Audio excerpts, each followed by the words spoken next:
Assalamualaikum warahmatullahi wabarakatuh. Good morning and best wishes for all of us.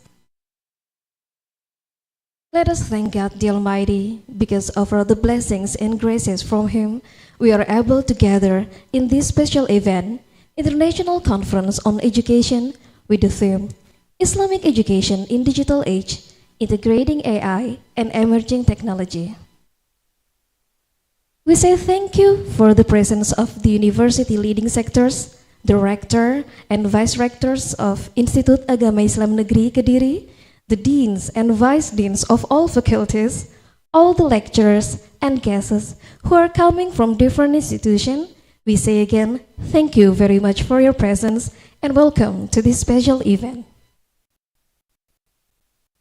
Ladies and gentlemen, as the master of ceremony today, please allow me to read out the sequences of the agenda we are in this morning as follows.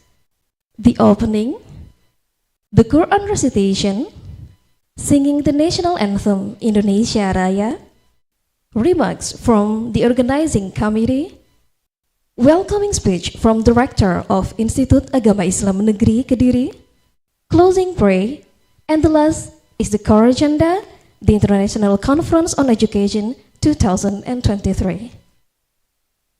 Moving on the first agenda, the opening, let us start our event by reciting Basmalah together. The next agenda is Quran recitation. To the reciter, Fida Roisatul Muda, time is yours.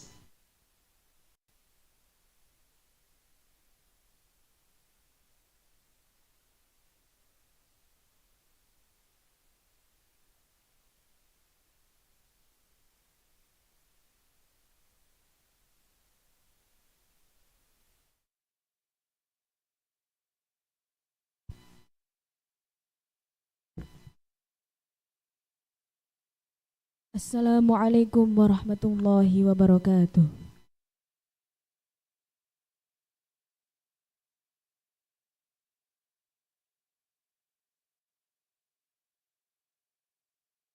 A'udzu billahi minasy syaithanir rajim.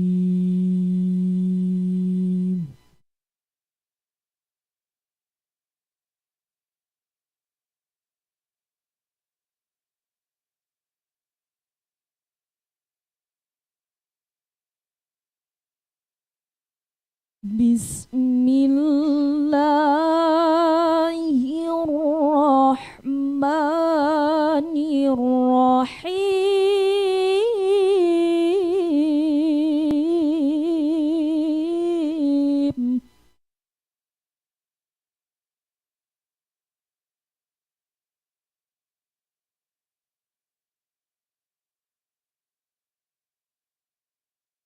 Mudhabdhabina baina dhalik.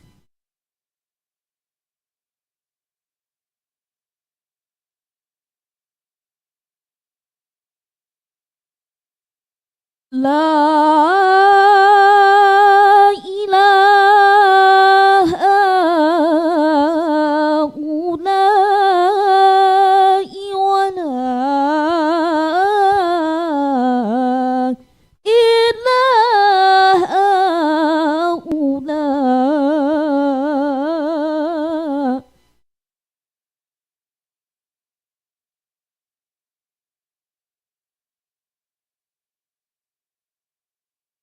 Wa man yudlilillahu falan tajida lahu sabila.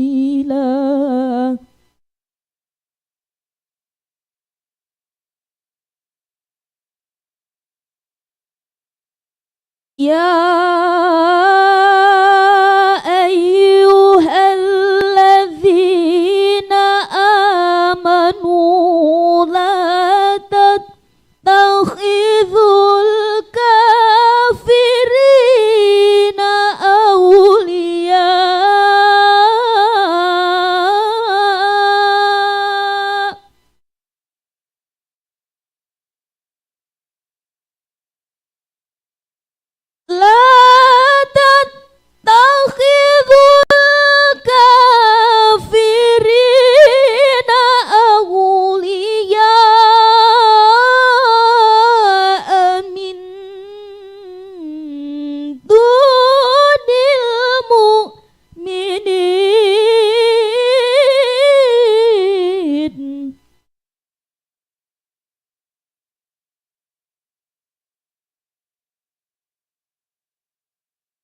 أتريدون أن تجعلوا لله عليكم سلطانا مبينا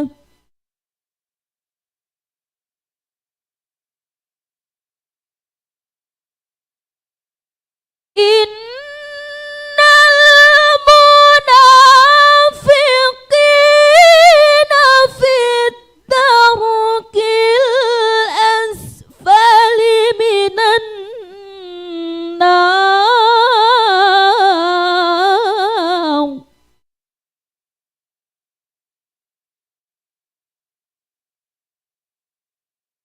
ولا تجد لهم نصيرا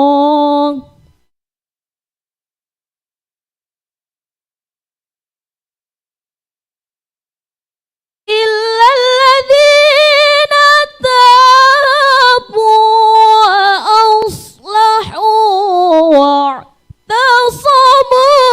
بالله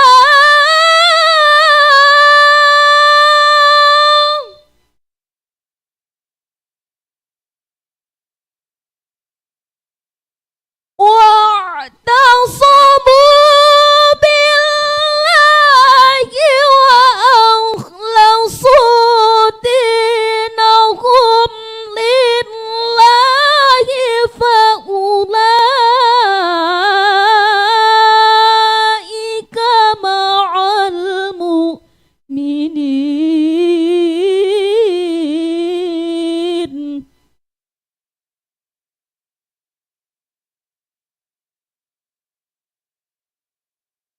وسوف يؤتي الله المؤمنين أجرا عظيما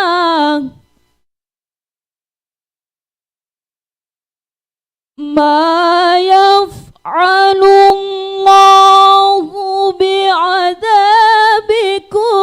إن شكرتم وآمنتم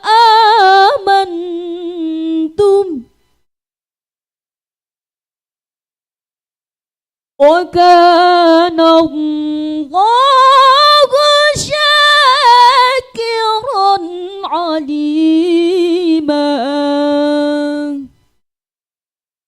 صدق الله العظيم والسلام عليكم ورحمة الله وبركاته.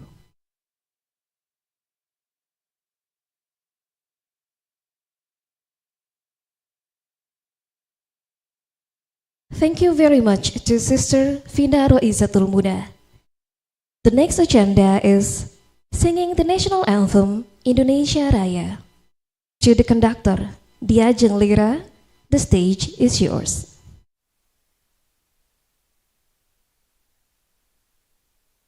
With all respect, ladies and gentlemen are requested to stand.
Ladies and gentlemen, may be seated.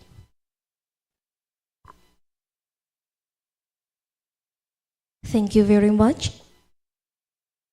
The next agenda is remarks from the organizing committee to Nur Afifi M. Appling, PhD.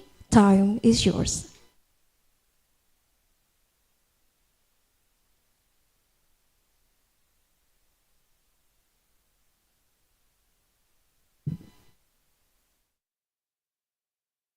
Assalamualaikum warahmatullahi wabarakatuh.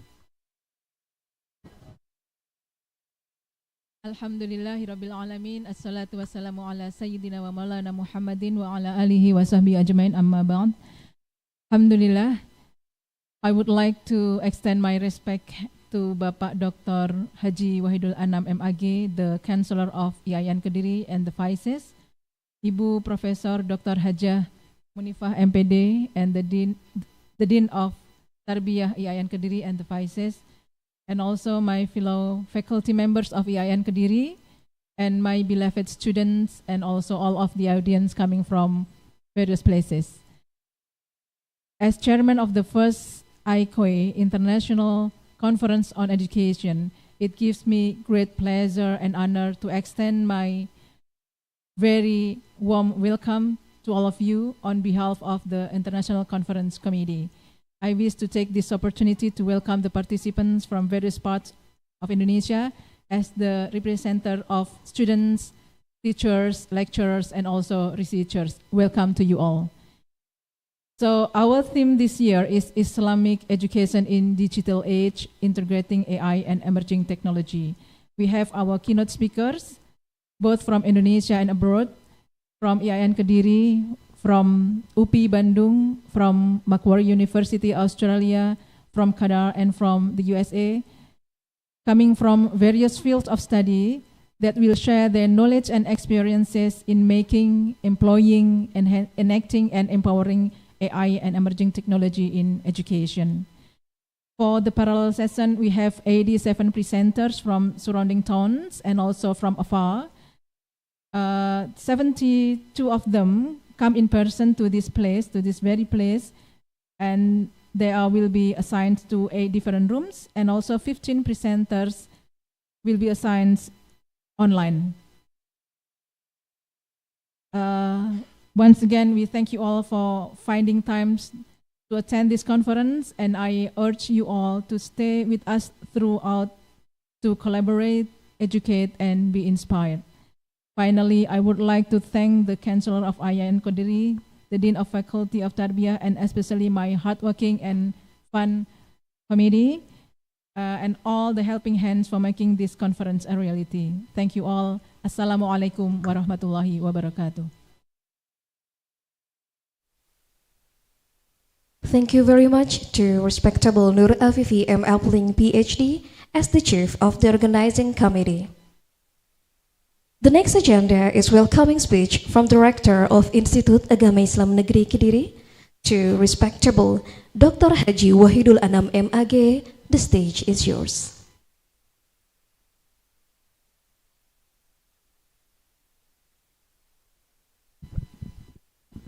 Assalamualaikum warahmatullahi wabarakatuh.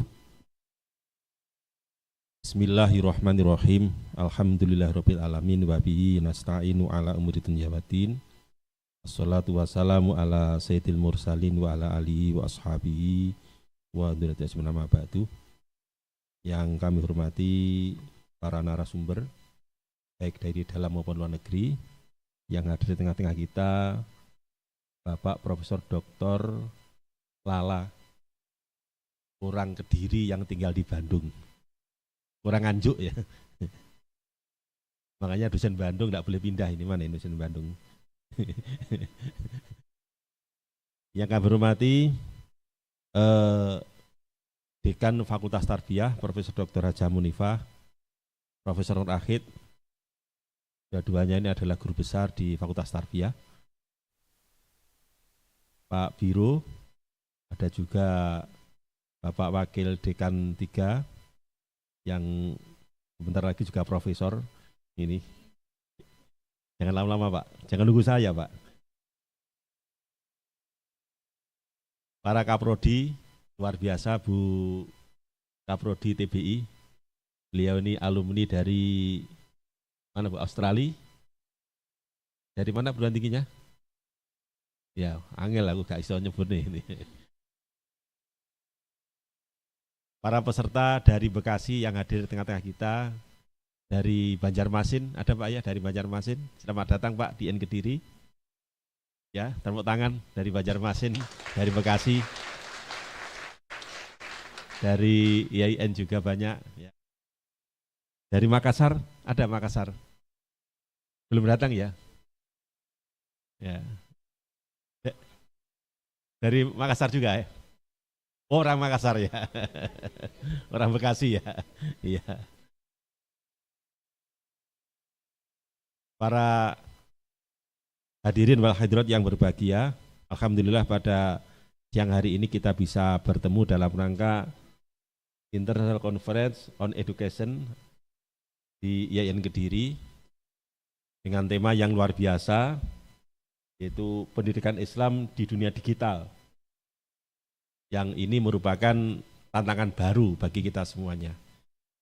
Salawat dan salam semoga terterimakan yang kita Nabi Muhammad Sallallahu Alaihi Wasallam.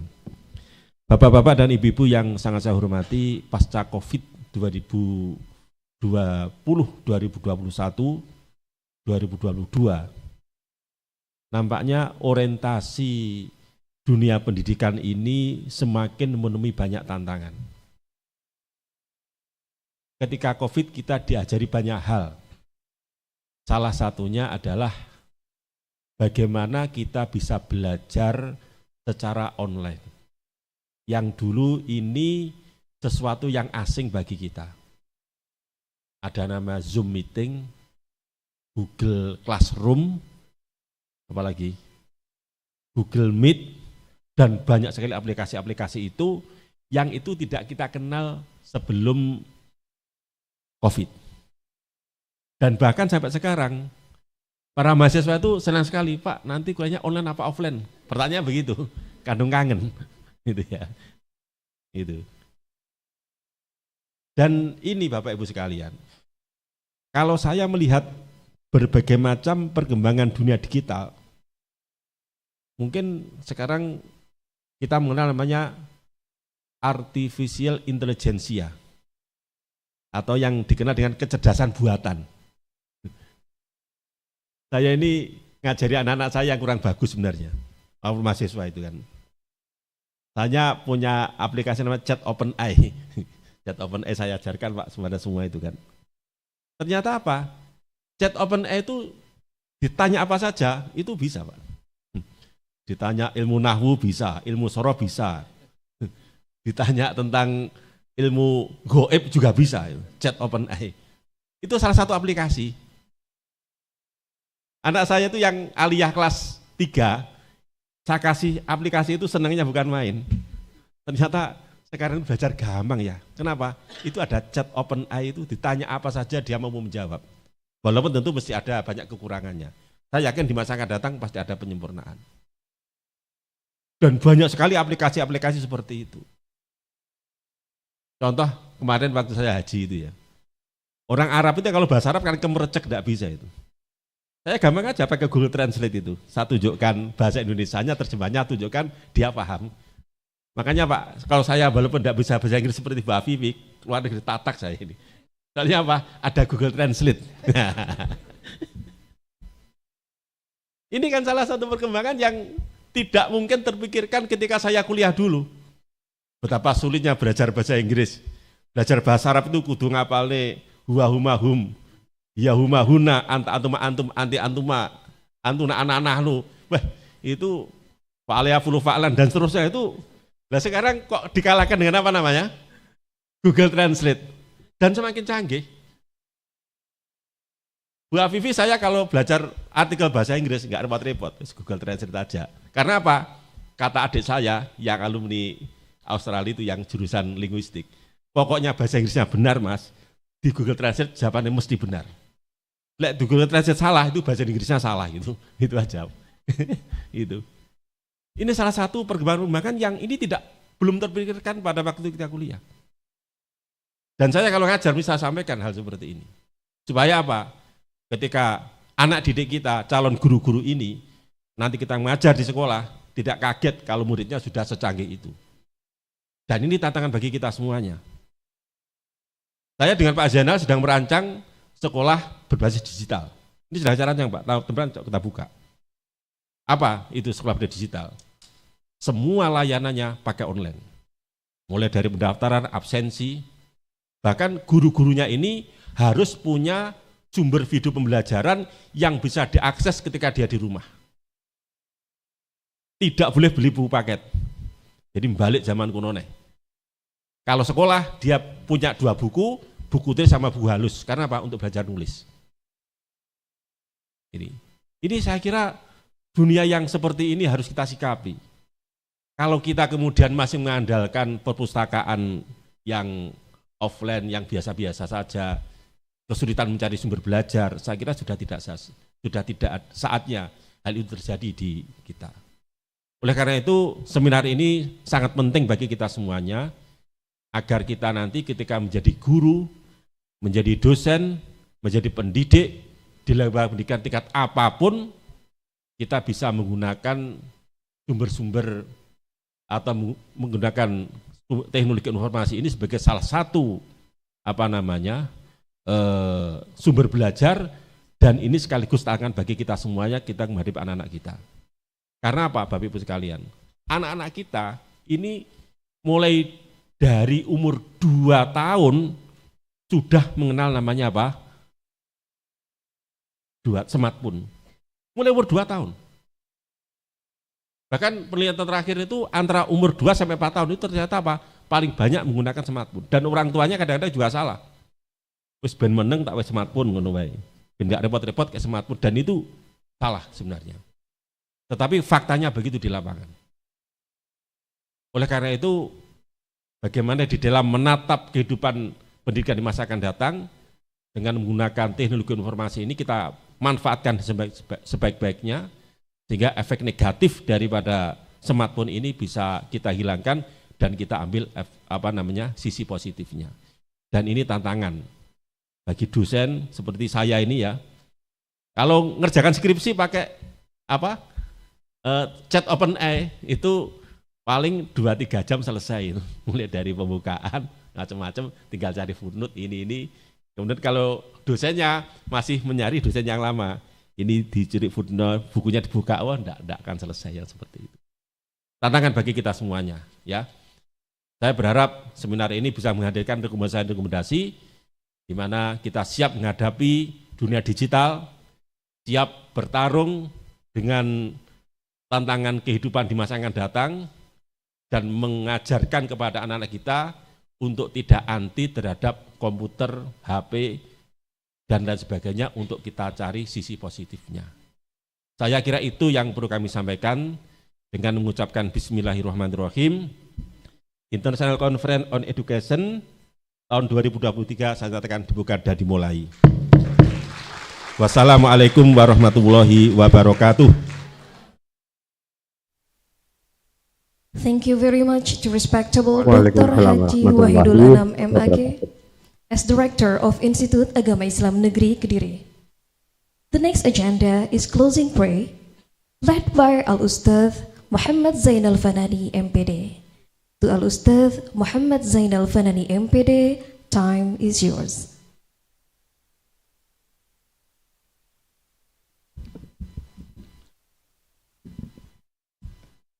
Assalamualaikum warahmatullahi wabarakatuh. Niridho illa wali sallallahu wal hadiniyah sholihah al-fatihah. A'udzu billahi minasyaitonir rajim. Bismillahirrahmanirrahim.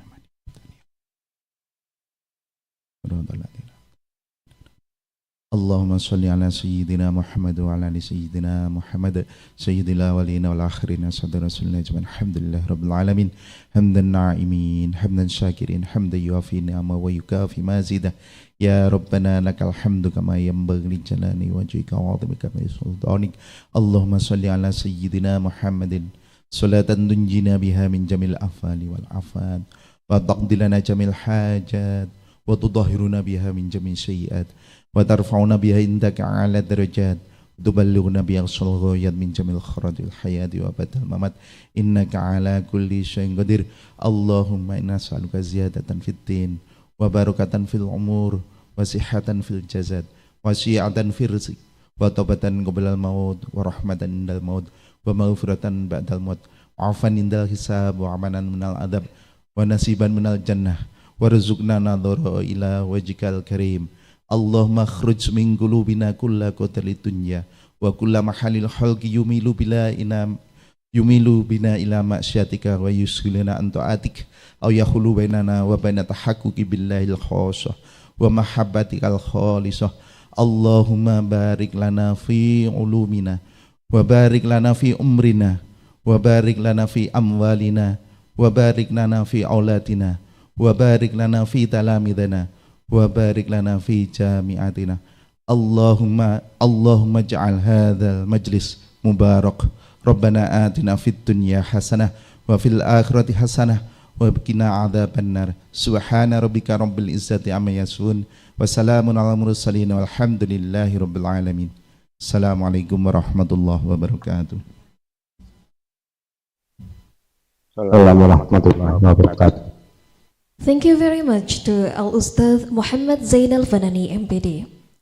Now we are going to the core event, the International Conference on Education, with the theme Islamic Education in Digital Age, Integrating AI and Emerging Technology, with the keynote speakers, Profesor Dr. Hajah Munifah MPD from Iain Kediri, Indonesia, Muhammad Bayazid from Light Art VR, Qatar, Professor Matt Bauer from Macquarie University, Sydney, Australia, Dr. Rebecca Bailey Sacher from State of Mississippi, United States of America, Dr. Iskandar Thadi from Iain Kediri, Indonesia, Profesor Dr. Lala Septeriza MT from Universitas Pendidikan Indonesia.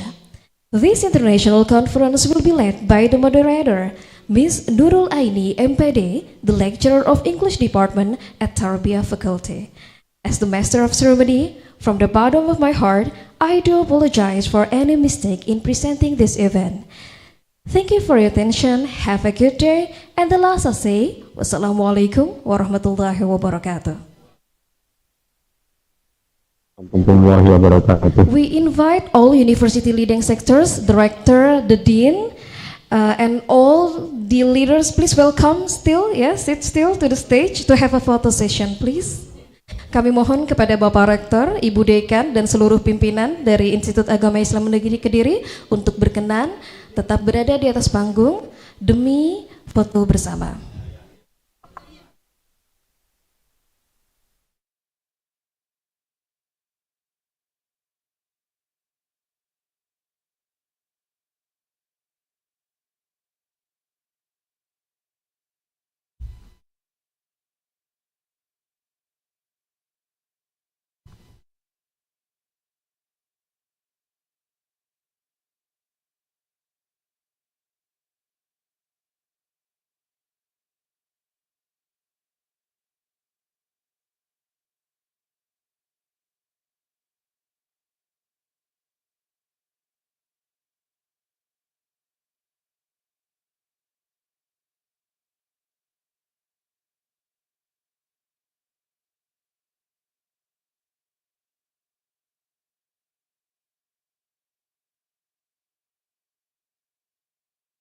Kami ucapkan terima kasih kepada Rektor, Kepala Biro, Dekan, dan seluruh Wakil Dekan beserta Ketua Senat.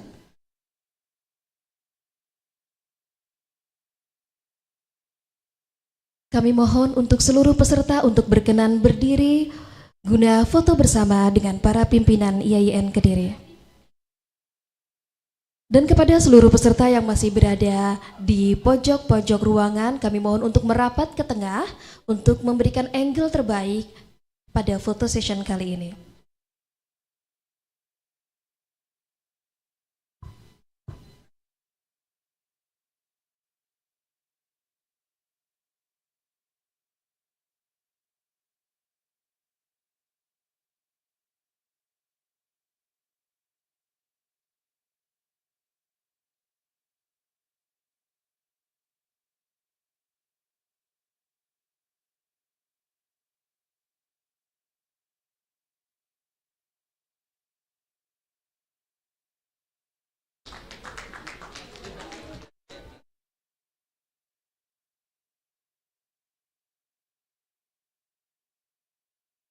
Okay, we invite our moderator, Miss Nurul Aini MPD. The stage is yours.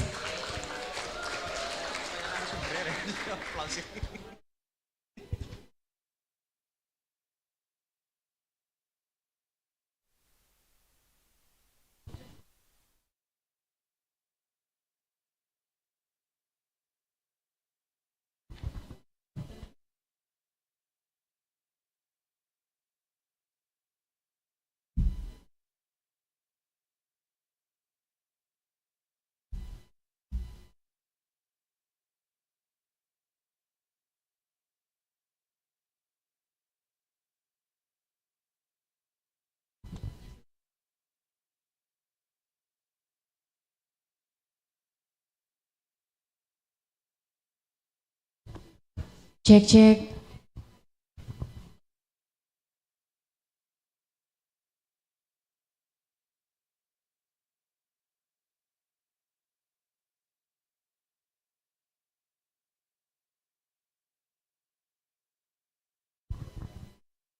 Assalamualaikum warahmatullahi wabarakatuh.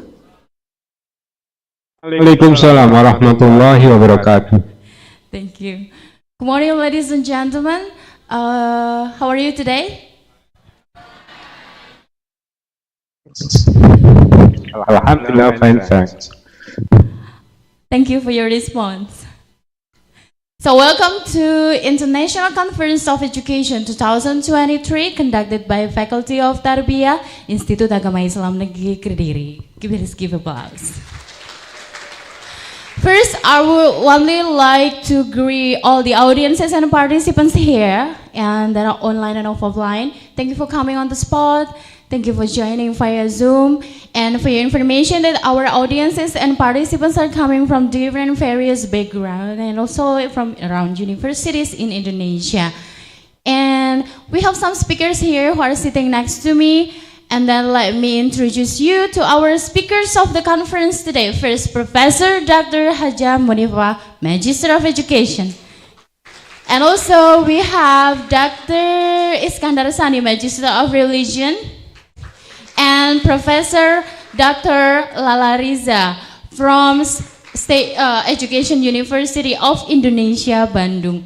And I would like to greet that maybe some speakers are here via online Zoom, if you maybe can see. We also have Dr. Rebecca Bailey Sacher from Mississippi, United States of America. And also Mohammed Bayazid from Washington, D.C., I think. Or maybe Qatar, yeah, I forgot the thing. And also Professor Dr. Matt Bauer from Icoe University, Australia. And yeah, so before we begin, I would like to notice you two things. The first is that the presenters are going to present their presentation. And during the presentations, if you maybe have a questions or you want to ask a questions, please write your question in the chat box to those who are here via Zoom online. And or you can also save your answer and then having like a live question and answer, so you can stand up and ask the question right after the presenter is done with his or her presentation. So during the presentation, if you maybe have like something to ask, you can keep it, and after that, after the end of the presentation, you can ask the questions. Okay, and I also thank you so much for the online Zoom audiences. Thank you for coming and joining. I hope that you can stay tuned there to listen to the presentation. Thank you. So here we go. We would like to welcome the first speaker.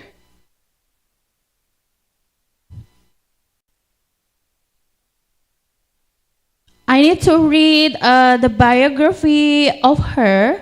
The first speaker is, yeah, here we go. You can see on the slide. Right, here's her biography. Professor Dr. Haja Munifah, Magister of Education. She is now a professor and the Dean of the Faculty of Tarbiyah, Institut Agama Islam Negeri Kediri, and also being a lecturer focusing on Islamic education and management.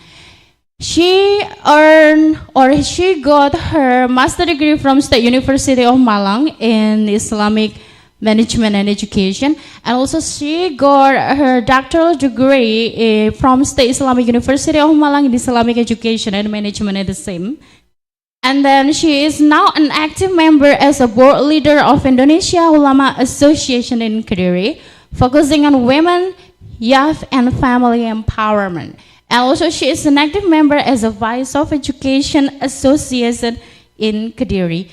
And for your information that our Dean of the Faculty of Tarbiyah is also an independent woman, yeah.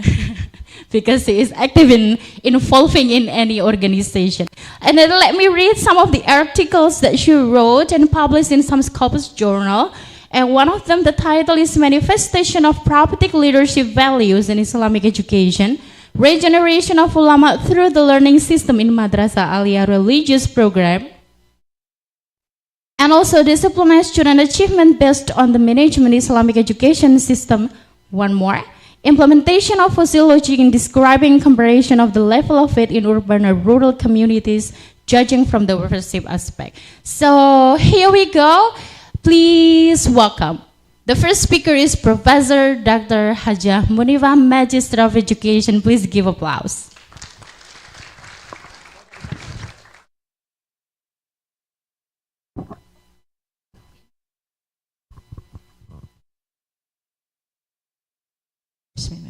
Assalamualaikum warahmatullahi wabarakatuh.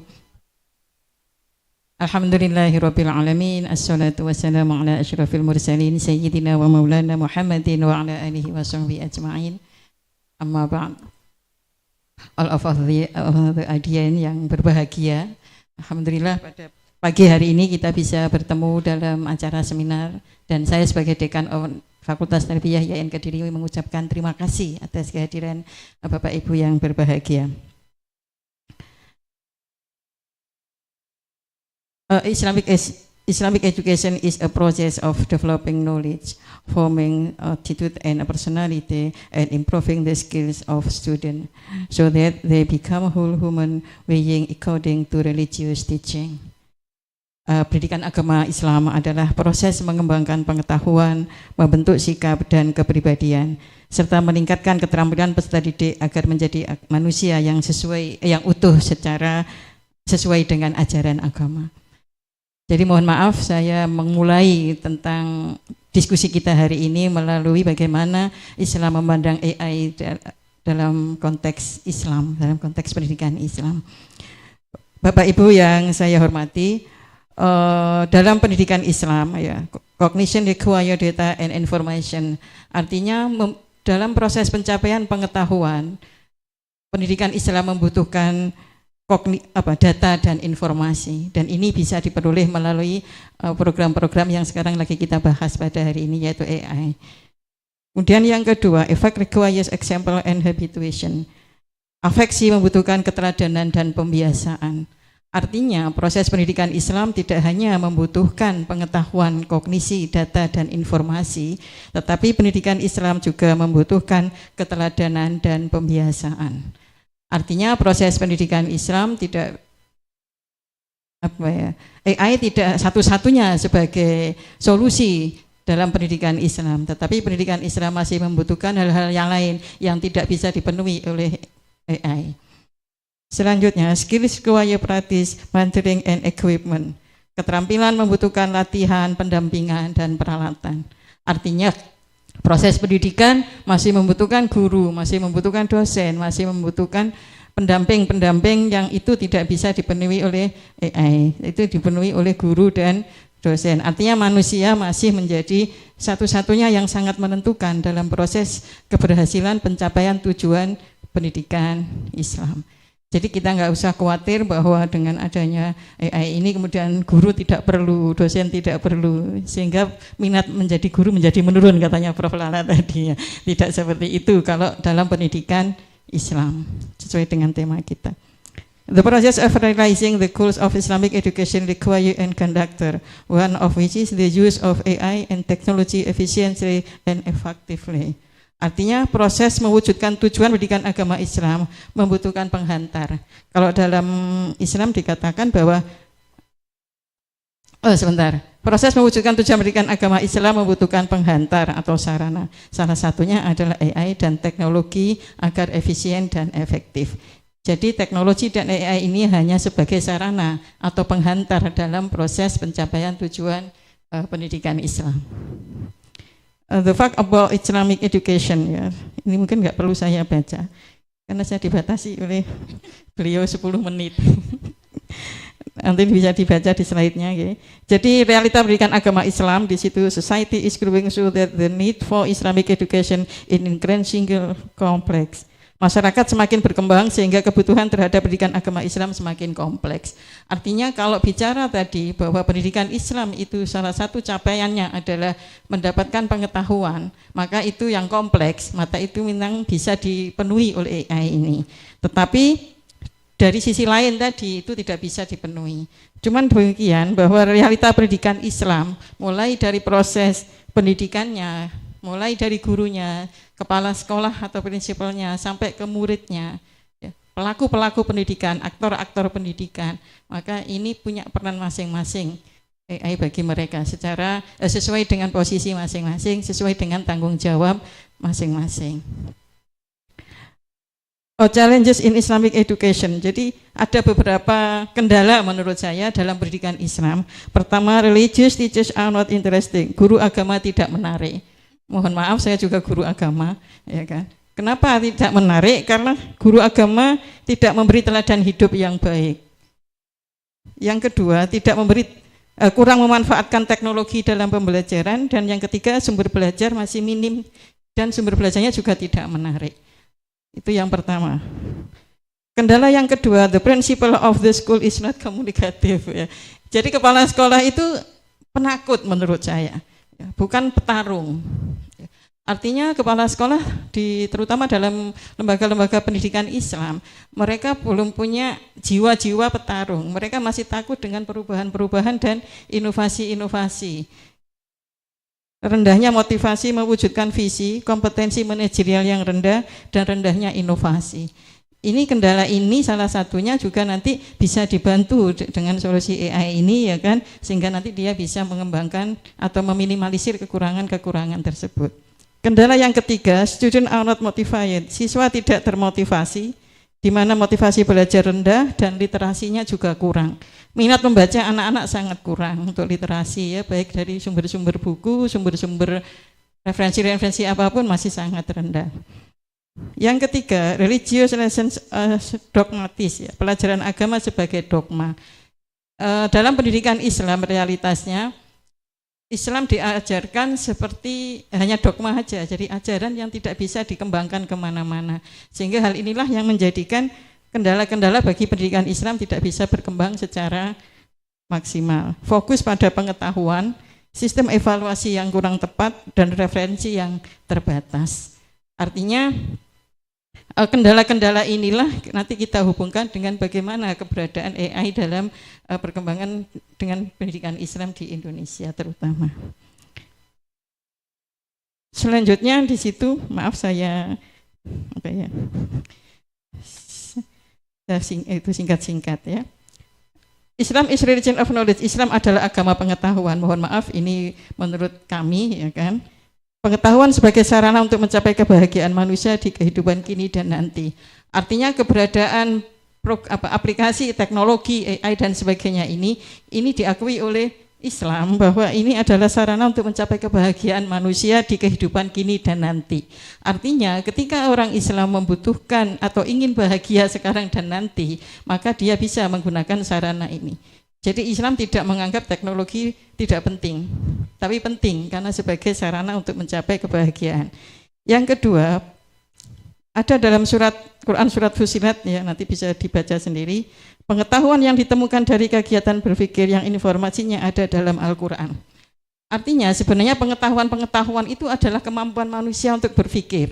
Tetapi sebenarnya sumber-sumber pengetahuan, informasi-informasi tentang pengetahuan itu ada dalam Al-Quran. Tinggal bagaimana manusia mendapatkan sumber-sumber tersebut dan tinggal bagaimana manusia memanfaatkan tersebut. Artinya pada dasarnya ilmu pengetahuan tidak bertentangan dengan Al-Quran. Dalam usul fikih ya, mohon maaf saya menyinggung sedikit dalam usul fikih, ada jalbul masolih apa? Badarul mafasid. I'tibarul jalbul masolih allati biha solahudi awid dunya wa dar'ul mafasid wal khaba'is. Artinya dalam rumusan ya, dalam rumusan penetapan hukum bahwa upaya memperoleh kebaikan dan menolak kerusakan.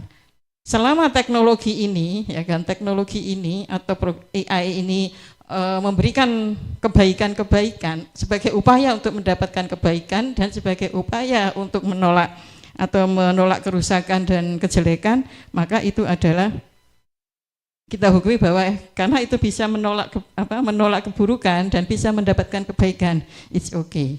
Gitu ya. Selanjutnya, lil wasail hukmul maqasid, penghantar pada tujuan, status hukumnya sama dengan tujuan. Maksud saya begini, ketika kita ingin mencapai tujuan pendidikan agama Islam adalah ingin menjadi baik, dan menjadi baik itu perlu alat atau sarana teknologi, maka teknologi ini hukumnya juga sama dengan tujuan itu. Misalnya kita mau sholat, sholat itu harus wudhu, maka sholat kan wajib, maka wudhu juga menjadi wajib. Artinya status hukum dari sarana untuk mencapai apa yang wajib itu statusnya juga sama dengan tujuan yang wajib itu tadi, jadi menjadi wajib. Artinya posisi AI dan teknologi ini menjadi wajib manakala memang kalau kita ingin mendapatkan pengetahuan yang baik itu harus melalui teknologi.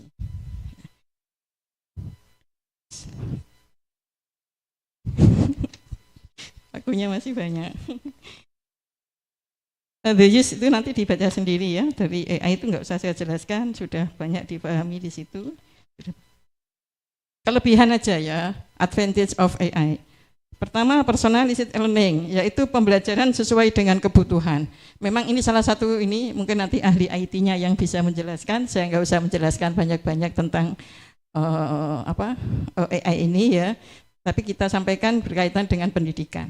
Bahwa kelebihannya satu adalah pembelajaran sesuai dengan kebutuhan, di mana di sini dapat menyesuaikan konten pendidikan dan pengalaman belajar yang sesuai dengan kebutuhan dan preferensi individu siswa, sehingga dapat meningkatkan keterlibatan dan hasil belajar. Enggak, nanti dipraktekkan sendiri. Enhanced learning experience. Jadi ini juga pengalaman belajar yang lebih baik. Artinya jika kita sebagai pendidik atau pendidikan agama atau pendidikan apapun, maka sebenarnya dengan menggunakan program ini atau dengan menggunakan AI ini pengalaman belajar yang lebih baik. Di mana di sini kita bisa mendapatkan alat bantu yang didukung seperti aplikasi virtual, dapat memberikan pengalaman belajar yang mengesankan, interaktif, membuat konsep yang kompleks menjadi lebih mudah dipahami dan diingat. Bagaimana tadi salah satu problem pendidikan agama kan siswa yang kurang motivasi, guru yang kurang menarik, maka itu bisa bisa diatasi, salah satunya adalah melalui teknologi ini. Yang ketiga, real time feedback. Ya, AI ini kita bisa mendapatkan langsung umpan baliknya. Ya, kita bisa mendapatkan umpan balik secara langsung, di mana sistem bimbingan belajar yang didukung dengan AI ini dapat memberikan umpan balik secara instan kepada siswa, sehingga mereka bisa mengidentifikasi dan memperbaiki kesalahan dengan segera. Apalagi dalam pendidikan Islam ya, kita kan dalam proses pendidikan itu evaluasi tadi seperti yang saya sampaikan kan salah satu kelemahan kita, sistem evaluasi yang belum tepat.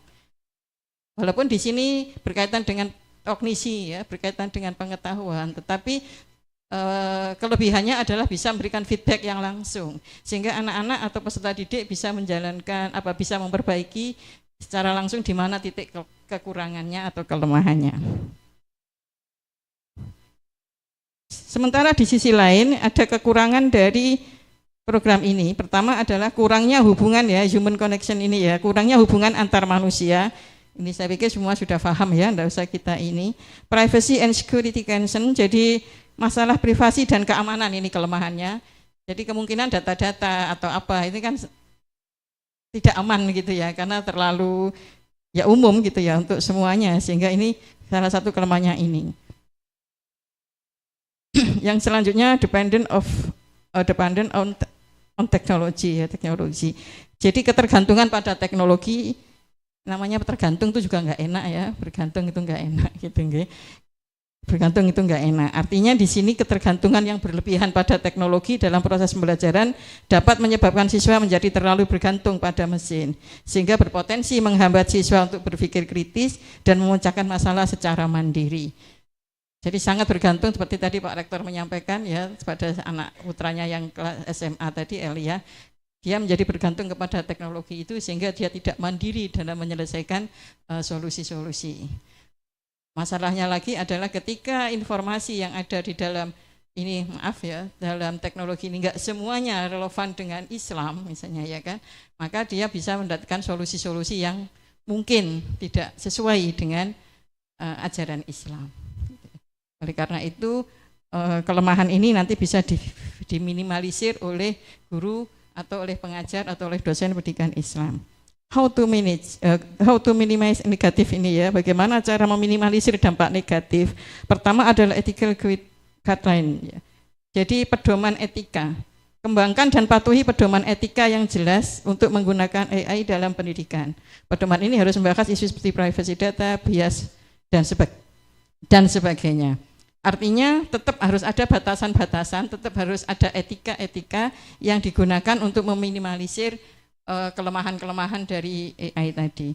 Transparan algoritma ya.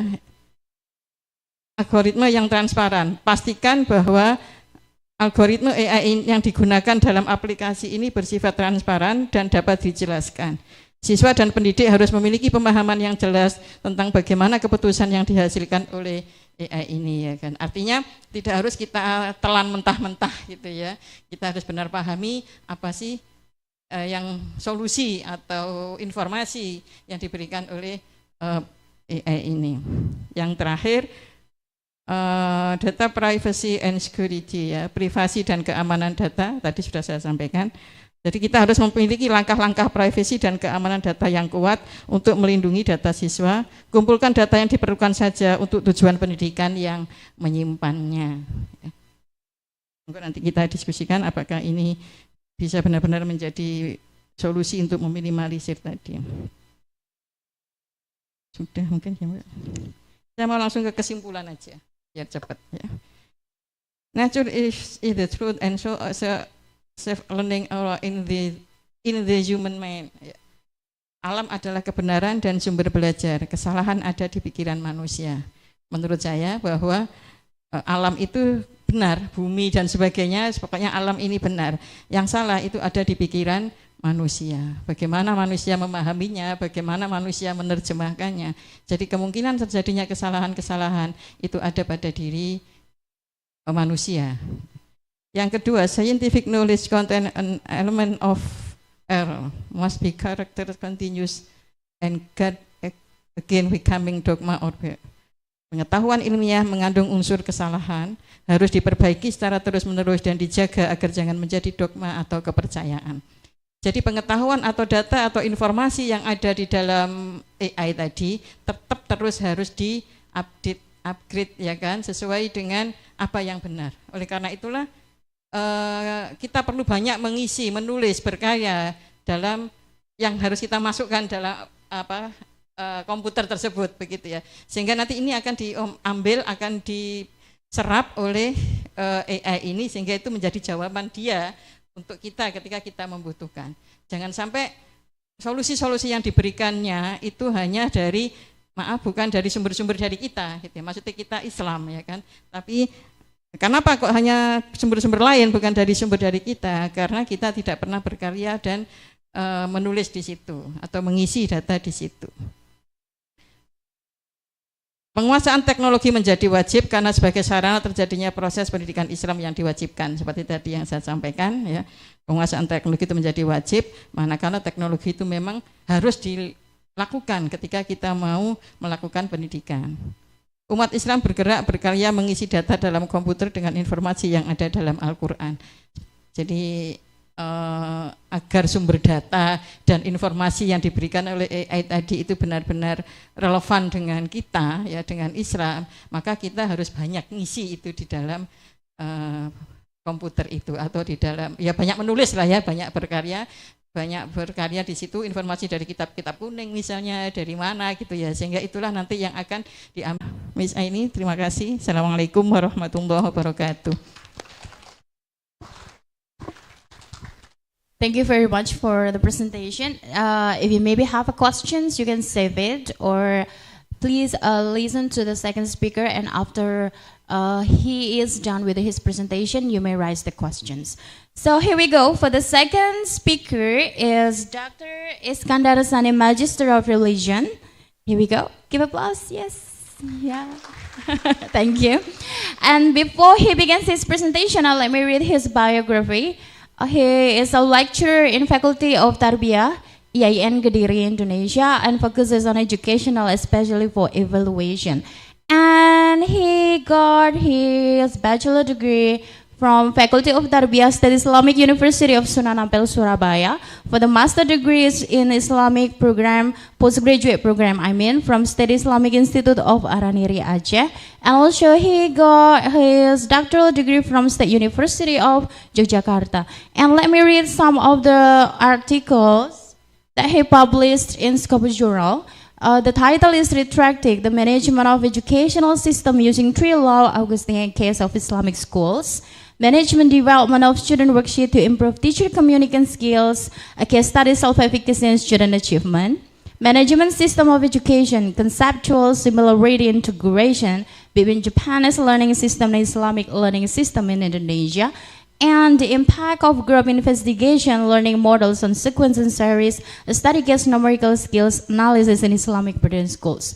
So he's going to talk about the implementation of AI in education. And here we go. Please welcome the second speaker, Dr. Iskandar Sani, Magister of Religion.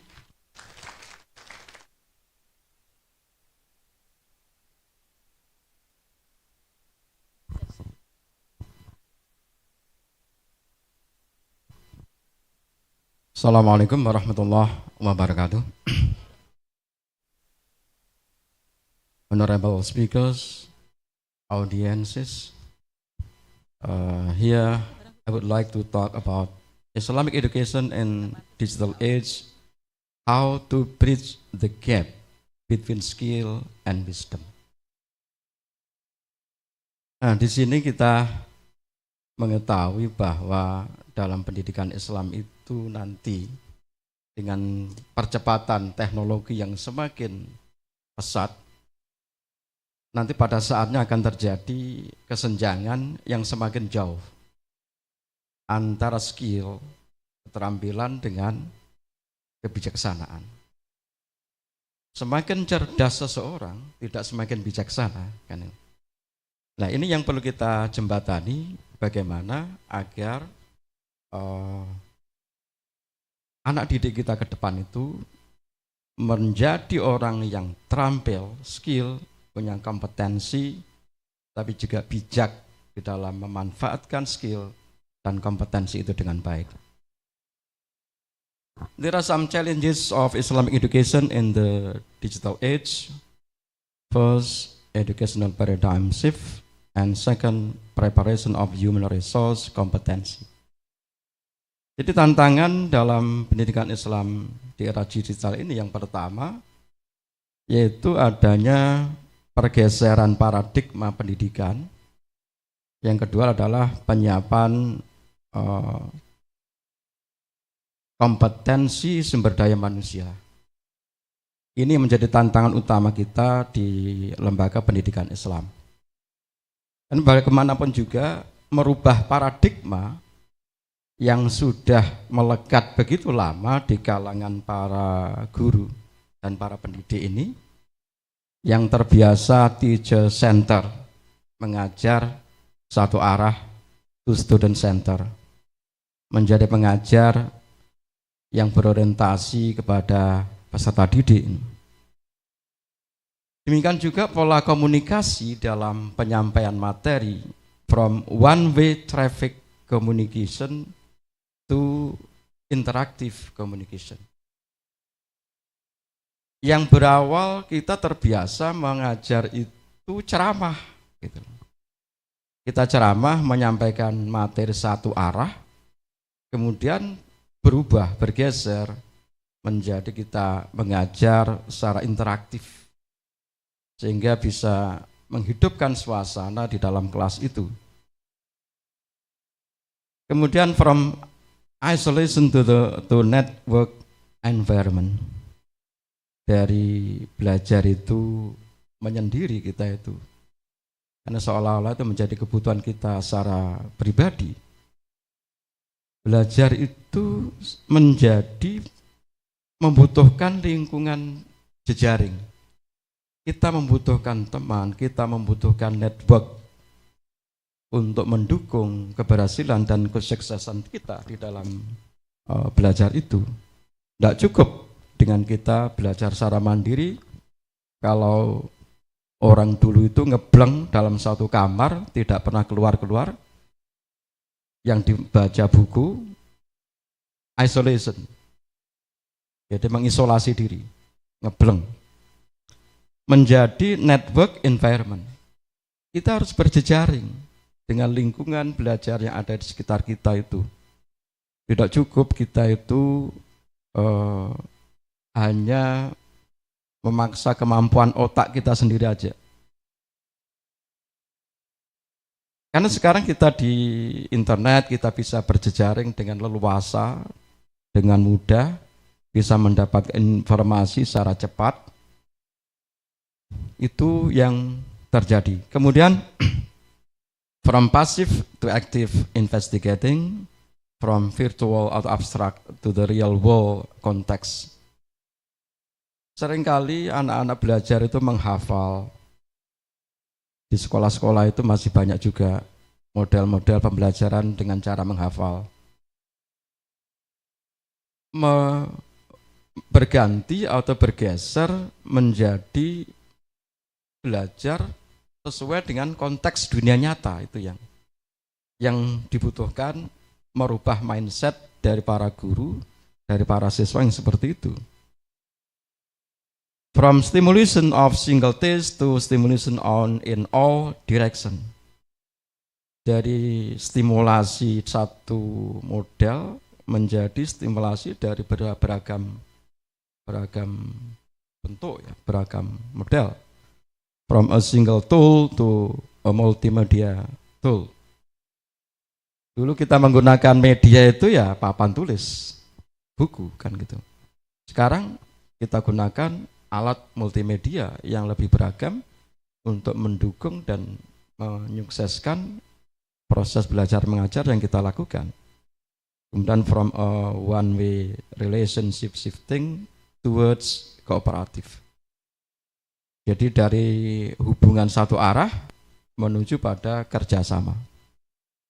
Ini beberapa hal yang mungkin tantangan kita untuk merubah mindset dari para guru, dari para pendidik, agar bisa sesuai dengan tuntutan di era digital ini. Kemudian juga kita melihat from mass production to customer requirement. Kita itu mengajar, memproduksi pengetahuan sebanyak-banyaknya, tapi tidak dibutuhkan oleh audien. Nah, kita harus bergeser, berubah, mengajar pengetahuan atau materi atau keterampilan yang dibutuhkan oleh audien. Ini yang tentu yang kita harapkan untuk ke depan itu ada perubahan-perubahan mindset seperti itu. Sekarang di sekolah-sekolah masih banyak, bukannya semuanya, masih banyak para guru itu yang mindsetnya itu menyampaikan materi, menghabiskan materi. Yang penting materinya tuntas, habis. Kemudian dengan pelaksanaan IKM, implementasi kurikulum merdeka ini, kita harus berorientasi pada siswa. Apa yang menjadi kebutuhan dan tuntutan dari para siswa itu. Nah, kemudian from centralized control towards autonomy and trust. From factual to critical thinking, from knowledge delivery to knowledge exchange. Jadi perubahan dari menyampaikan pengetahuan kita bergeser kepada pertukaran pengetahuan. Ini beda. Menyampaikan pengetahuan dengan tukar pengalaman atau tukar pengetahuan itu beda. Discuss. Di dalam knowledge exchange itu ada discuss, ada diskusi, ada proses, saling mengisi, saling memenuhi, dan seterusnya itu.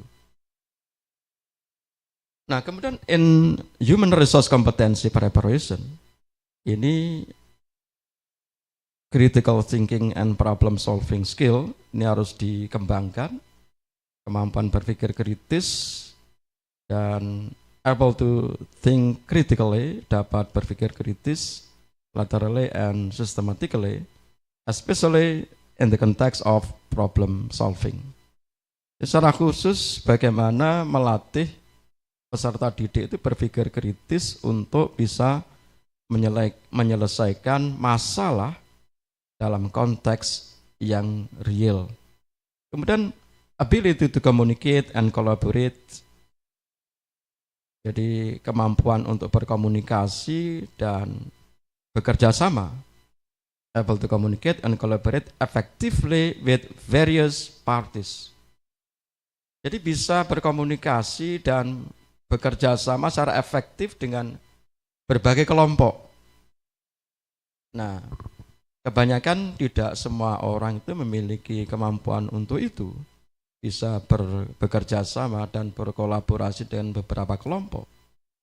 Jadi ada beberapa pemikiran, kalau bukan kelompokku, bukan kelompokmu, dan seterusnya, seolah-olah ini menjadi orang asing dan kita alergi untuk bertukar pikiran dan bertukar pengalaman.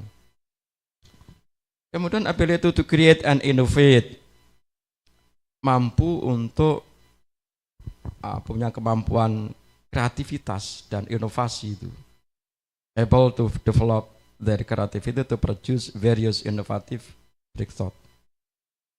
Kemudian information and communication technology literacy, able to utilize information and communication technology to improve performance and daily activities. Jadi mampu untuk memanfaatkan teknologi informasi dan komunikasi untuk mengembangkan kemampuannya dalam aktivitas sehari-hari yang kita harapkan dimiliki oleh para peserta didik ke depan. Kemudian yang perlu saya sampaikan di sini yang menjadi tema saya tadi adalah the challenges of the gap between skill and wisdom. Yaitu tantangan yang kita hadapi ke depan ini adalah terjadinya kesenjangan antara skill, keterampilan, dan kemampuan seseorang dengan kebijaksanaan yang dimilikinya itu. Deep wisdom about the meaning of the 21st century will be essential. Jadi kebijaksanaan yang mendalam di abad 21 ini menjadi sesuatu yang penting. Mengapa? Ada a serious problem in our time is the gap between skill and wisdom ini. Jadi problem yang serius, masalah yang serius di abad kita sekarang di era digital ini adalah nanti akan muncul kesenjangan antara skill dan wisdom ini. Antara kebijaksanaan dengan keterampilan. Mengapa? Science and technology accelerate rapidly, but wisdom does not. Ilmu pengetahuan dan teknologi itu berkembang begitu cepat. Akan tetapi kebijaksanaan itu tidak. Dan we are brilliant at inventing new technologies, but not wise at learning how to work around them. Kita banyak orang yang cerdas dalam menemukan teknologi-teknologi baru, akan tetapi tidak bijak dalam mempelajari bagaimana menggunakan teknologi itu dengan baik. To succeed in today's world, people will need complex skills in highly specialized areas. Jadi memang sekarang ini untuk berhasil di dunia sekarang ini, seseorang itu memerlukan keterampilan yang kompleks dengan spesialisasi yang cukup tinggi. Kemudian bedanya antara skill dengan wisdom ini, skill requires detail and narrowly focus study of subject of rapidly increasing complexity. Jadi keterampilan itu memang membutuhkan sesuatu yang detail, fokus kepada hal-hal yang detail. Dari subjek yang berkembang atau materi yang berkembang begitu cepat, di mana where wisdom requires the synthesis of diverse ideas. Cara berpikir antara wisdom dengan skill itu memang beda. Kalau skill itu membutuhkan detail sampai penguasaan ke akar-akarnya, begitu. Tapi kalau wisdom itu membutuhkan kemampuan untuk melakukan sintesis dari beragam ide yang muncul dan yang ada ini. Today, deep reflection about our future, circumstances, dan seterusnya itu. Kemudian yang perlu saya tekankan di sini, the skill or wisdom gap is made greater because skill offer the ways to get wealthy. Mengapa kesenjangan antara keterampilan dan kebijaksanaan ini semakin besar?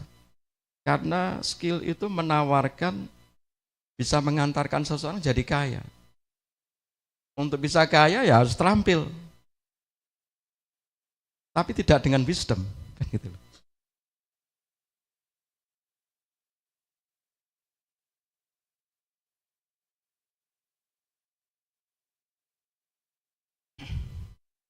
Ya kalau nanti temanya komputer, nanti Prof. Lala yang akan menjelaskan secara detail. Beliau ahlinya di bidang itu.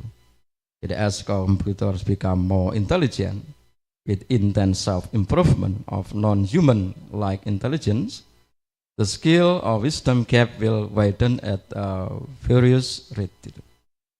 Jadi ketika komputer semakin cerdas dan semakin cerdas itu nanti, maka kebijaksanaan ini ya akan semakin tingkat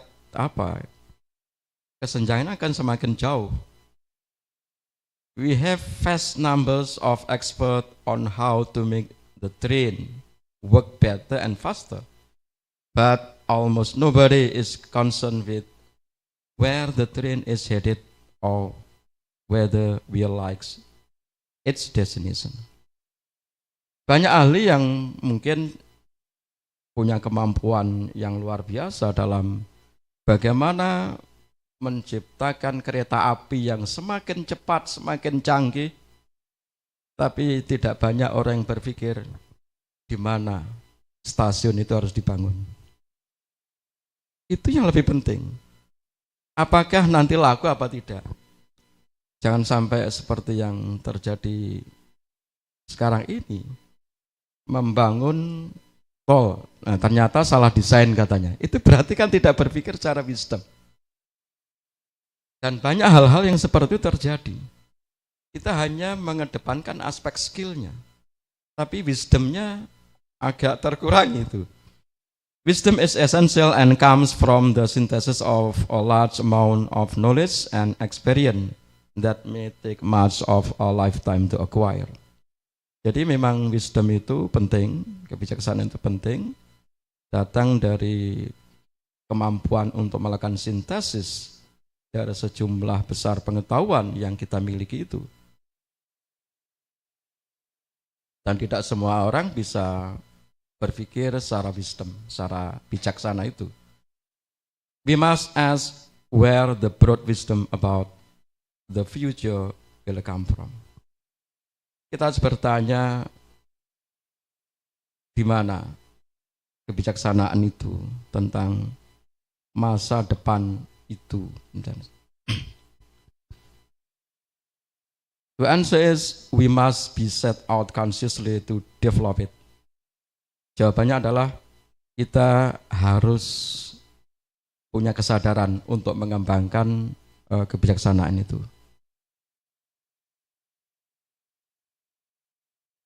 Jadi kalau kita berpikir wisdom, kalau kita kembalikan pada agama, misalnya,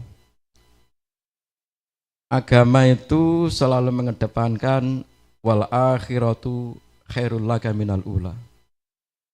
Akhirat itu lebih baik daripada dunia.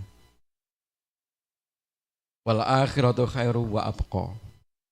Akhirat itu lebih baik dan lebih kekal. Kemudian ayat yang menyebutkan alladzina yadhkurunallaha qiyaman wa qu'udan wa 'ala junubihim wa yatafakkaruna fi khalqis samawati wal ard subhana ma khalaqta hadza batila.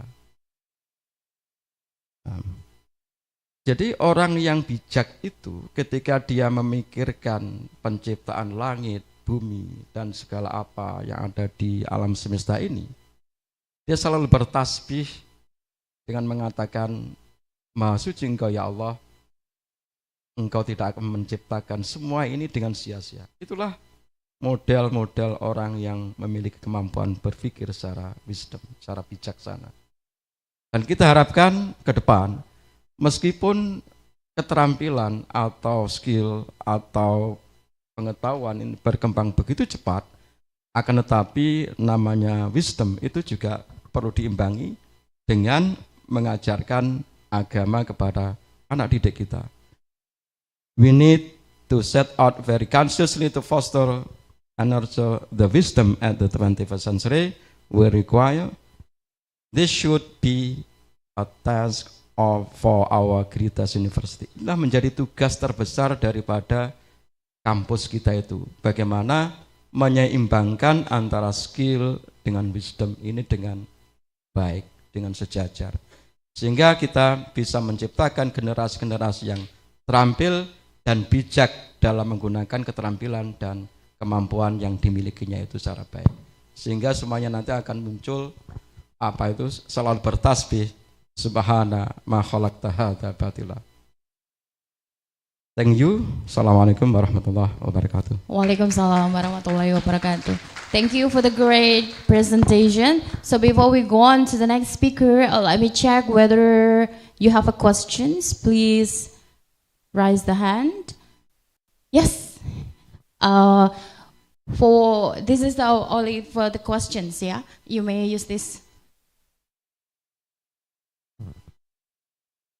Thank you. Assalamualaikum warahmatullahi wabarakatuh. Karena ini international conference, saya akan madu dengan bahasa Inggris dan bahasa Indonesia pertanyaannya ya. Okay, my name is Siti Rohaya from Unisma Bekasi. Hello Unisma. Hai Bapak. Today we seminar of Islamic education in a digital age with technology inside. So I want to ask to our narasumber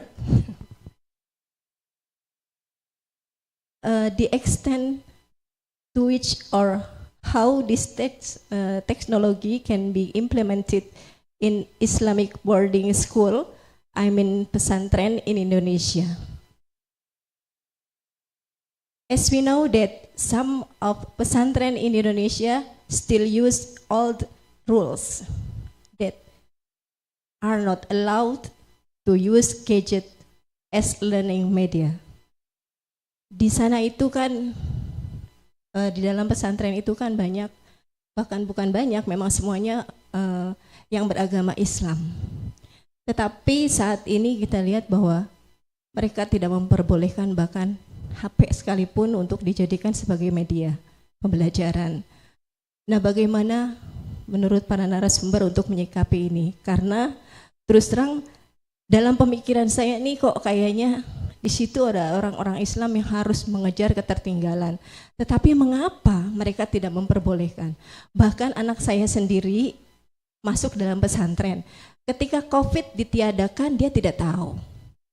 Ketika, sudah boleh masuk ya? Oke, thank you. Terima kasih. Applause for the participants from Unisma Bekasi. Yes. Saya sudah mendapat poin dari pertanyaannya. So the question is how can we deal with specifically to Islamic boarding school or traditional Islamic boarding schools in which handphone is not allowed to be used for the students there. So I would like to invite Professor Dr. Haja Munifa, Magister of Education, at the same time Dr. Iskandar Sani, Magister of Religion, to give a brief answers. You have the time. Terima kasih. Langsung saja pakai bahasa Indonesia, Ibu. Nggih. Bagaimana penerapan teknologi di pesantren? Padahal selama ini pesantren anak-anak atau santri tidak boleh membawa HP sehingga mereka tidak bisa mengikuti perkembangan. Mohon maaf, menurut saya memang tidak bisa langsung Bapak Ibu ya, karena menurut saya sekarang banyak sekali pesantren yang sudah mulai bergeser. Artinya bergeser bukan bergeser, mohon maaf ya, mulai membuka diri ya, mulai membuka terhadap teknologi. Artinya pemikiran atau pentingnya teknologi ini memang ini budaya yang nggak bisa langsung kita tanamkan secara langsung bahwa semua pesantren harus mengikuti ini. Tapi saya yakin di pesantren-pesantren tertentu itu akan ada pengaruh dari teknologi ini untuk masuk di situ. Nah, bagi pesantren-pesantren yang salaf ya atau yang tidak menggunakan ini sama sekali, pada dasarnya, mohon maaf karena saya dari pesantren, saya masih mengakui bahwa di pesantren itu sumber-sumber referensinya juga kuat, kitab-kitabnya juga kuat.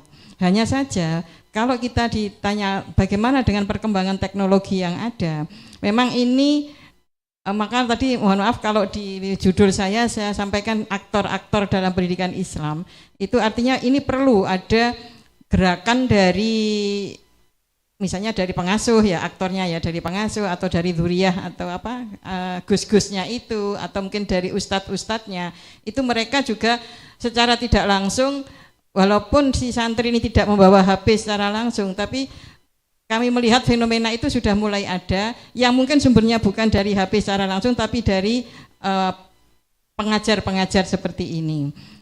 Dan menurut saya ini tetap harus ada ya, tetap ada. Ini bukan sesuatu yang negatif, karena ini menjaga kestabilan ya, bagaimana pendidikan Islam atau sumber-sumber Islam itu benar-benar tetap terjaga. Jadi kalaupun ini dianggap sebagai sebuah kelemahan yang tidak mengikuti teknologi, menurut saya bukan kelemahan seutuhnya gitu ya. Justru ini adalah balance atau keseimbangan antara perkembangan teknologi yang ada di luar dengan yang ada di pesantren ini. Cuman bukan berarti ini harus tetap seperti itu, dan pelaku-pelaku pendidikan tetap harus welcome atau menerima terhadap perkembangan. Itu aja Bu. Terima kasih. Mohon maaf ini Rebecca udah mau tahu. Iya, Pak Iskandar. Okay, thank you. Merespon dari pertanyaan Ibu tadi bahwa di beberapa pesantren memang dilarang untuk pegang HP ya, para santrinya itu. Dan ini juga anak saya juga di pesantren juga seperti itu. Persoalannya memang pesantren itu memegangi darul mafasidi muqaddamun ala jalbil masoleh gitu. Jadi menghindari kerusakan itu lebih diutamakan daripada mendapatkan kemaslahatan kan begitu. Karena apa? Itu nanti akan merusak disiplin daripada pesantren yang sudah dikembangkan sedemikian rupa. Karena kalau dibebaskan secara bebas untuk penggunaan smartphone dan seterusnya itu, maka para santrinya itu akan banyak melakukan pelanggaran-pelanggaran disiplin yang itu menjadi concern daripada pesantren itu. Dan sepertinya pesantren itu sudah punya tahapan-tahapan. Kapan anak itu boleh pegang HP dan seterusnya. Ketika dia sudah selesai atau sudah ustadzah dan seterusnya, mereka bisa pegang HP. Dan ini masih mendudukkan alat, katakanlah smartphone ini sebagai alat. Alat itu sebagai alat komunikasi.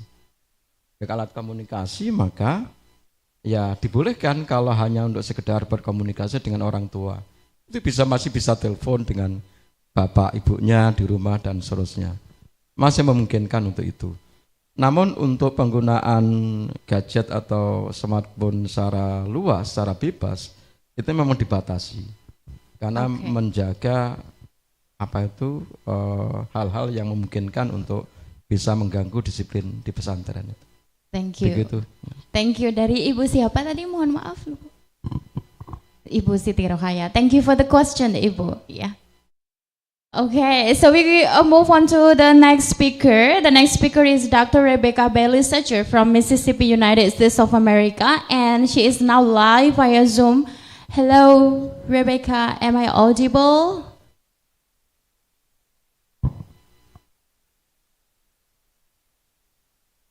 Am I audible? Yes, I can hear you. Hello. Hello. Good morning. Good night in the United States, yeah?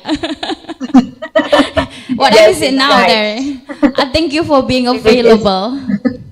How are you, by the way? Of course. I'm great. How are you tonight? I'm good. Thank you for asking. So let me read your biography first before you go on your presentation.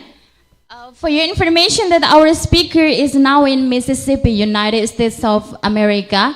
And she has an experience of 2 years living in Indonesia, especially West Java. But I forgot the school. Rebecca, you can mention again because our participants, some of the audiences here, they are from West, from Bekasi actually. So before she begins her presentation, let me read the biography. The name is Rebecca Bailey Setcher. Oh, I am alone right now. Okay, thank you. She is a Doctor of Education in Organizational Change, Learning and Leadership in Baylor University. You can also have a look in the slide of the PowerPoint. And awarded Baylor University School of Education Dean Scholarship Award, Baylor Beta Z Chapter of Kappa Delta Pi Honor Society, guest lecturer on the subject of poverty and social costs in education, guest lecturer on the subject of statistics and quantitative design. So I think you have in line with Professor Lalaya because he is also an expert in statistics, I think. You are back. Okay, now guest lecturer on the subject of servant leadership, and her dissertation research is about exploring the relationship between hygiene and motivator factors relating to teachers' intended retention in the title South Mississippi Schools, a quantitative study. And also, she's graduated from University of Southern Mississippi for her bachelor degree. And there are some personal experiences. As I said that once, she lived or stayed in Indonesia for 2 years because she joined an American organization called Peace Corps Volunteer in West Java, Indonesia. But in which part of city were you, Rebecca, in West Java? I lived in Subang. Oh, you live in Subang, yeah? Is there any participants from Subang? Are you from Subang, Bapak? Oh, yeah. So we have one here participant from Subang, Rebecca. I believe that you still remember, yeah, the atmosphere of Subang and the school. And also, yeah, so I think we can start now. You have like 40 minutes to have presentation. And don't forget to introduce yourself, yeah? Thank you. Yes, of course. Okay, good morning, everyone. I'm going to share my screen. If it is okay, can I share my screen? Yeah, for sure. Thank you.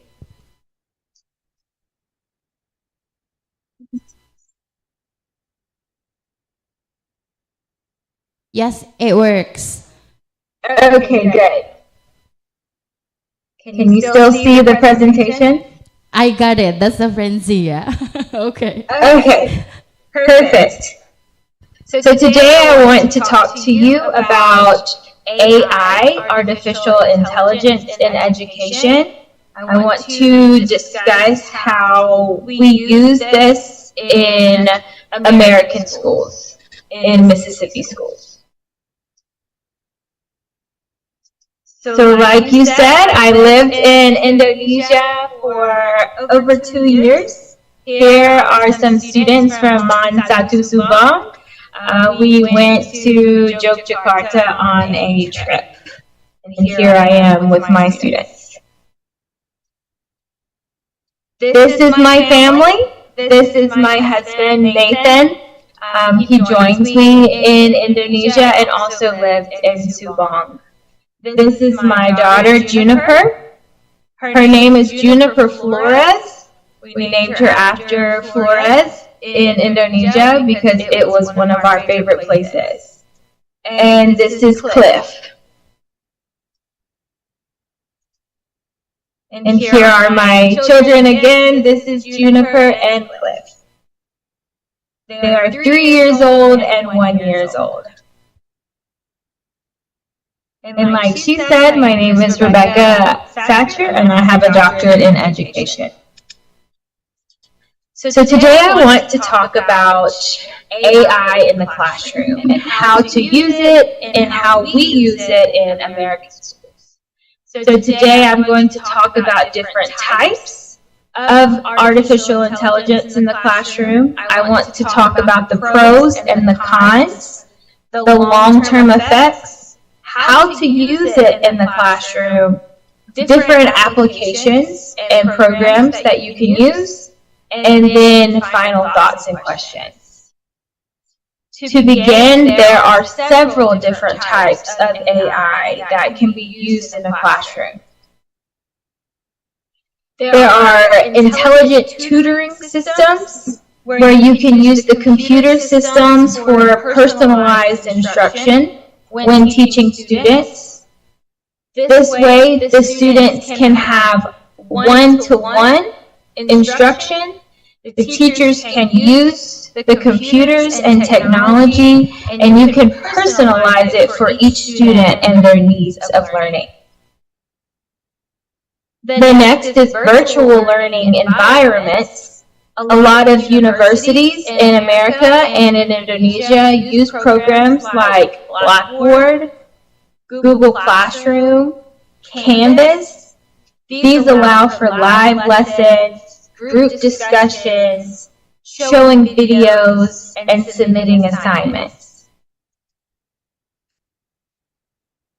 You can also use AI for content and devices. In America, most every classroom has a smartboard like this where you see the students touching like a touchscreen. And also most students have a Chromebook, an iPad, or a laptop. So in these situations, students can use their technology, their tablets, their Chromebooks to have digital textbooks and learning in the classroom.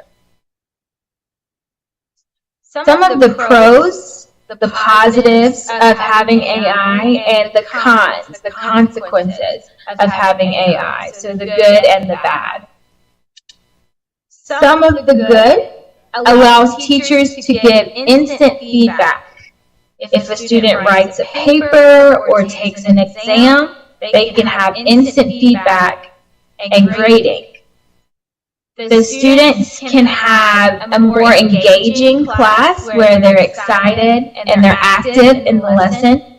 And it can also allow for longer access. Students can access at school, on their cell phone, their hand phone, or at home if they have the technology. Some of the negative, the cons of using AI in the classroom can be the cost. Some programs cost money to use. Some programs are not free. These programs, they can lack the personal connection. Because as teachers, we can connect to our students when we are face-to-face. But if it's over AI, the computer, you may lose some of your personal connection. And finally, AI can have errors. They can have mistakes easily. Now, I want to talk about some of my favorite computer programs that teachers can use with their students. A lot of these are fun and engaging, and students like to use them. So I want to show you some of these applications.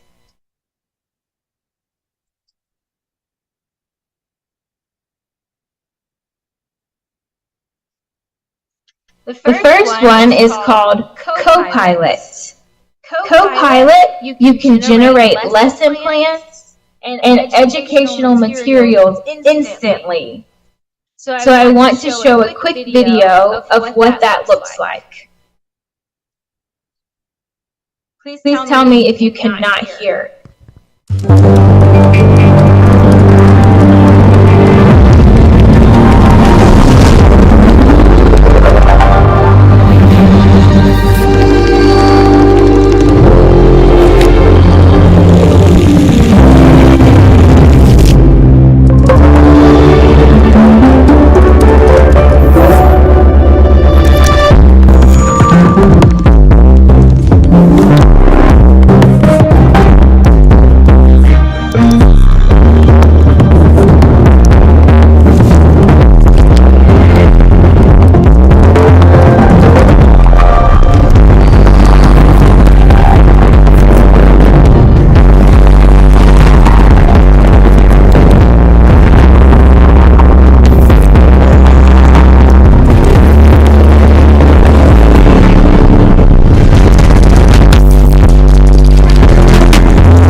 So that was an example of how teachers can use AI with their students. I want to show you how I could use it with my students. So this is an example of AI that teachers can use. You can start a message and tell it to do something. So I will tell the AI to create a lesson for learning English. And press enter, and the AI will generate all types of games, lessons, activities, so your students can learn how to speak English. For example, it says that this is a lesson for intermediate students to learn English with real-life conversations. It tells me how to warm up, engage, vocabulary, a game, comprehension, and even a test at the end. So let me do another example.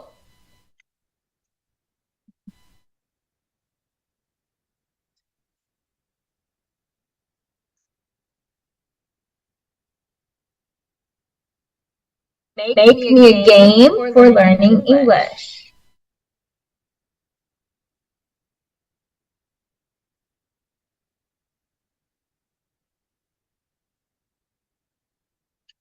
So you can see that the AI, the computer, created a game for my students to learn English. The game says Word Adventure. There are characters, vocabulary, grammar, there's a puzzle, there's rewards. So all of this is an example that teachers can use to make their lessons easy. Right there, I have my whole day's lesson, and the AI created it instantly. So that is an example of Copilot, of creating a lesson plan in seconds. The next lesson is called CuriePod, and this is to make interactive lessons that are creative, that engage your creativity, your reflection, and critical thinking. I will show a very quick video on this one as well.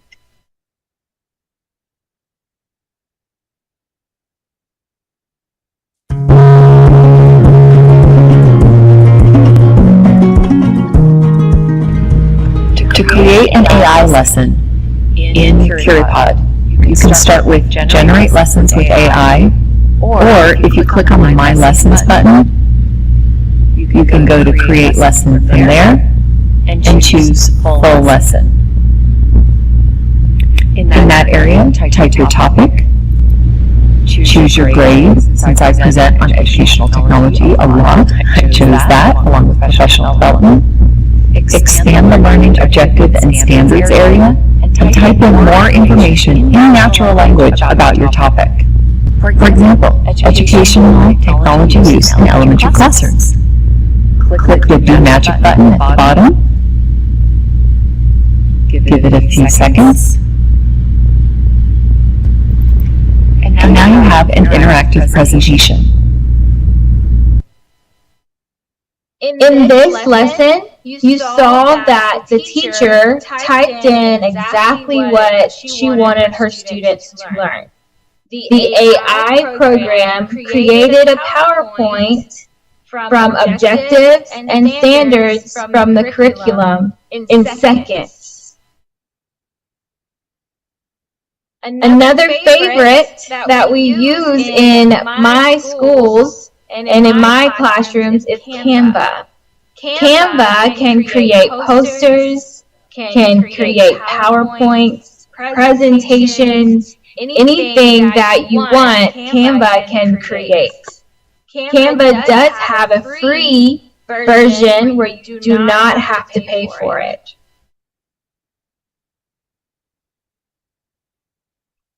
I want to show you an example of what your students and your teachers can do with Canva AI.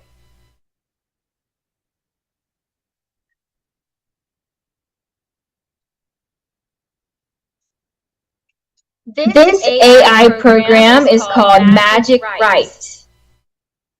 I can submit a photo or an image and it creates a poster or a presentation.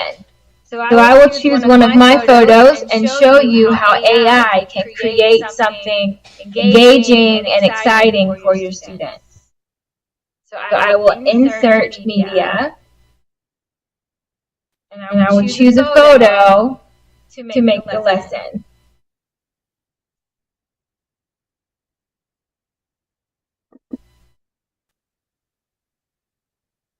It's being slow.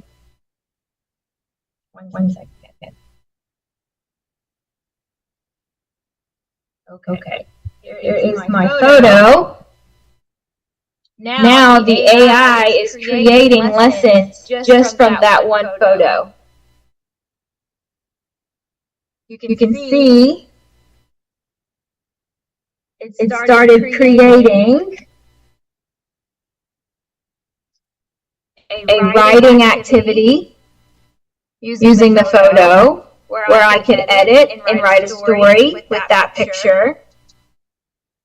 Here's a slideshow using that picture where my students can edit or make something.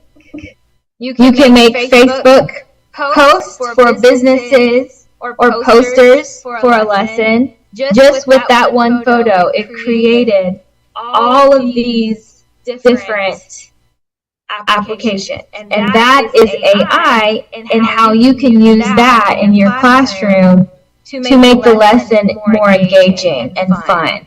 This is something they could do for homework. You can give them a picture and they can create something using that picture. Other examples is you can write a story. You can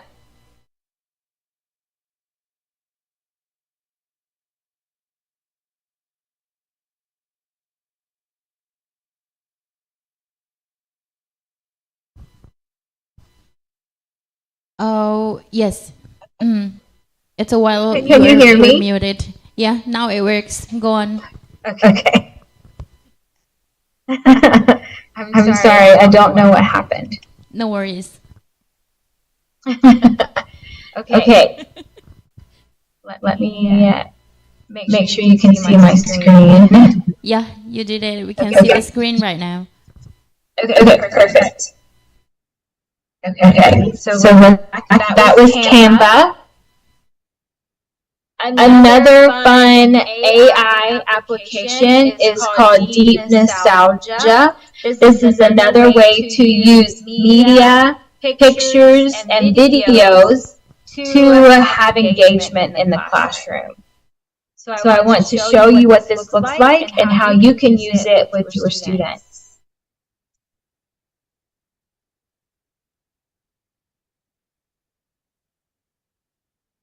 So with this program, you can upload a photo. I will choose a photo. Let's see.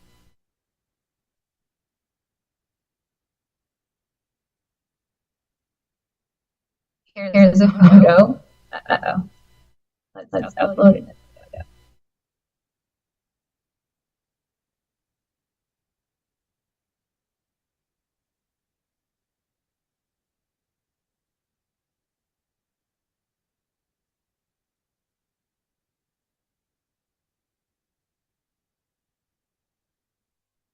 I'm sorry, 1 second.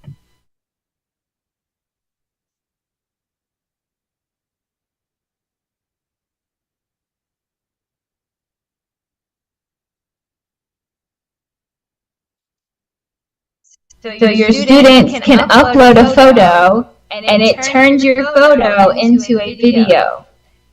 A lot of people in America use this program to take old photos of ancestors, grandparents, and it starts to animate the photo. So you can see the photo that I uploaded is a still photo, just a regular photo, and the AI has turned the photo into an animation where it's moving and you can have the animation talking. So you could make this fun by using any still photo, maybe of the president or your grandparents or someone famous, and you can create an animation so your students can share with their classmates or for homework or for something fun and exciting. So that is how another way we can use AI with our students for something fun.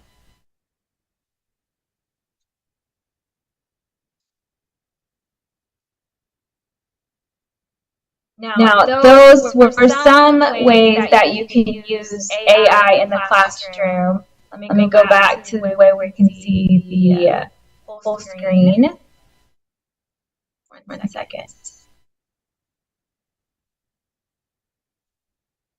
You can see there are others that we use in my classroom and my schools, but here are 6 different ones that are very common. Teachers use these to engage their students, to get them excited about learning, and use technology to make the lesson easier for the teachers. So the goal for all of these is for the teachers and the students to have an easy access to engaging and fun lessons.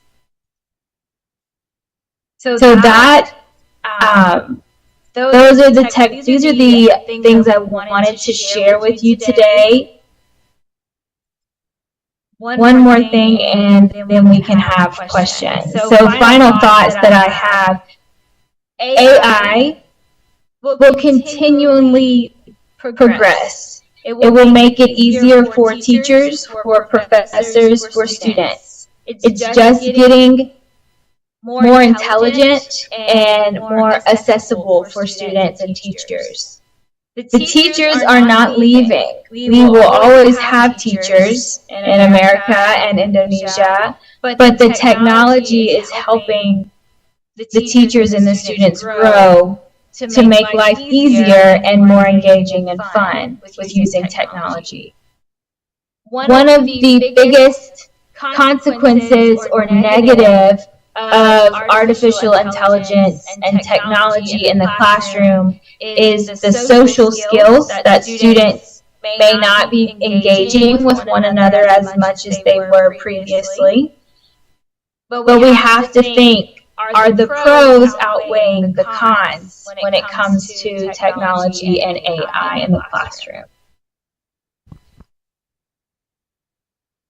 So that is all that I wanted to show you today. I would love if you have questions that I might can help or Thank you very much for the talk with you about. presentation. Okay, give applause for Rebecca Bailey's teacher. So yeah, I think whenever I heard about United States, always it's just the modern country where you guys have like the most modern technology, and then maybe you still remember the experience of teaching in West Java in Peace Corps. We studied like teaching with limited resources. It's not like technology is everywhere or kind of the thing. So the situation is of course different. Like when I read the slide, that was like Canva is the one I knew like maybe probably years ago. But other than that, I don't know at all about this, Rebecca. So this is my first time. And there is like a photo changing into the video or kind of or else. That's always amazing. Also, the social media is coming from United States. Like we have a TikTok and then Facebook, Instagram, Twitter, and else. Oh, not TikTok. I'm sorry. But yeah, that's one of the proof that you guys grow up with the technology even since you were a child. It's different from me, I mean, because this is the situation about. So I welcome all the participants to ask the question if maybe you have, because you specify into the classroom. Yeah, that probably. But let us check in the chat box. Oh, this is a question for Dr. Rebecca, if you maybe can check. While in general, ChatGPT does not a good job of responding to conversation, does it have a drawbacks, or how should best be used? If you maybe can get a point, yeah. I was just amazed, like when you explain how do you and your students use ChatGPT at the same time. I myself here was still worrying, like, Yes. do my students know about it? Can you hear me? Yeah. Like, do my students know about it? What if my students know everything, and then they can probably find the answer easily by not asking from the teacher?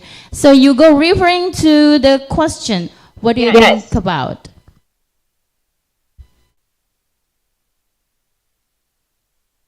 So I want to show you a drawback of using chat in the classroom. Okay. So let me show you what students might do in the classroom. Write an essay about speaking English.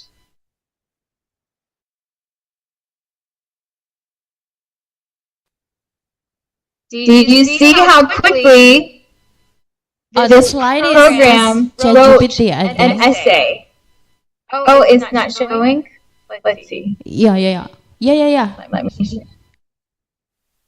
Oh, it's showing? Okay.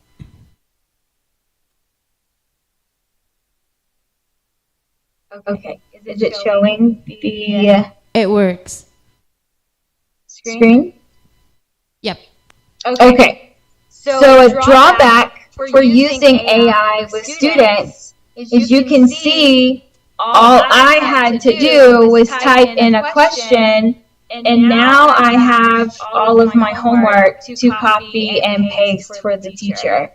But the student did not do any work. The computer did the work. So yes, the AI is beneficial and helpful, but if the students are copying and pasting, then it's not. That's a drawback. That's a con. Because that program very quickly wrote that essay for the student. Okay, thank you. So how do you know that the students are not copying or copying? This is a kind of like maybe validity of assessment, yeah? It's because we know students have everything in tools. But wait for a minute, let me ask some audience. Right here, do you maybe have a questions? Yes, please, come here, come on. It's very far away, so you should come here because I only have one microphone. Okay.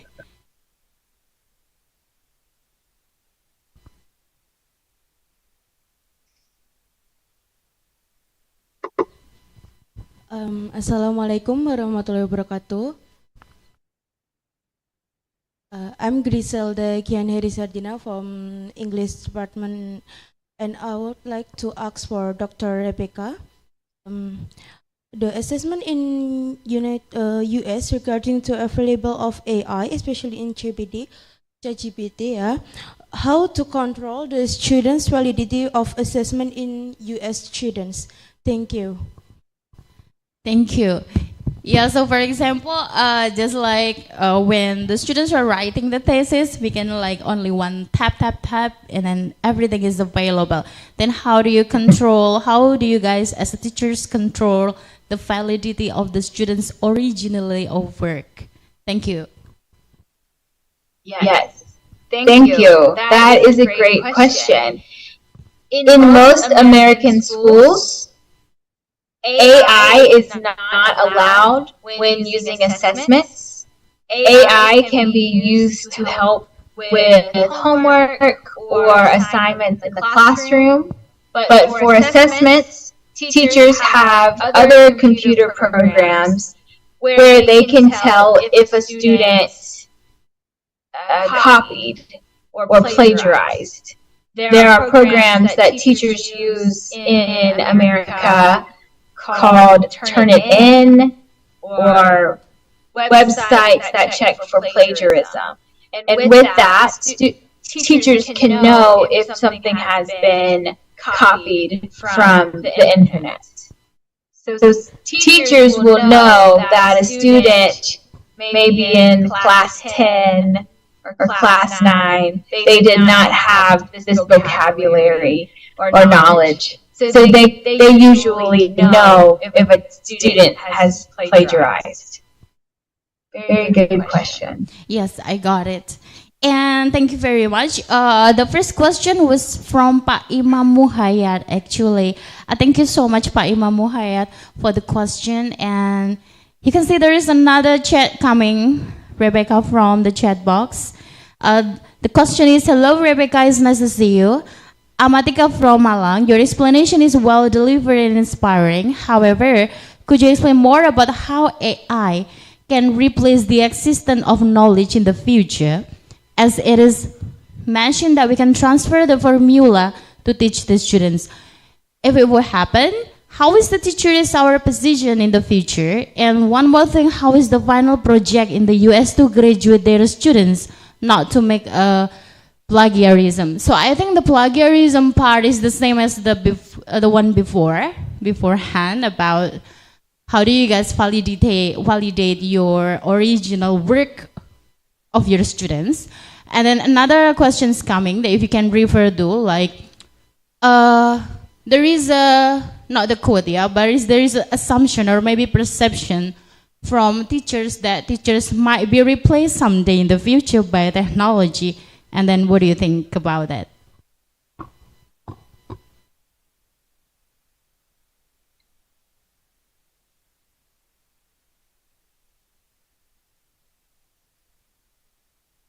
Yes, that is a very big drawback for using technology in the classroom, is the fear that teachers will be replaced or their profession would not be needed anymore.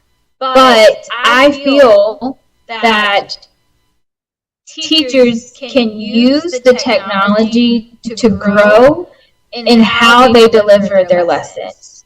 They can grow with how they teach students. And with that growth, teachers will never be replaced with technology, because teachers are more than just a computer. Teachers are there to care for, love, respect their students, and a computer cannot show those emotions to students.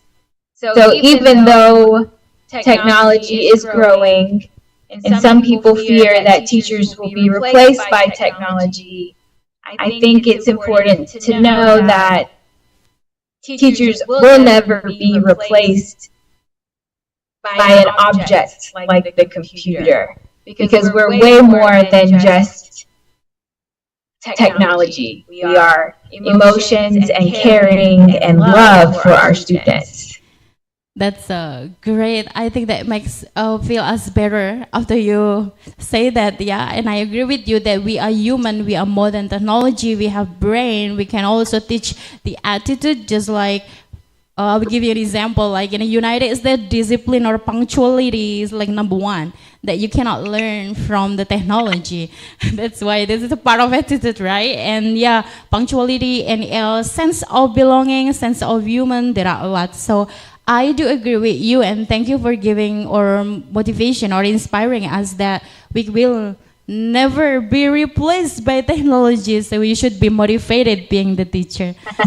Okay, so are there any more questions? If you maybe have, yes. Oh wow, 1, 2, 3. You need to stay here, Rebecca. Okay, just come. Oh yeah, I will go there. Hang on.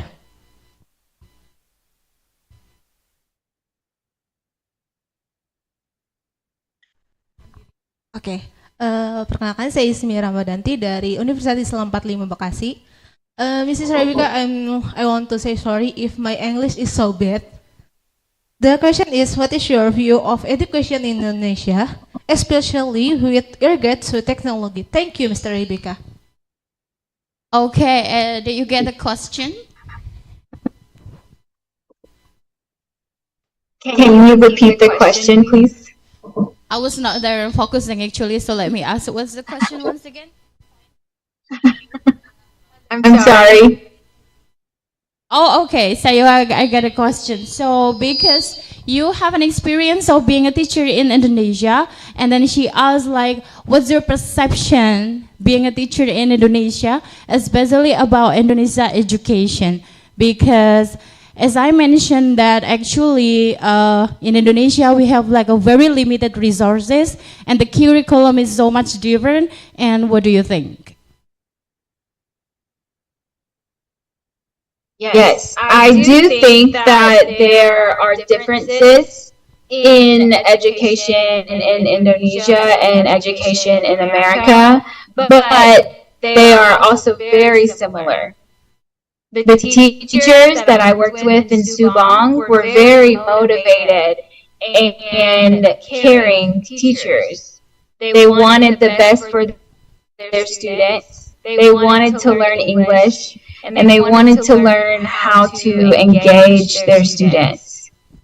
In my experience, that's the same in America.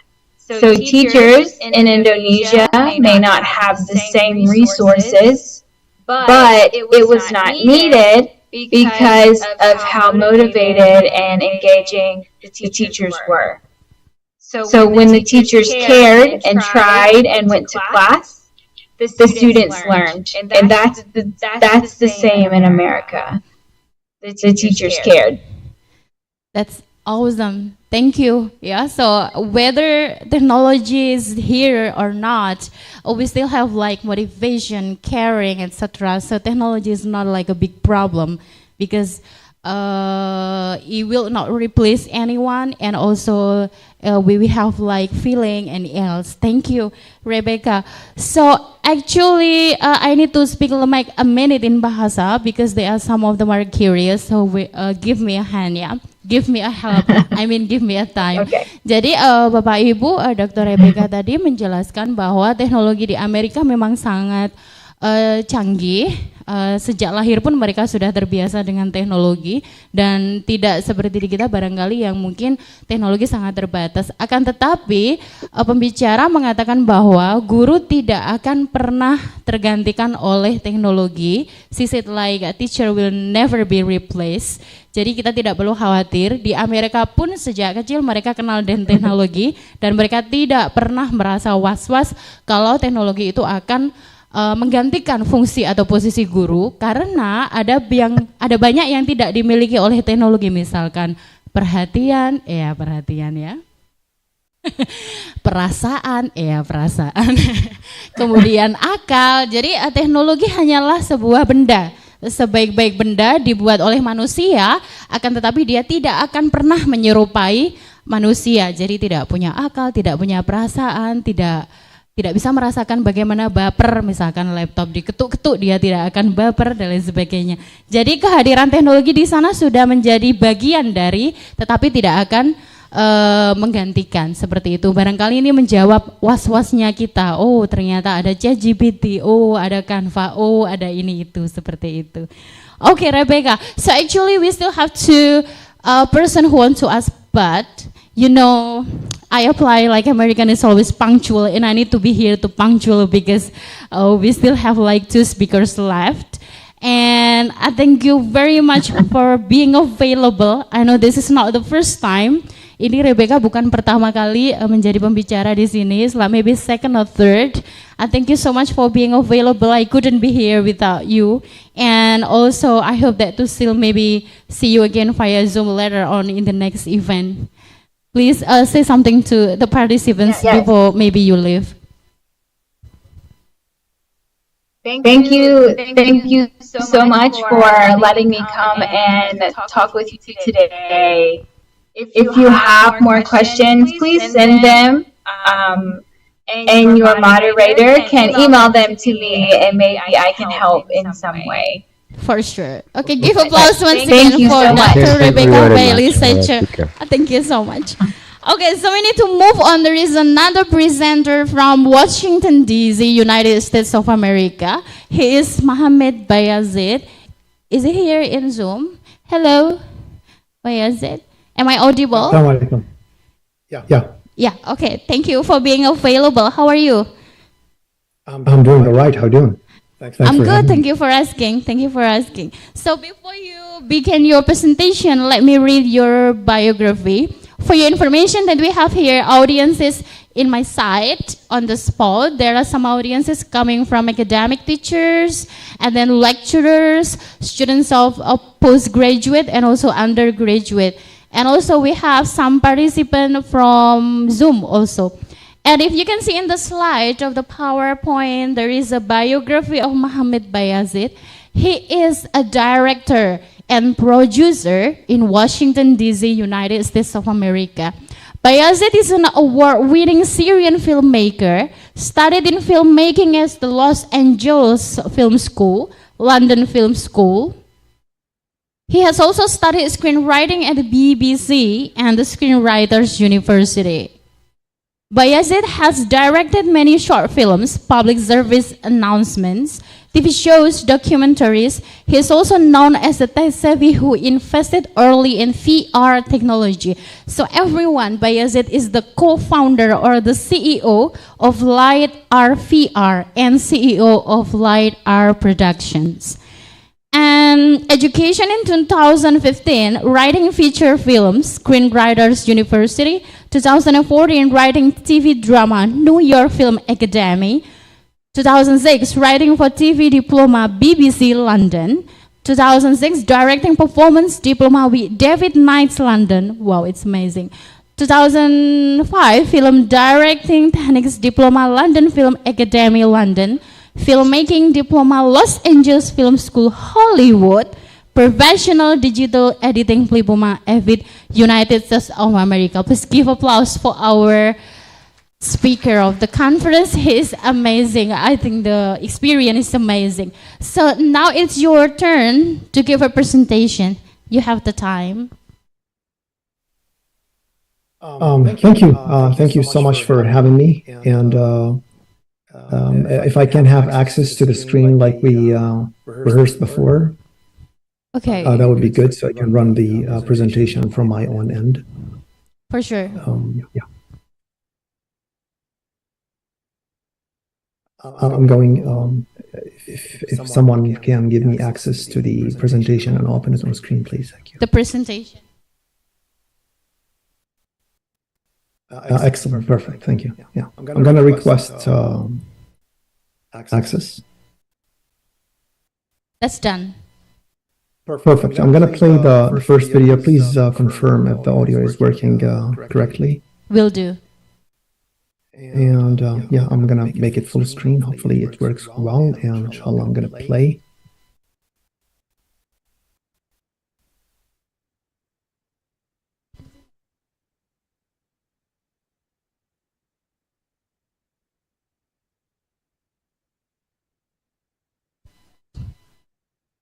Okay, I'm sorry, we cannot hear the voice.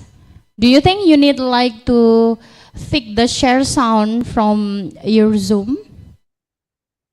I'm playing this from your own computer, so yeah, it's something I think brother can do himself. Okay.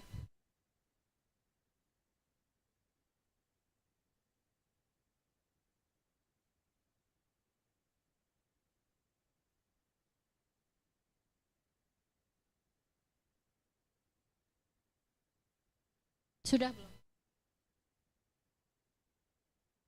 Do you think we need to approve that maybe you can request for access for sound and also for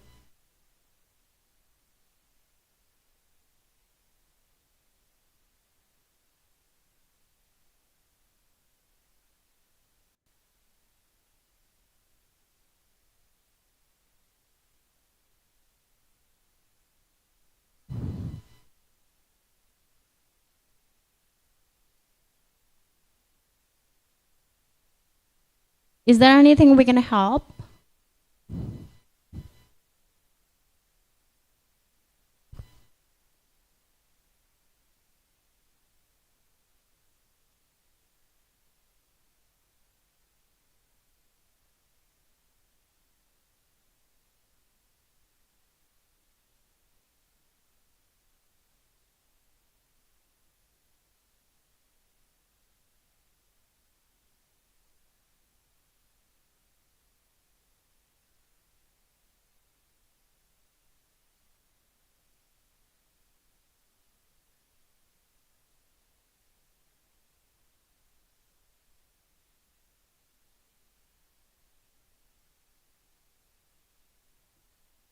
Is there anything I can help?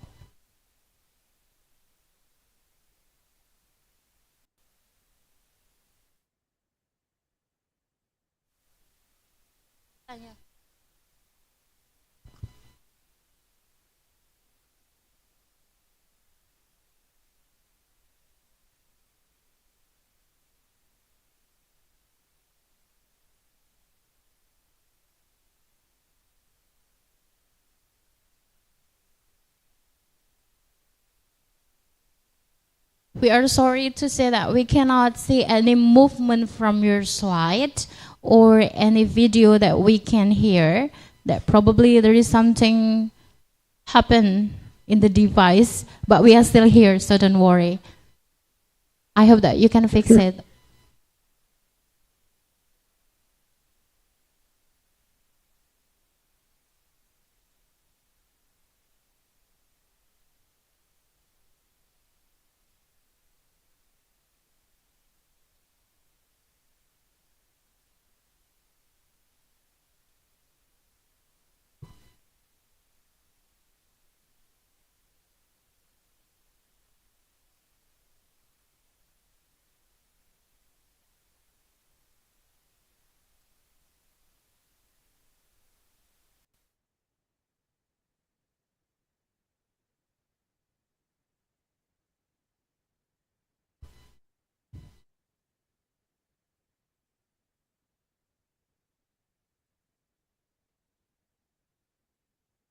Okay, we now see the movement of your PowerPoint or slide.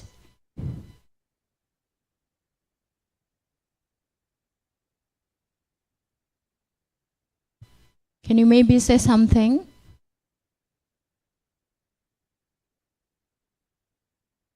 Are you talking to me? Yeah. I can listen to you. Yeah. So the issue I think is from your computer, right? Yeah. And can you play once again, or can you request to share sound so we can accept your request?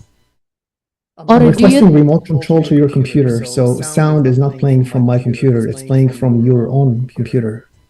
Yeah. We fix the problem. So right now, you can try to play the video yourself on your computer and see if there is sound or not. If there is sound, I will request control, and we start the presentation, inshallah. Okay, so we have another option, specifically for your video. What if we share your video from here, from the host here? Is it okay? You mean so can you play now the video, or it won't play? Yeah, we will play the video. And would it have audio? And yeah, now in my side, we can now listen to your video. What about in your side? Can you listen I can hear the video. That's fine. Yeah. Yeah. Perfect. Okay. I'm sorry. No worries. Yeah. So inshallah, yeah, you can play the first video, For sure. brother. Okay. And after it's done, inshallah, I will request control and start my PowerPoint. Okay. But there's something covering the video. It's like a quick, big rectangle. I'm not sure if that's something you can. Yeah. Okay. So we're going to play from the beginning, yeah? Yeah. From the first. Yeah. This video. This is a video. Okay. Actually, never mind. I just requested control. Yeah. You can give me control, and I will play inshallah. Gotcha.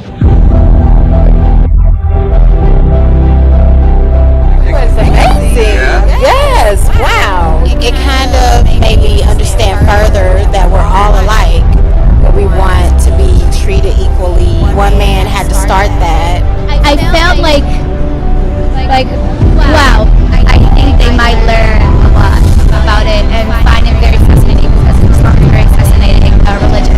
Yeah, I'm in the middle of Times Square, and I didn't feel like I was. This VR interactive experience would be a wonderful way for like people to help fight down stereotypes. I didn't really know about the Islamic culture, so it's just amazing to see that it's not about what you have on or what skin color you are. It's all about the love that you have for one another, and that's so beautiful. Then in the beginning, the prayer was I thought it was getting in my head.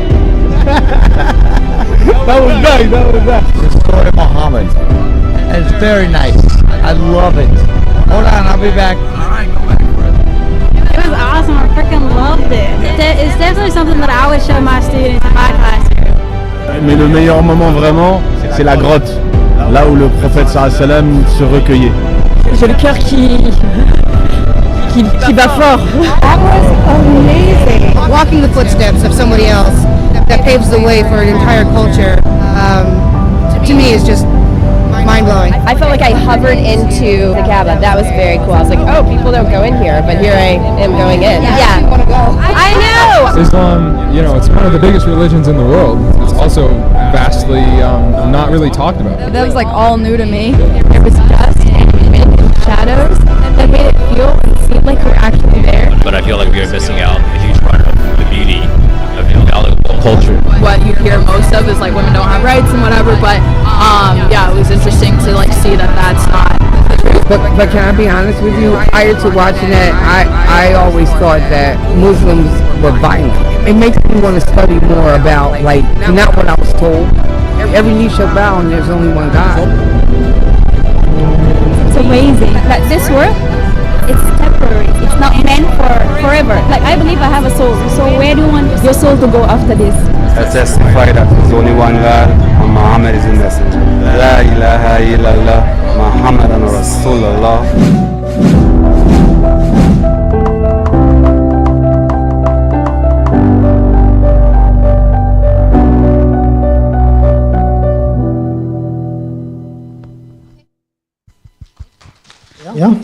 Yeah. So this was in 2019. We went to New York Times Square and we recorded this reaction from people, watching our content. Let me move to the next slide. Let's see. Yeah, okay. There's a big rectangle, brother, above the presentation. I'm not sure if this is something we can remove. Big box, but anyways, discovering the upper third of the screen. You can't remove it. Okay, that's fine. Let me tell you a quick story. When I was a young kid, I went to the movie theaters by myself, and it was my first time going to a movie theater. I went there to buy a ticket for the movie, and the lady asked me at the box, where do I like to sit? And, full young version of me pointed at the front row, right in the middle, first row in the middle. And I sat there, and she asked me, like, are you sure? Why not sit there in the back? And she pointed at a place in the center of the theater. And I thought she was fooling me and trying to let me sit in a bad seat, to save the best seats in the house for someone else. And I insisted. I said, no, I want to sit in the front row, right in the middle, right in the center. And I sat there. And within a few minutes after the movie started, I realized my mistake. And that, this is the worst seat in the house to sit in. And this is when instead of watching the movie, which was very close to my eyes, I decided to look back and look at the people watching the movie. And I recall, I will never forget the scene I've seen, hundreds of eyes glued to the screen. It was mesmerizing. It's like a temple. It's like people worshiping God. And at that time, I realized the power of movies and the power of cinema. And I was always mesmerized by the movie, The Message, Al-Risala, made by Mustafa Al-Akkad. It's a really old movie. It's like late 60s. And it was made about the Prophet, peace be upon him. And it always amazed me that for more like 60 years, no one else created another movie about our beloved Prophet, peace be upon him. And that was mainly my motivation. I wanted to become a filmmaker, to create movies and things about the Prophet, peace be upon him. I think it's a very precious story, and that's worth telling. And I've been in the filmmaking industry for about 22 years now, and I've done a bunch of stuff across the years. I still have not done a feature film about the Prophet, peace be upon him. That's still on my to-do list. But I want to tell you that after all this filmmaking on a rectangular screen, I decided to move and create things in VR and virtual reality. So instead of you watching the screen like a box, you are inside the screen. You are part of the scene. You are so immersed that you can look all around you to check things and see, like you can literally look underneath your foot, and I found that mesmerizing. Fast forward, like about 7 years ago or so, me and my wife, we went to Walt Disney World, Orlando in the US. And we went to a theme park ride called Avatar Flight of Passage.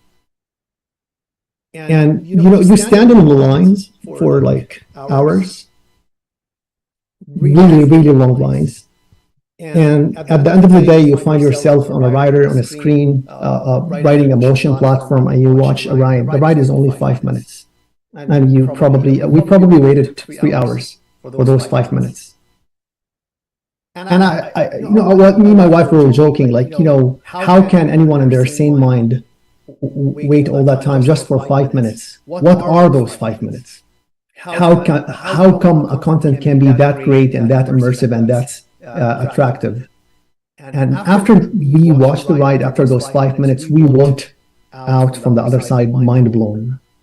And we waited again just to watch it again one more time. It was so amazing that a ride that you fly in the planet of Pandora. And we immediately ask ourselves, like, imagine we waited 4 hours to watch 5 minutes of a completely fictional story that takes place on a fictional planet. And we got emotional, like it's so mesmerizing and so magical.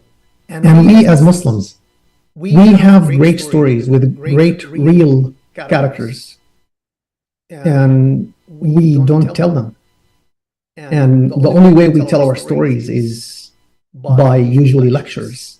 And we lack visuals in Islam. Like, we don't have a lot of visuals. And I always say seeing is believing. You have to show something in order to be immersed on it. So we set our mind that, no, we would like to create our stories, recreate them in virtual reality, in the most magical format ever. So this is in 2016. We created the first test of Kaaba. It was very, very humble beginning, just a black box with few bricks, but it was 360. So you were able to wear a headset at the time and see what's inside. But then we decided that it has to be perfect. It has to be indistinguishable from reality. So we spent about a full year, just R&D, 2017, just researching and testing until we found a way to render 8K resolution on a computer and create this. This is the very first video test we created in 2017. And the moment we created this test, and we watched it in VR, and you can see two screens. The left is for the left eye, and the right for the right eye. Every time we render 2 times. And the moment we wore this, we thought, you know what? I think we're ready to embark on something really big. And we wrote our first title, Mecca: A Journey Through Time. It's basically the story of Islam. You go into like a wormhole, and you go back in time 1400 years ago, and you visit ancient Mecca. We spent another year after that to produce our first title, and we actually premiered the first title in Malaysia, and the reception for that was incredible. Mecca: A Journey Through Time, the story of Islam. It was only like 6-minute video ride, and I'm going to show you now the reception in Malaysia for the first time we released it. This is in April 2019. Historic hosts as if you were there in 360 8K VR. This is not a movie to watch, but a journey to take on. Mecca: A Journey Through Time. Worldwide premiere.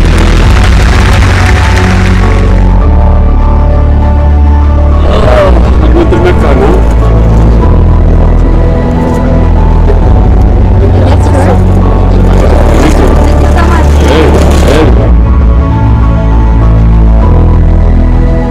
Stone falls down right beside you and I literally jump back. So realistic. Everyone has to try it. This is seriously something that is going to blow you away. Amazing, amazing. The experience is really real and very informative. It's a really good experience.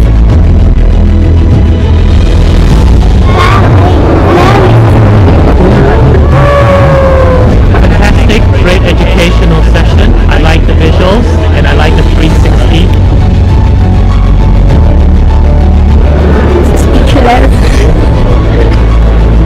Seems like we're at Mecca. I've already been there and it's nearly the same. I come from Japan, so I'm very interested in the religious of the Muslim people. Arigatou gozaimashita. Yeah, it was amazing. I feel like I'm standing, next to Kaaba. I don't know how to say it. Speechless. Wonderful, wonderful. For a moment you forget that you are in virtual reality. You just feel that you are in reality.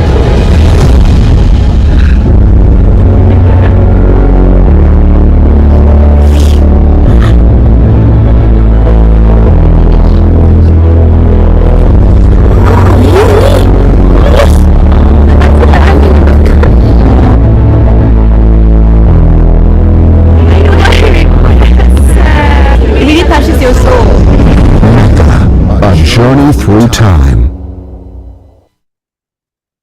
So we were, alhamdulillah, amazed by the feedback. This was the first time we show our production to the public, and this was the first time, to the best of my knowledge in the world, an 8K resolution was played on a standalone VR headset in VR. Islamic or not. Even Disney at the time didn't have that resolution in virtual reality. And, we were dazzled by the perception, alhamdulillah. And we started working on our main product. Our main product basically was a motion platform. We wanted people not only to be immersed in VR, but we want them to move, to fly, and we want them actually to smell. So we worked on a technology in which, like, you can smell Kaaba. So when you approach Kaaba, you actually smell it. And when you approach like the Rawda, you go inside. When it's raining, you can smell the rain and like the wet sand, the dirt. So we worked on that main product, and we released it in Canada. So I'm trying to sort of walking you toward our. This is the main product. This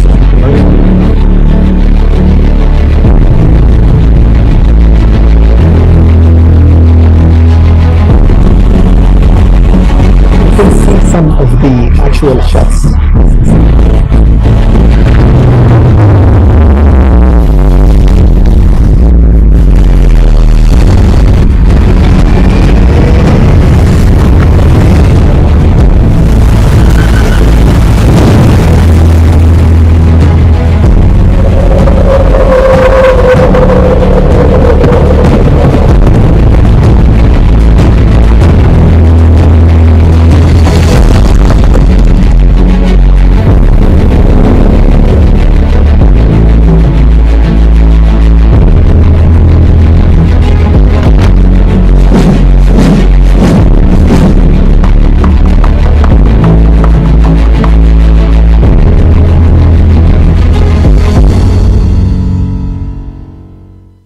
As you can see, our ultimate goal basically is to first entertain and then to educate. We believe in entertainment. I do think that entertainment is essential. People should have fun.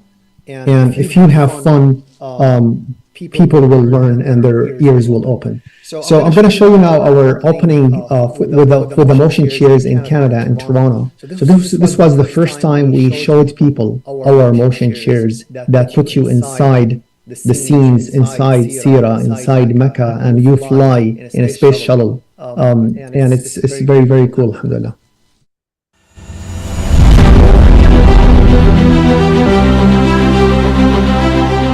Amazing!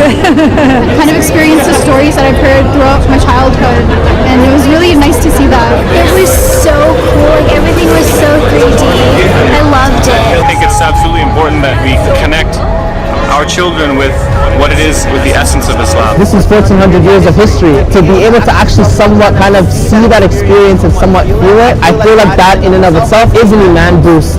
Definitely very, very big move. Big step. It's amazing. The smell of the dust and the Mecca and everything, like it's all good. There was like smell, air coming out, and then you can feel the shuttle while you're moving and landing at one point. I thought I was gonna fly out of the cabin, so I held on tight. It was amazing. You get to hear the story of the first revelation. It's unlike anything else. I liked the idol when it fell on you. It like was really scary. Oh my god, this is so cool. I was inside that. Once inside was amazing, and also Ghar Hira, like I was actually there. تاريخه 2000 سنة جمعتم في هذه النظارة. It was truly emotional to be in the cave.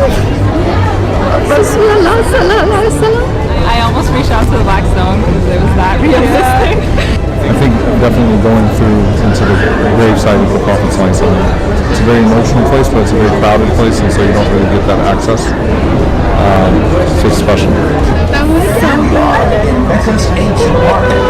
Having that like practically real life experience, almost like being there. And I was totally cut off with this world. Like it's amazing. It was a very, very good experience. I like the part when we went near the Kaaba. That part was cool. I touched it and actually kissed it. It made me so happy to be a Muslim. I'm so happy to be part of this. I had my whole family try it. It was amazing. People around the world need to experience this. It's amazing. It is great. How was it, ladies? It was amazing. Yeah? Destroyed all the slipperies. Wow. To go inside to see the Prophet Muhammad where he's buried, it's just You'll never get that experience in your life, but we just got it. It's something. That was such an incredible experience. I love the fact that it was 360. You could turn around and see everything. The smell of the Hajar al-Aswad was amazing. One of the best ever. I got scared. I almost wanted to cry. I'm speechless. It feels like so real. It was an incredible experience. But a trip to Mecca back in time, dodging falling boulders and rocks and looking around and viewing the grandeur of the Kaaba. If you can't go there and we can't go back in time, the next best thing is the light art trip to Mecca. Assalamu alaikum.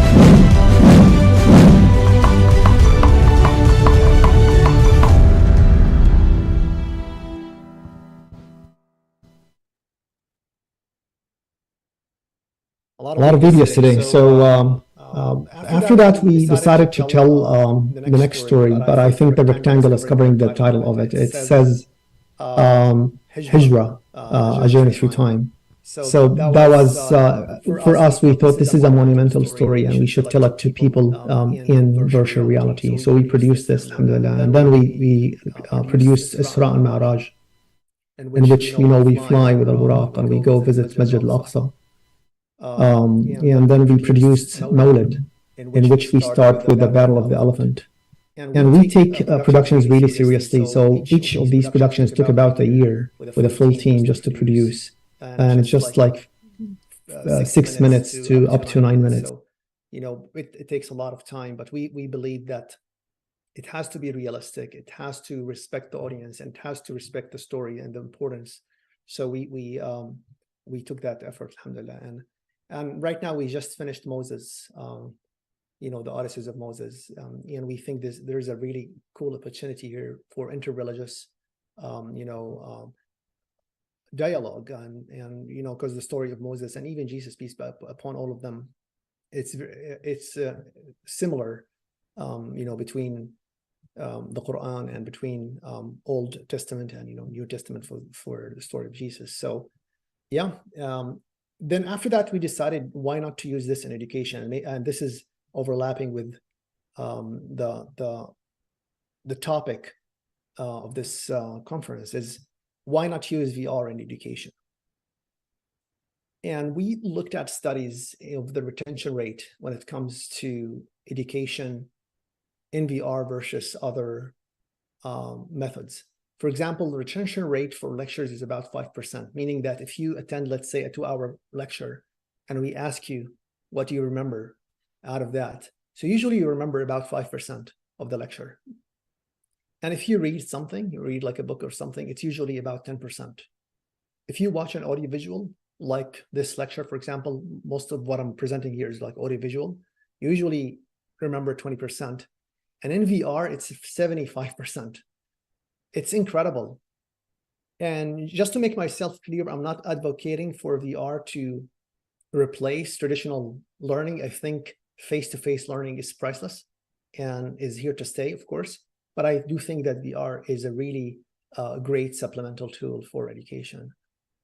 So we created an educational program in which the students can watch our content and can even interact with it, as I will show you later. I'm going to show you the first test we did here in Chicago, US, with an Islamic school. So yeah, watch with me.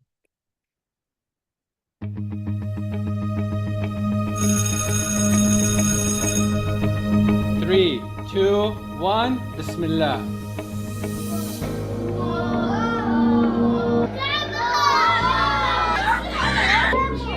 That was awesome when it takes you up, because I feel like you're floating in the air. Their excitement is on a whole other level.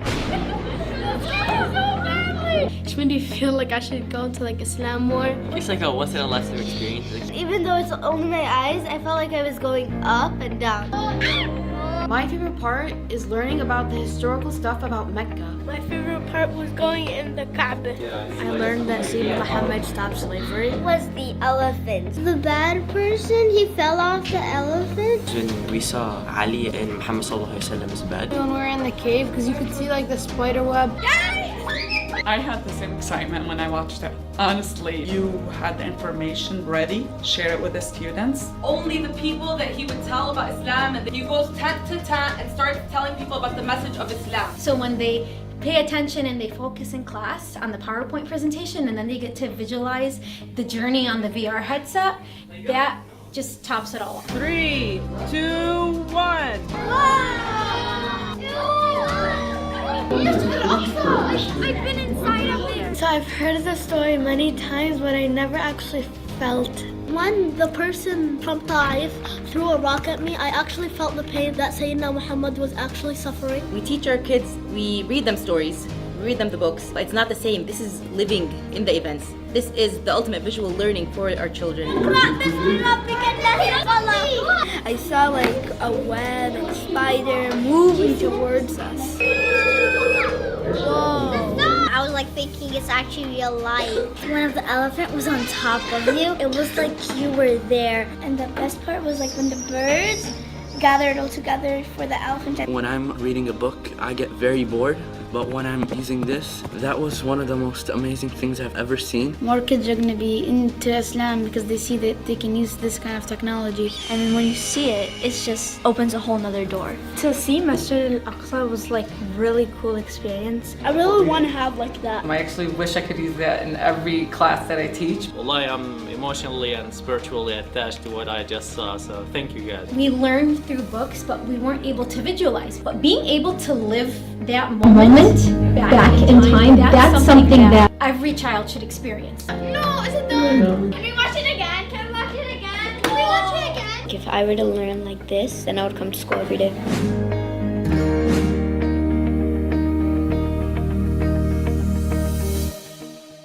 So again, we were amazed, alhamdulillah, by the feedback. Like, when was the last time you went to a classroom and you've seen such a feedback on any content, anything at all? So it was incredible to watch the kids and see how much they were excited. I'm going to show you here the interactive part. As you can see, these rings actually drive and the attraction of students towards a certain point in the screen. And this helps when the students are wearing a VR headset. It's hard to tell them, look at this or look at that, right? Because they're basically blinded from reality. They're inside virtual reality. And so we created this technique in which the teacher can touch any place on the screen, and it's basically flying rings will guide the attention of the students toward the point that the teacher just pointed. For example, in the example here, the teacher will be saying, look at, Mimbar Rasulullah, the member of the Prophet, peace be upon him. And the students will be able to see that. And the other one is like the mihrab and etc. So this is a really helpful method in our opinion. We also created a platform to allow teachers and educators to design their own quizzes, their own interactive VR slideshows. So this is like a sort of a programming language, a very simple one that allows teachers, and you can use an iPad or a computer, you can use it and create your own questions. For example, like you can ask them, where's Kaaba? And then you draw a green rectangle over like a square over the Kaaba. And then students, if they press on this, they will get a green, like square. Here's an example here. Again, pointing at Maqam Ibrahim or pointing at Blackstone, and the rings basically will drive your, attention. Again, these are like questions you can see here. This is a promo we've done for the Ministry of Hajj and Umrah. I'm gonna just play. Hopefully, I think I've edited it down. So yeah, this is a question like, for example, when does the pilgrim enter the state of Ihram? And you have multiple questions inside VR, and you click if the answer is correct, then it's green, obviously.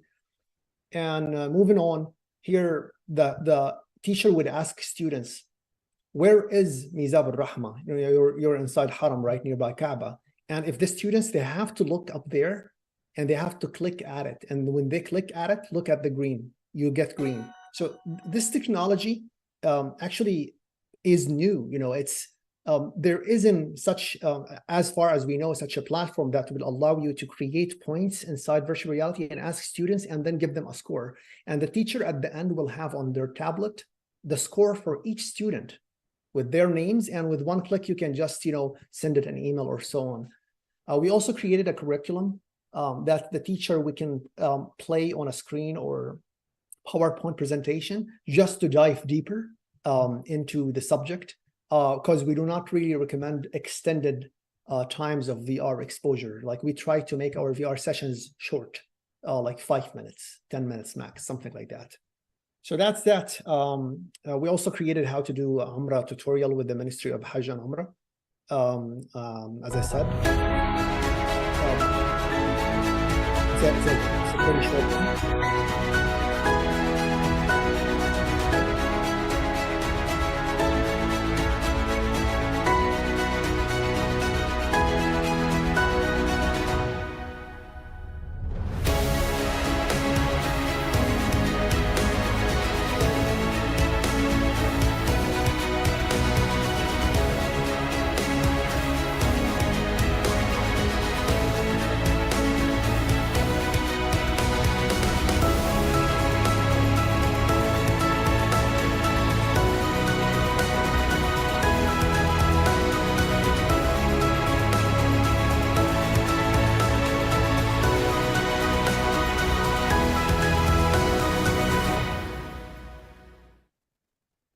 So yeah, that's that. I'm gonna stop sharing my screen, and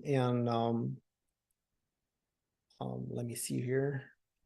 Yeah, you can take control if you like.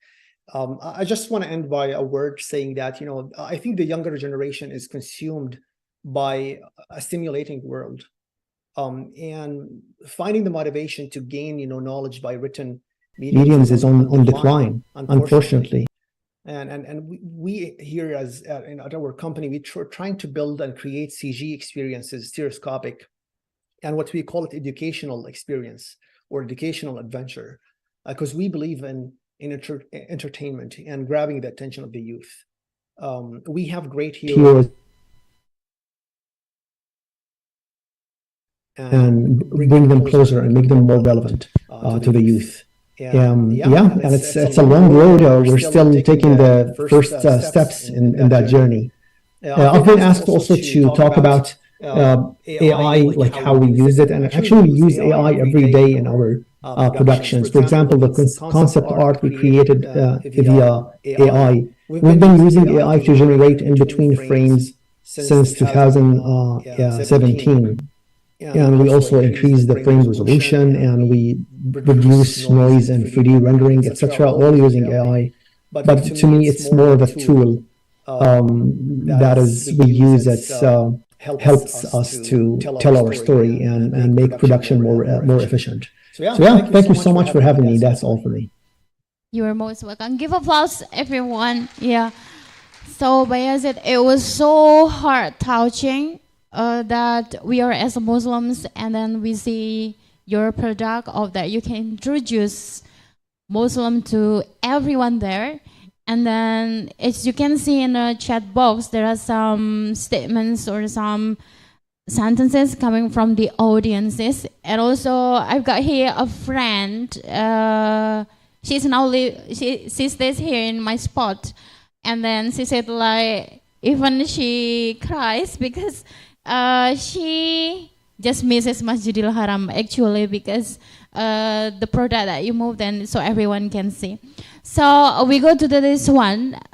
We get some responses in the chat box from Bu Erna Iftanti from Universitas Islam Negeri Tulungagung. Thank you for a very nice present. And then from Imam Muhayyad to Muhammad Bayazid, a fragment of the 2001 film. You can translate it if you like to Indonesian, because I can read the question and I can answer it immediately if you like. Yeah.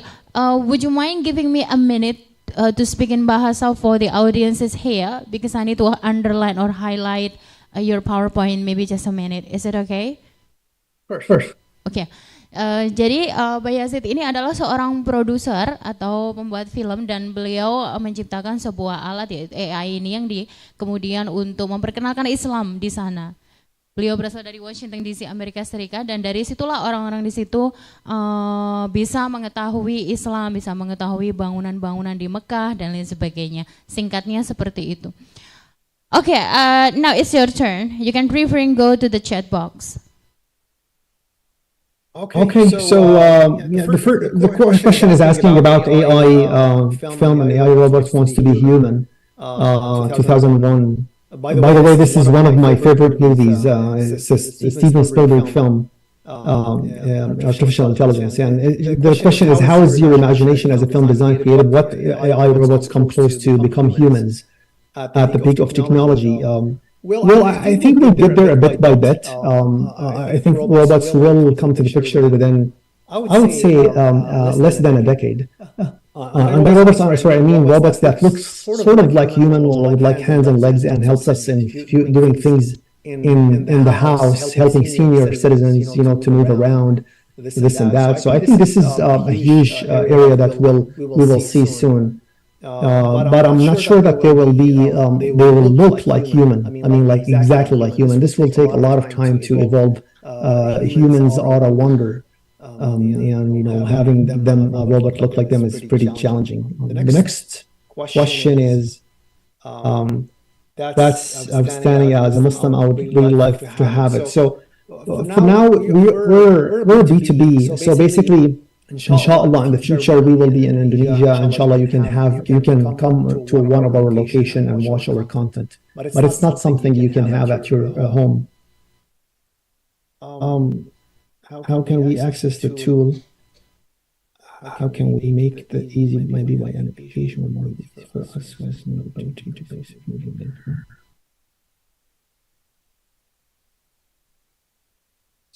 But I don't really get exactly the question.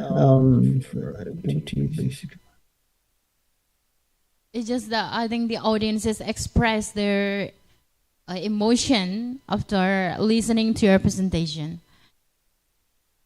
So if he is asking or she's asking about the access to the tool, I'm not sure which tool you're referring. If you're referring to the VR tools, so these will be available for educators that we work with.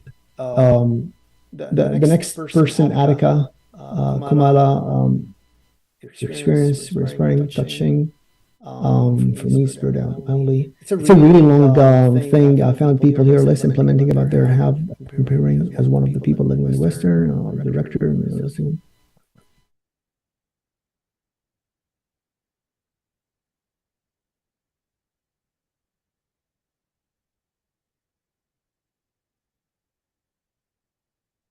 So yeah, she's asking like why people in the East are not implementing that. I'm not sure how to respond to this. I'm not pretty familiar about the Far East and why not people are implementing this or not. I don't like to generalize or to like create a stereotype here.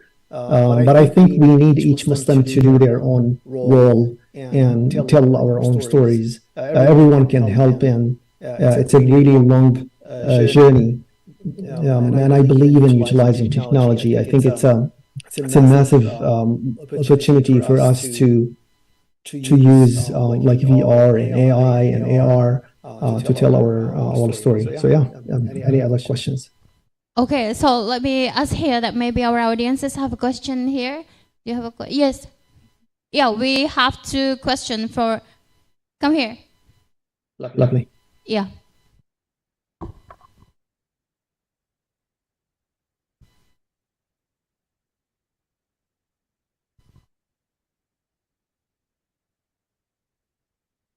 Well, thank you. My name is Naufal Siddiqui Nasrullah. I am from English department.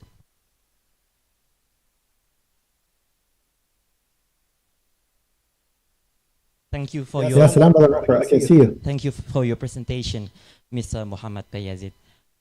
I would like to ask a question here.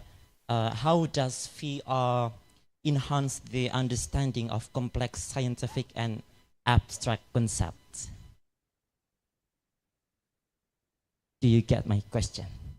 Yeah, I got your question. I don't think that. Okay, it depends on the definition of complex, right?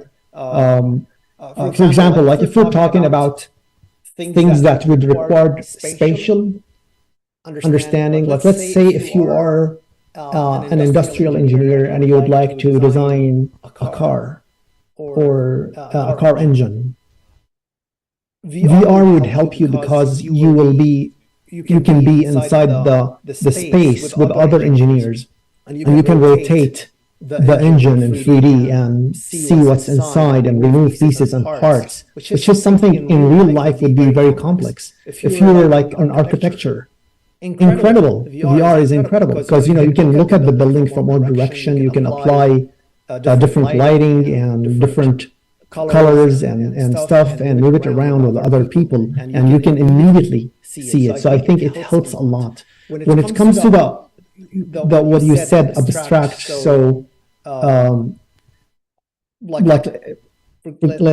shall we say like philosophy, for example, some philosophical things. I'm not sure if VR will help you to put you in the state of mind, make you realize like lights, but it might not be the optimal, I think, probably platform for abstract.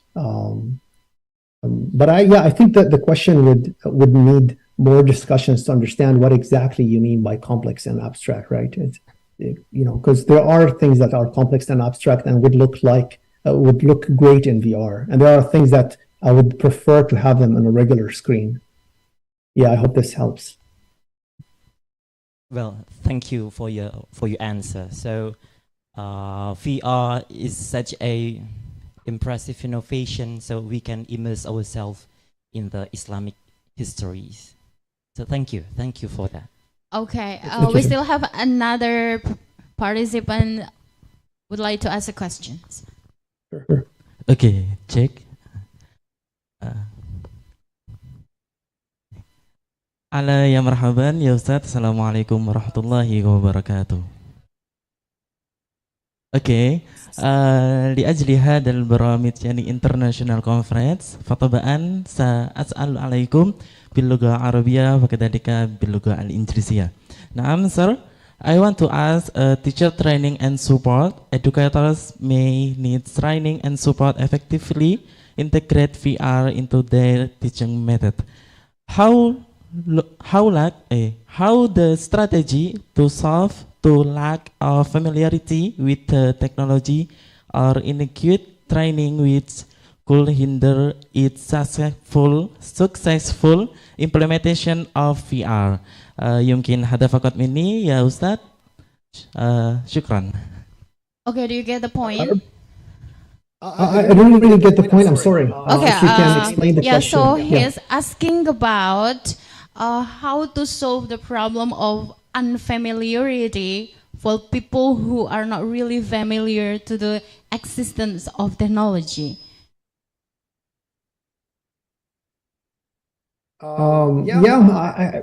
So you definitely, when it comes to VR, when it comes to AR, these kind of technologies, you have to try them firsthand in order to understand them.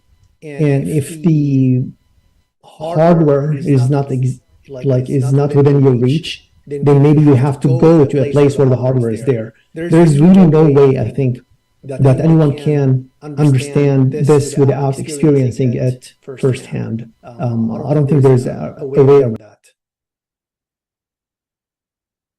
VR, this is still the first time we know after you introduced VR to us, and that's why he is asking. So this is going to be the last participants who would like to ask a question. You have the time. Okay, syukran Ustadz. Okay. Alright, Assalamualaikum warahmatullahi wabarakatuh. My name is Salma Zahrotuni Alasani. I am from Mathematics Department. So in my previous research that I conduct about the implementation of Lovecraft 3D in the virtual world. And this is the interesting part because it give the similar the virtual world like VR. So my question is, in mathematics there is a geometry learning, and we know that VR is very useful for the student to understand the geometry learning. But I think how to combine the model of learning with the conceptualize of the geometric learning, because I use Minecraft education and also Blockcraft 3D to give in my research, and it will impact in the special ability, just about the special ability of student. But the application is not fully support the materials about the all geometric learning. So how we combine the material geometry and the model of learning in the classroom process. Okay. Thank you very much. Wassalamualaikum warahmatullahi wabarakatuh. Yeah, thank you for the question. MashaAllah, you seem like a brilliant student.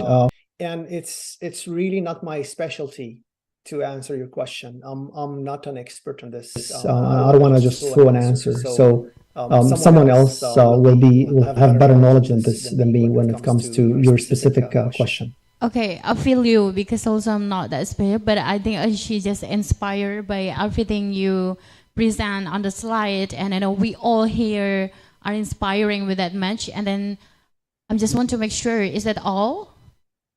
Okay, yeah.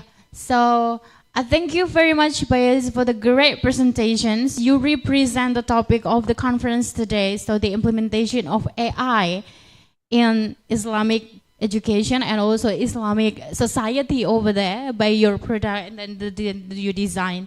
And again, we thank you very much, and thank you for being available. And I hope that probably we can invite you again, or maybe we will see you later or so on, because we never know. So yeah, do you want to say something before you leave? No, thank you so much for having me. It was a pleasure joining you on this day. Yeah, inshallah, we'll talk to you later. Yeah, salam. Yeah, you are most welcome. Give applause for anyone. Thank you very much.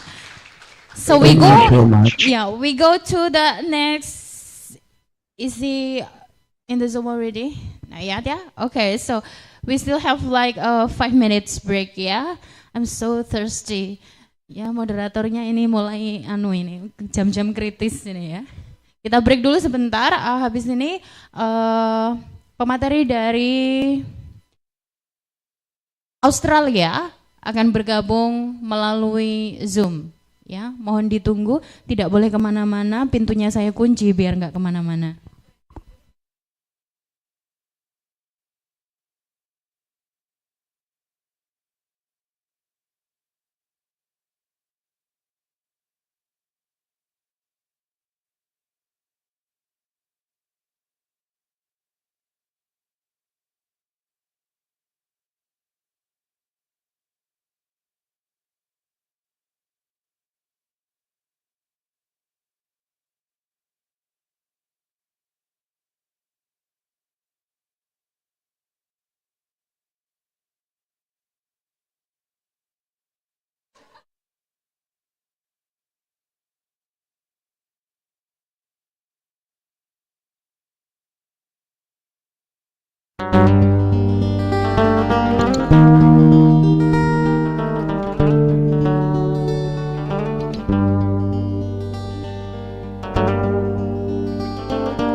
والنور يهدي الحائرين ضياؤه وفي الحشر ظل المرسلين لواؤه تلقى من الغيب المجرد حكمة أمطرت في الخافقين سماؤه بها أمطرت في الخافقين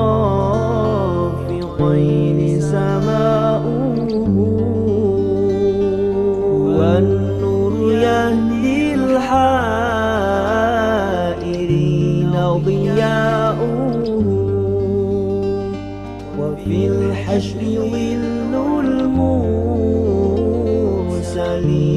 لواؤه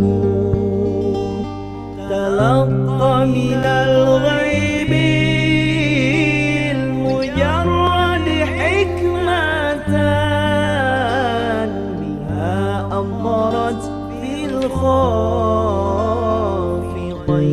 سماؤه بها أمطرت في الخافقين سماؤه ومشهد أهل الحق منه لطائف تخبر أن المجد وشأوه فلله ما للعين من مشهد اجتلاء يعز على أهل الحجاب اجتلاؤه يعز على أهل الحجاب اجتلاؤه.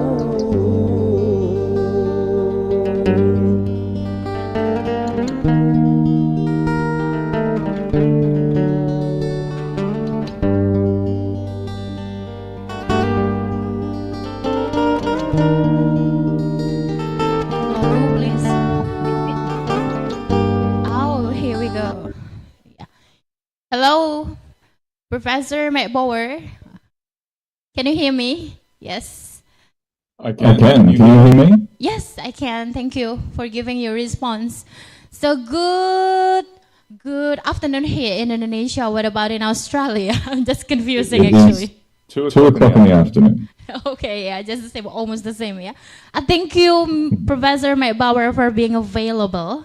And we have here some audiences in Zoom, and mostly audiences are here in my site and on the spot or offline. So here we go. This is the speaker of the conference, Professor McBower. Let me read his biography before he begins his presentation. Professor McBower is a professor in the School of Education at Macquarie University, Australia, who specializes in the innovation use of technology for learning purposes. He is particularly interested in how contemporary technologies such as artificial intelligence, augmented reality with best tools, virtual world, social networking, immersive virtual reality, 3D design and printing software, and so on, can be most effectively used to support cognitive development and collaborative learning. He has over 100 peer-reviewed publications in the area of technology-enhanced learning design, teacher education, and computing education. He has led over 30 funded grant projects and participated in many other research initiatives, with a total funding exceed $2.4 million. He specializes in learning innovation research partnerships with industry enterprises and the education sectors such as schools, universities, training, and education technology companies. So he is really in line with our academic area, yeah, represents a university and school. He has delivered numerous keynote and invited speakers, just like today he invites him to be the speaker. And the topics he brings such as artificial intelligence in education, augmented reality, blended synchronous learning, and learning design. Can you go like down? Digital technology and creativity. Technology enhanced learning design, the subject at Macquarie University. In 2021, he was one of the 4 recipients of an Australian award, wow, for university teaching excellence. That's awesome.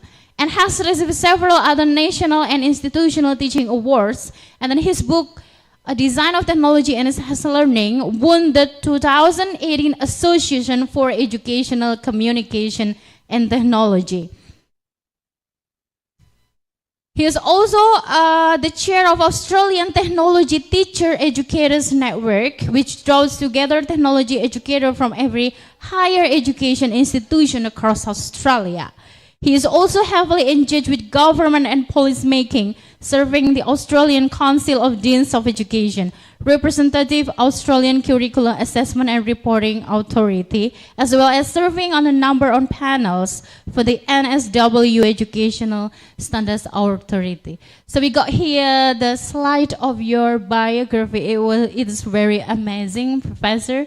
And we also have like some teachers who, the teacher here who are now in Australia to study. So it's really like a give information, a very advantage. So yeah, here we go. You need to begin. And then let me invite Professor Matt Power to present the presentations. You have the time.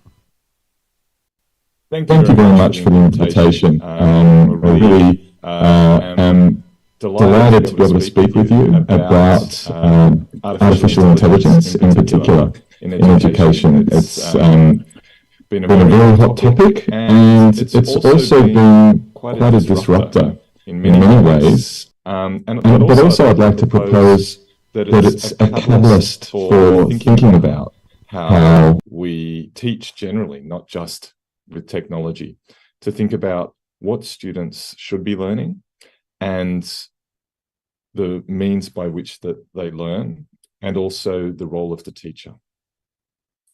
So I'm not sure about you and how many people have actually seen a lot of the media relating to generative artificial intelligence in education.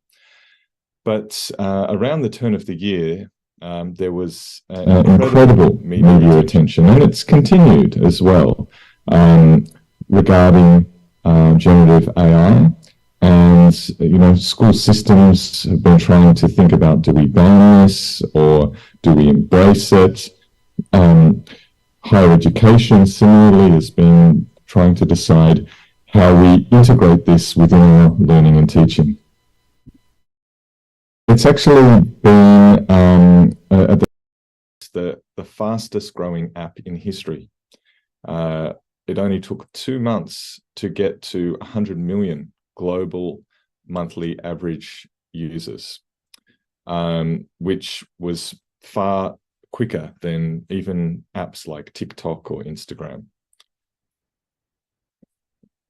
There are predictions of major shifts to labour markets. You can see in this graph that some predictions, for instance, this one by Goldman Sachs, predicted that 25% of all work could be automated by AI in the US and in Europe. You can see that education is over here at 27% of education tasks. And we might talk about how the role of the teacher might change, where a lot of the more mundane tasks end up being completed by generative AI. And the teacher may be freed up to conduct and engage in those parts of teaching that are more crucial and critical and demand their human and expert insight. So if you haven't already had a chance to use ChatGPT, for instance, which is one of many generative AI platforms that are available now, and I'll provide some links to others at the end of the presentation, I really strongly recommend that you do. That's the way you really get a sense of what it can do and how it works. ChatGPT is, and I won't go into too much detail here, but it essentially is a large language model that has scraped millions and millions and billions of gigabytes of data from across the internet, and uses that as a neural network to then predict what the next word that would be appropriate in the context that it is responding to will actually be. And it's getting more and more powerful very quickly. So from 3.5 to 4.0, there was a leap of many magnitudes in terms of how much data it could take in, and also the size of the database that it was drawing from, and correspondingly the quality of the output that it could produce. It can do incredible things. It can write poems, it can compose computer programs, it can create simulations. The quality of responses is sometimes really good. Other times it's erroneous, fictitious, made up, full of mistakes, which really goes to highlight the increasing importance of humans having critical thinking capabilities to be able to detect and pressure test whether the information they're being provided is accurate. Students can obviously use this as well as teachers, so they can use it to answer multiple choice questions, short answer questions, and essay responses. So one of the first things that I did when it became clear that ChatGPT was going to have a disruptive effect on education was to try using ChatGPT in one of my undergraduate educational technology subjects. So I actually mashed up a few different sort of question types from a few different units that I run. And I thought a pretty standard sort of thing that we might do with our classes, be it university or school, would be to have some multiple choice questions, some forum discussion posts, have a design task, project style task with a justification, and a final exam essay. So the first thing I did was take some of the multiple choice questions that I'd been using in my units and feed them in to ChatGPT. Now, because I tried to make my questions quite authentic, I really didn't think ChatGPT was going to go very well. But then when I put them into ChatGPT, it was able to get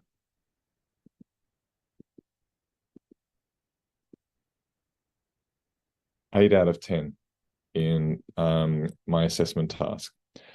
So that was a bit of a shock and a surprise. So the next thing that I did was try it out on some forum posts where in my units, people have to engage in a scholarly discussion and demonstrate pedagogical reflection and contextualization. So I fed the task into ChatGPT and then it returned a response that was actually not too bad in terms of what it had written. But then when I looked a little bit deeper, some of the references that it included were entirely made up. Some of them were accurate, but others were entirely made up. And we would call those entirely made up references hallucinations. They don't really exist. So for the discussion forum post, if I marked it as I would mark my students' work, they would have done okay on pedagogical reflection, not very well on the referencing and scholarship, not really good on contextualization,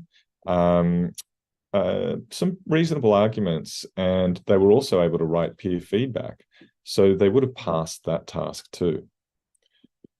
The learning technology module was a bit more authentic, where they had to design a Google Classroom module for their students and write up a justification. Of course, ChatGPT can't actually go into Google Classroom and design a module. However, it can give some pretty good ideas for the module, and it can also write the justification.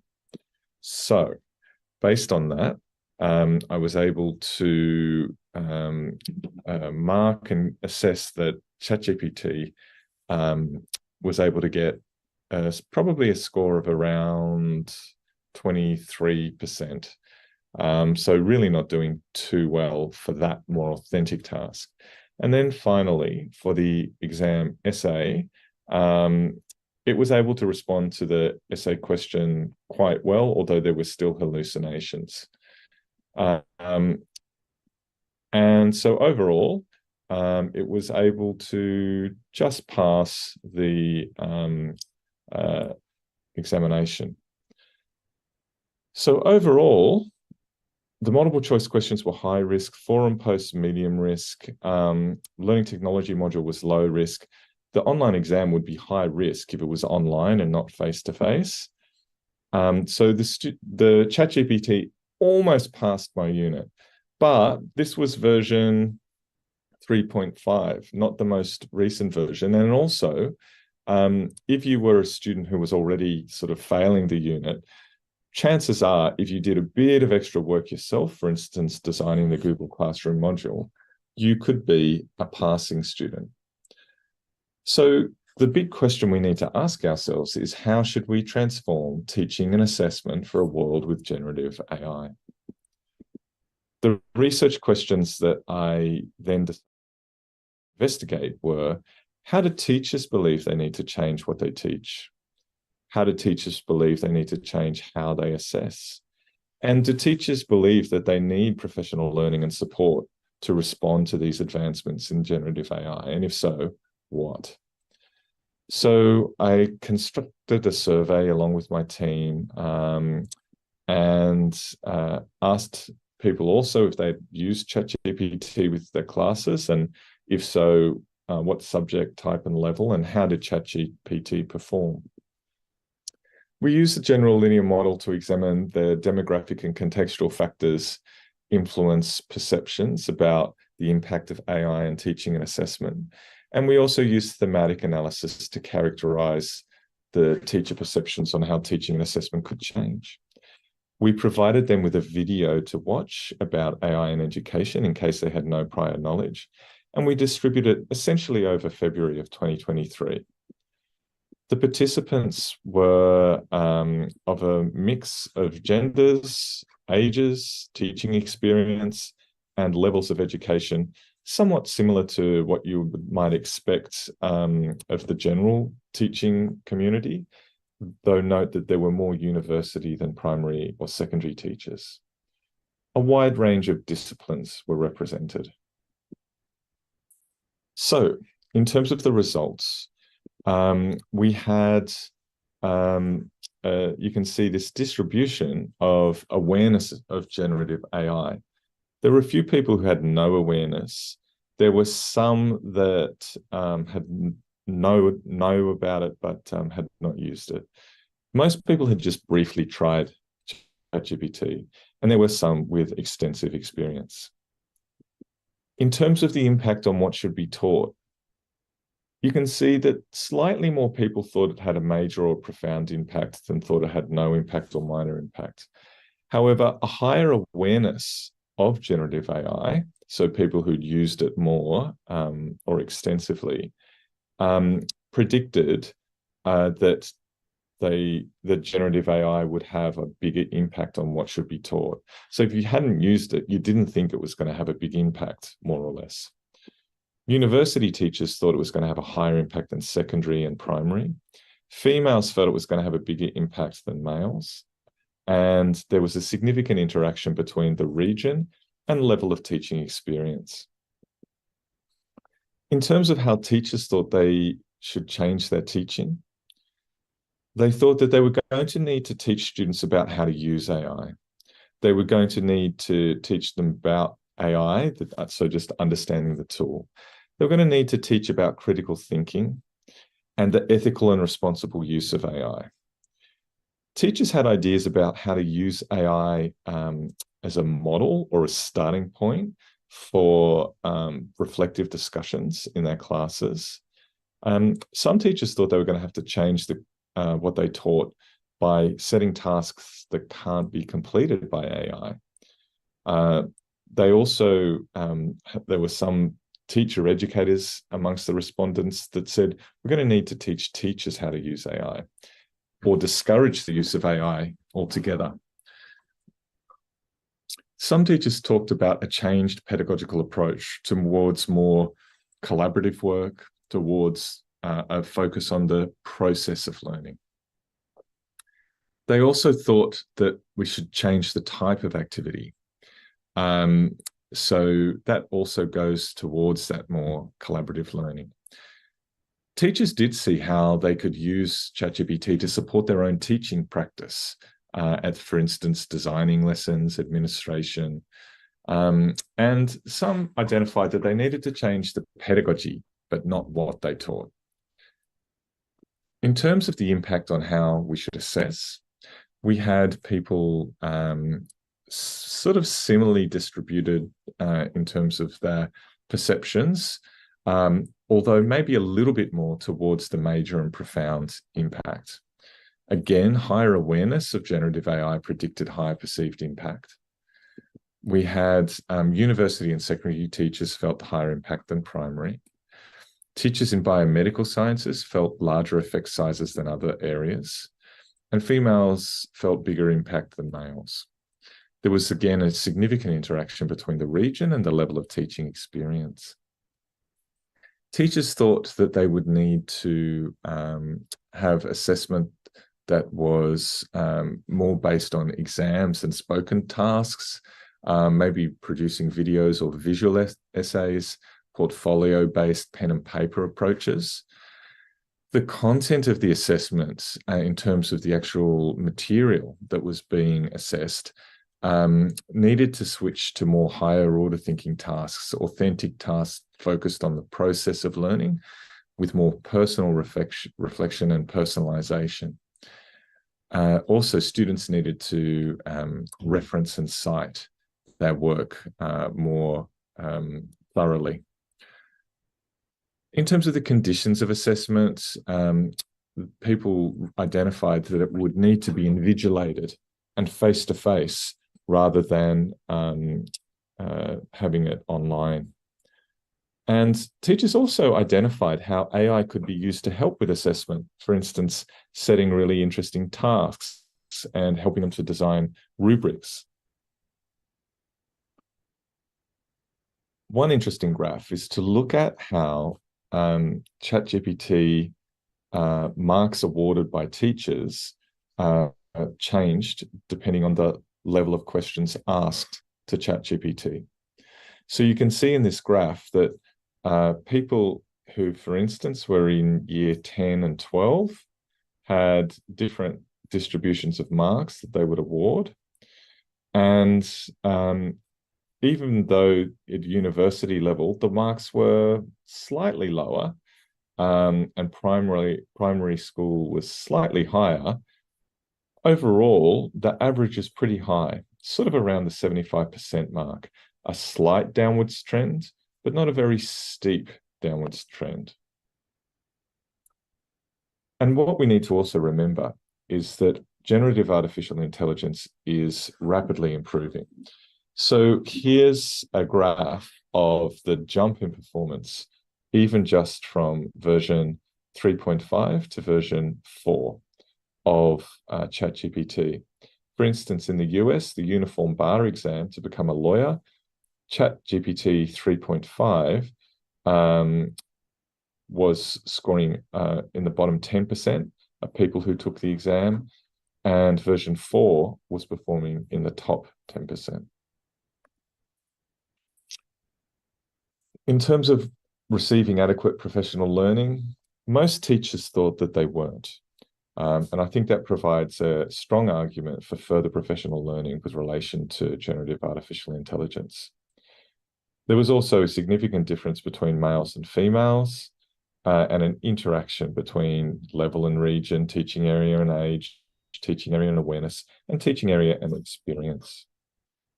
The sort of professional learning that was desired varied, not only by the content of professional learning, but also the approach to delivery of professional learning.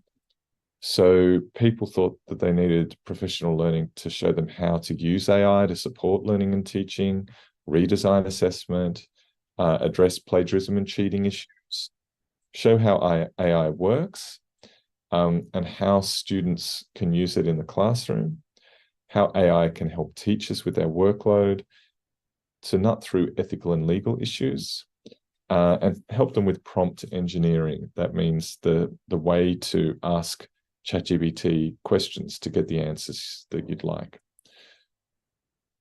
Also, teachers felt that they wanted to have direct teaching and learning opportunities, be provided with resources, learn from social media and other experts as parts of communities of practice, to provide, given time to provide given time to give them the option and availability to learn about AI, to get some institutional training and support, and also just general workplace support was another big ask.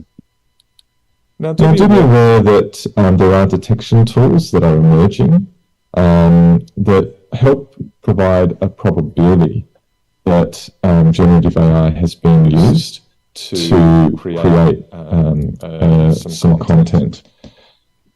At Macquarie University, we've actually switched that tool and turned it off because there's fear that they might provide false positives. That is, that they might say that generative artificial intelligence had been used when actually it hadn't. Now, whether or not you decide as an institution or a teacher to use these will depend on the way that your school looks at using these sorts of tools.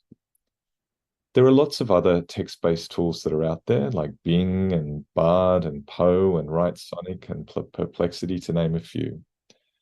And you may like to go and play with some of those tools. I actually like Bing because often it will provide you links to where it actually found the information that it's giving you. And that can be very helpful to authenticate and verify the sorts of claims that are being made by generative artificial intelligence.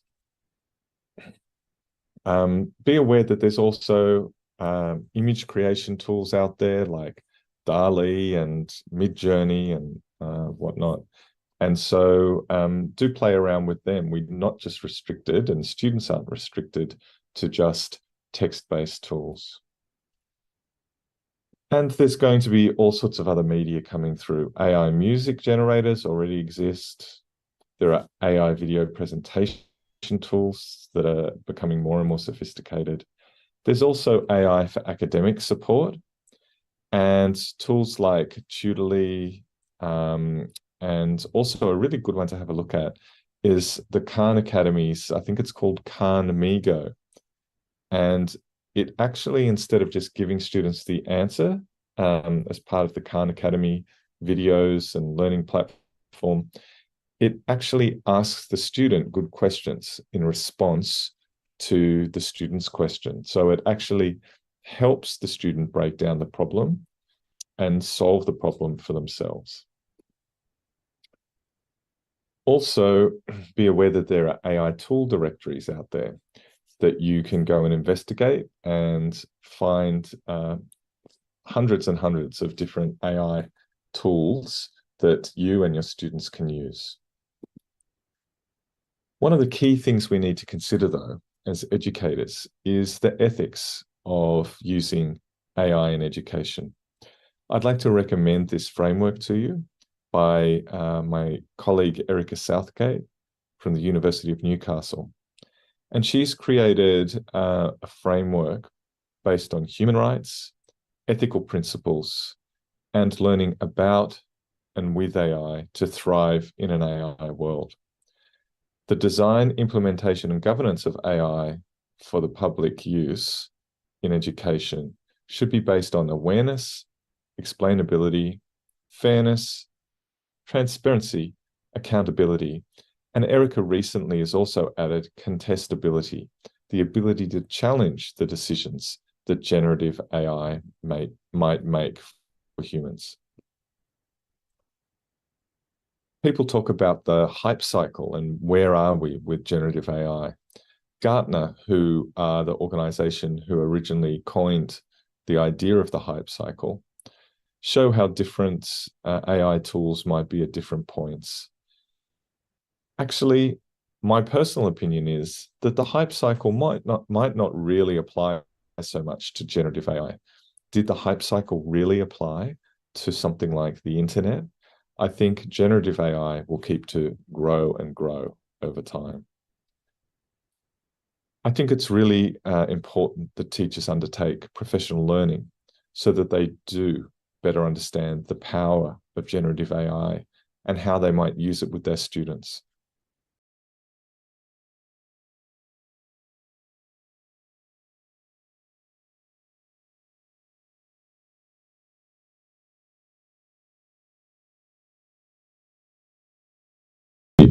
in the sort of assistance.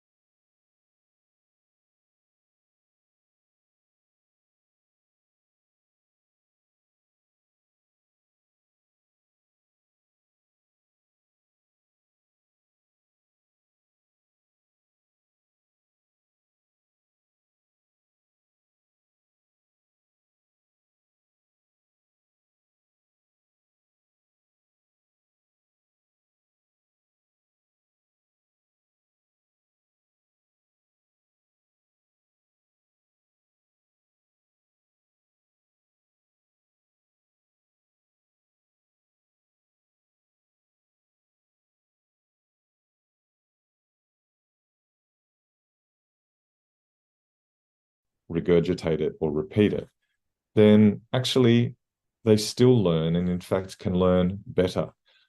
Generative artificial intelligence can potentially be a catalyst for higher order thinking development and learning, rather than something that just helps AI students to cheat.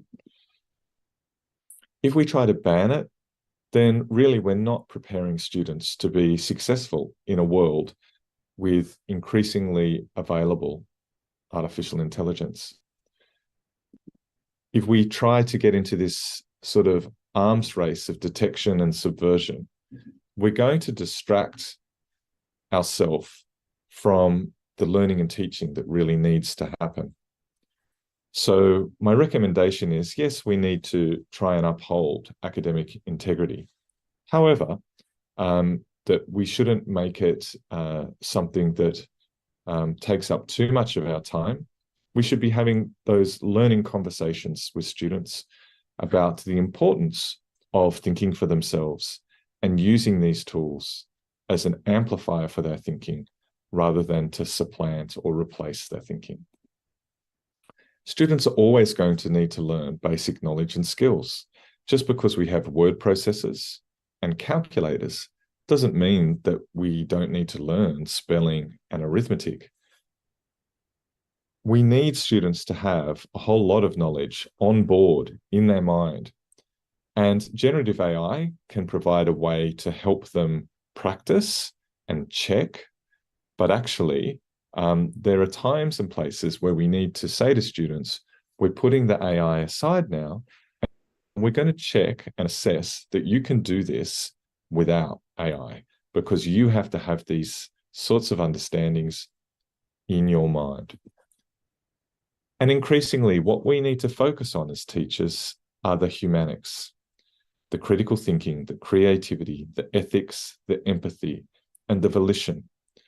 These are the sorts of things that we need to model for students, that they can't as easily pick up from just using generative AI.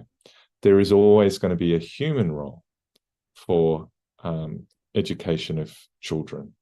And so with that, I hope you feel like you can be empowered by generative AI in your teaching, rather than having it replace you in any way. That is going to be a tool to amplify what you can do as a teacher and how your students can learn. And it's something that really will improve the quality of education around the world. So thank you for your attention. And I'm very happy to take some questions now if people have them.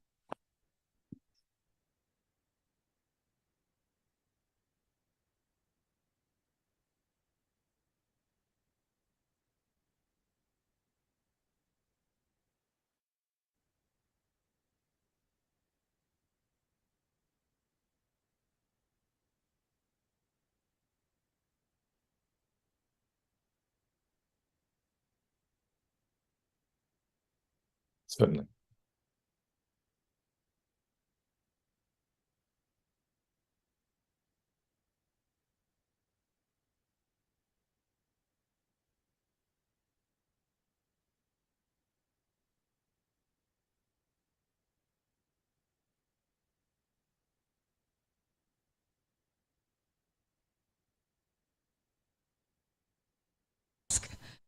As reading your reflections, one of the concerns is that it will replace us as a teacher, because I'm from English education, and one of our goal or our purpose is how we can teach better in the future. And my concern is that the AI will reduce our critical thinking, just like your last conclusion. And it is true because when it comes to writing, you can just type our prompt to ChatGPT and it will automatically work for us.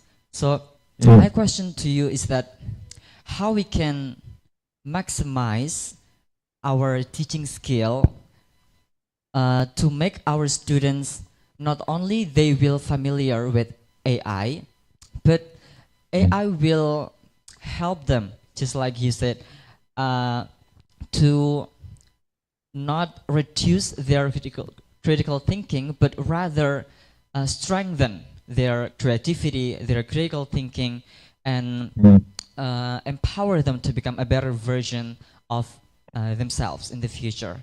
And that's the first question. And the second is that, is there any type of step, for example, all this is just elementary school students, they don't need to understand or they don't need to know how the AI works. Maybe we just introduce AI in the junior high school or senior high school, or we have to introduce them to AI as early as possible.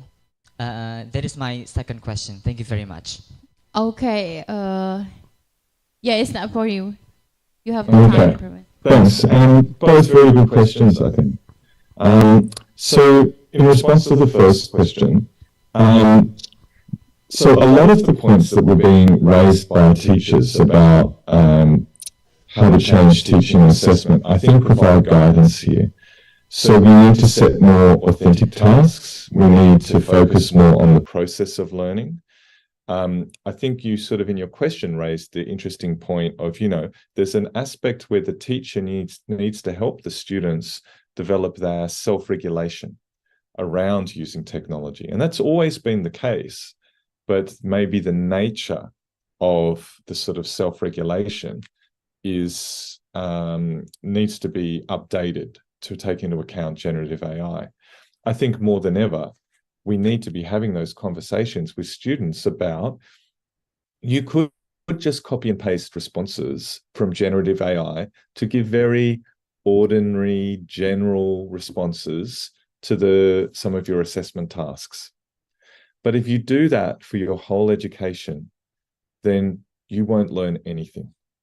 And the point of schooling is for you to spend this time to learn, and as much as possible to grow and to become the best person that you can be. So, and part of it, I think, is really helping students to understand that and modeling and valuing that.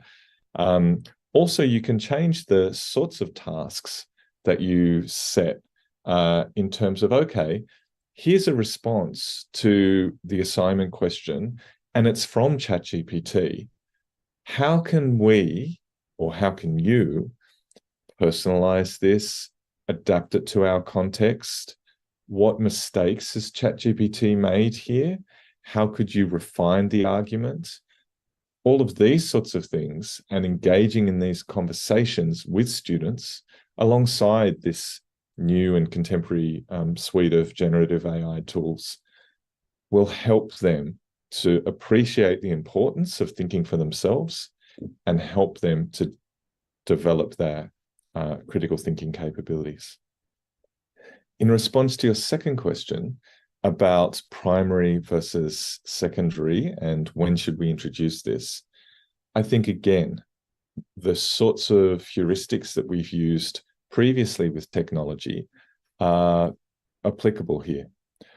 So, for instance, in primary school, we tend to introduce some technology, but we also introduce it in incremental ways.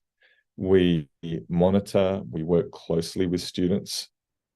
And then in secondary school, we give people more and more autonomy in the way that they might use technology, and in this instance, generative AI. So I would hate to think that a primary school student never has seen throughout their schooling any generative AI, because it's so interesting and it's such a useful and important thing to see that's increasingly going to be a part of the real world around them. We need to prepare students for that. But it's not to say that we will, for all tasks, directly turn primary school students to generative AI, or secondary students for that matter. It is likely going to be a lot more regulated in its use by the teacher in the primary school, though. Okay, we couldn't agree more with you, Prof. So the second question refers to just like here in Indonesia, the first time we knew ChatGPT is like in my age, for example, which is not young. And then that's why the question is like, do you guys there introduce ChatGPT since even in elementary school or in a young age, that probably that we can have the knowledge that maybe the teacher here should also introduce not only ChatGPT but also other than technologies or AI here, since the students are in preschool or kindergarten or elementary school. We thank you very much for your answer. Now, is there any more question? Are there any more question? Yes, Professor McBauer, we still have one participant to ask the questions. You have the time. Certainly. Thank you for the time. I'm Ulfidina Hamida from Iain Kediri. Actually, artificial intelligence make us easier in this era. But the biggest worry about technology or AI is dehumanize human, or human will be replaced by technology. I have two questions here. First, would you mind to explain us the ethical framework for the use of AI in education? That's my first question. And my second question is, can you explain about how to use AI to help assessment based on your experience or based on your research? Thank you. Yeah, so we are excited to listen from you that probably the implementation in Australia, and you have the time to answer. Certainly. So the idea of humans being replaced by AI is actually quite a if you look throughout history, has been sort of a reasonably common theme. And personally, I'm not at all concerned or worried about that. I think that, as always, there are certain tasks, more mundane tasks, that may be handed off to generative AI or artificial intelligence or technology in general. But humans are always going to want and need to be productive. And I think particularly in a lot of the more affective and social professions like teaching and nursing and so on, we are going to continually want and need to have humans at least in the loop, if not, and I would say actually driving and being, I suppose, appliers and masters of generative AI, for instance. In terms of a theoretical framework for using generative AI, there are different ways to approach that. One is from a research perspective. Another is from a ethics and principles perspective. And then there's sort of just a very practical perspective. In terms of, I'll start with probably the area that I think the least work has been done, although there are some articles out there that I could probably point you to.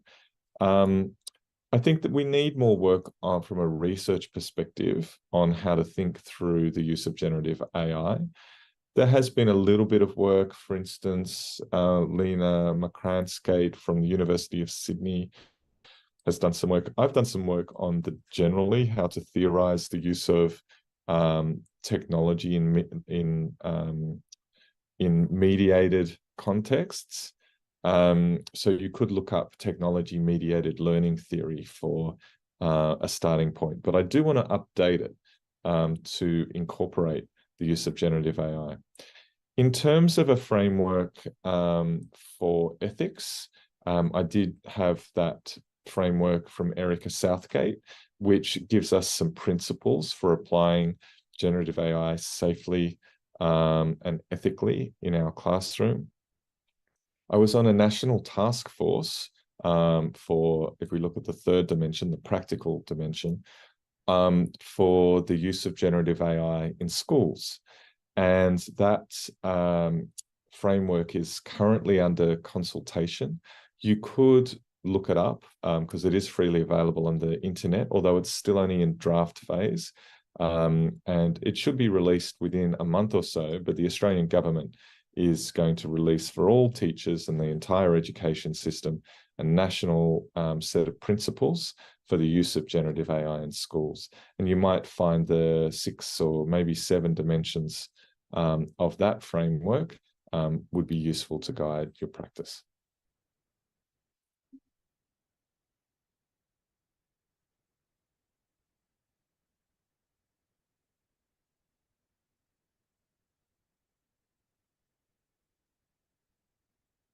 Thank you for your presentation. You're most welcome. Yeah, and we hope like maybe to invite you again, or we have worked together again, or maybe we can see you later, because we never know. Yeah, hopefully. Thank you again, and have a good day. Okay, you too. Yes. Enjoy the rest of your conference, everyone. Bye-bye. Okay, thank you. Okay, now we go to the like presenter of the conference of the speakers today. I would like to invite Professor Lala. Is sleepy, I think. Okay, give applause, everyone. Yeah, so Professor Lala is from, let me check your bio here. He's actually Wong Jawa, Wong Kediri, Kediri Nganjuk ya Mas. But he's now in Bandung. So let me read his biography. The name is Professor Dr. Lala Riza, and he's now Professor or Guru Besar di Universitas Pendidikan Indonesia Bandung. And he got his bachelor degree in Institut Teknologi Bandung in Mathematics, Science.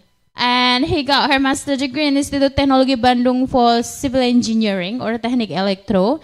And he got his doctoral degree in Universidad de Granada, Prancis, right? Spain. Forget. Spanyol, Teknologi Informasi dan Komunikasi, or Information and Communication Technology. And his focus is in data big analysis, and more on statistics and micro-learning, big data analysis, and also works of vintage curriculum development to university program. And also, I'm going to read some of the title of the research that he published, and he wrote and published in some Scopus journal. Hold on. Let me hear.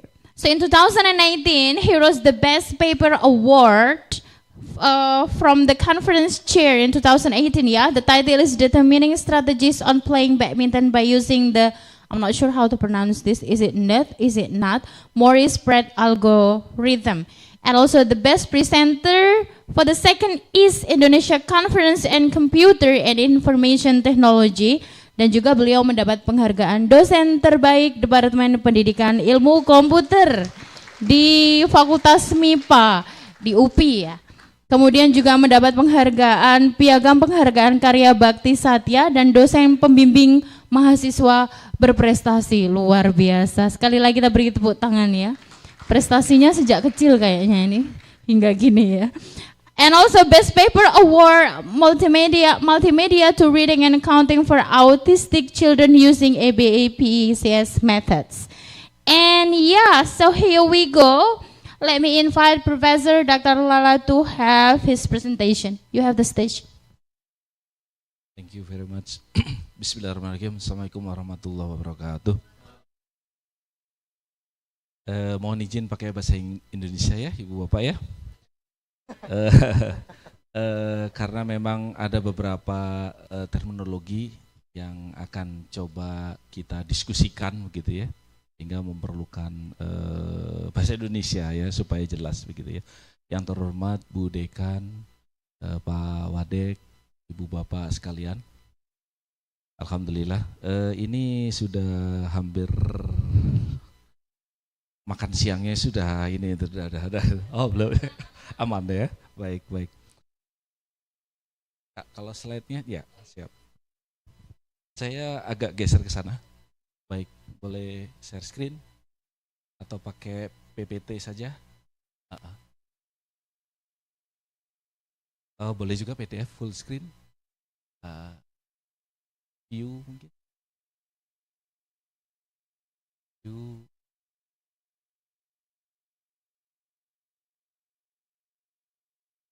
Screen-nya biasa.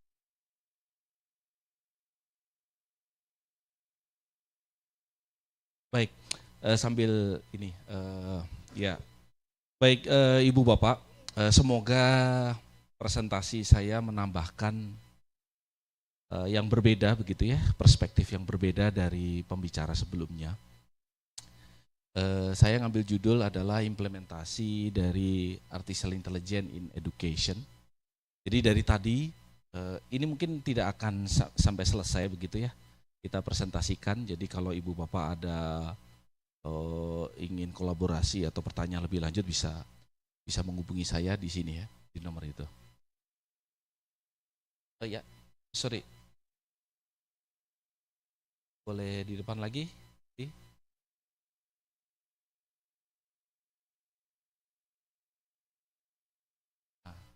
Nah, gerakan? Oke, siap. Jadi silakan Ibu Bapak menghubungi saya di nomor HP ini dan email. Baik, next slide. Baik, jadi saya ada beberapa item yang akan kita coba diskusikan, yang kita coba share hari ini. Yang pertama adalah background motivation, yang tadi sudah banyak sekali dibahas oleh narasumber sebelumnya. Kemudian yang kedua adalah kita dari tadi mengatakan AI gitu ya.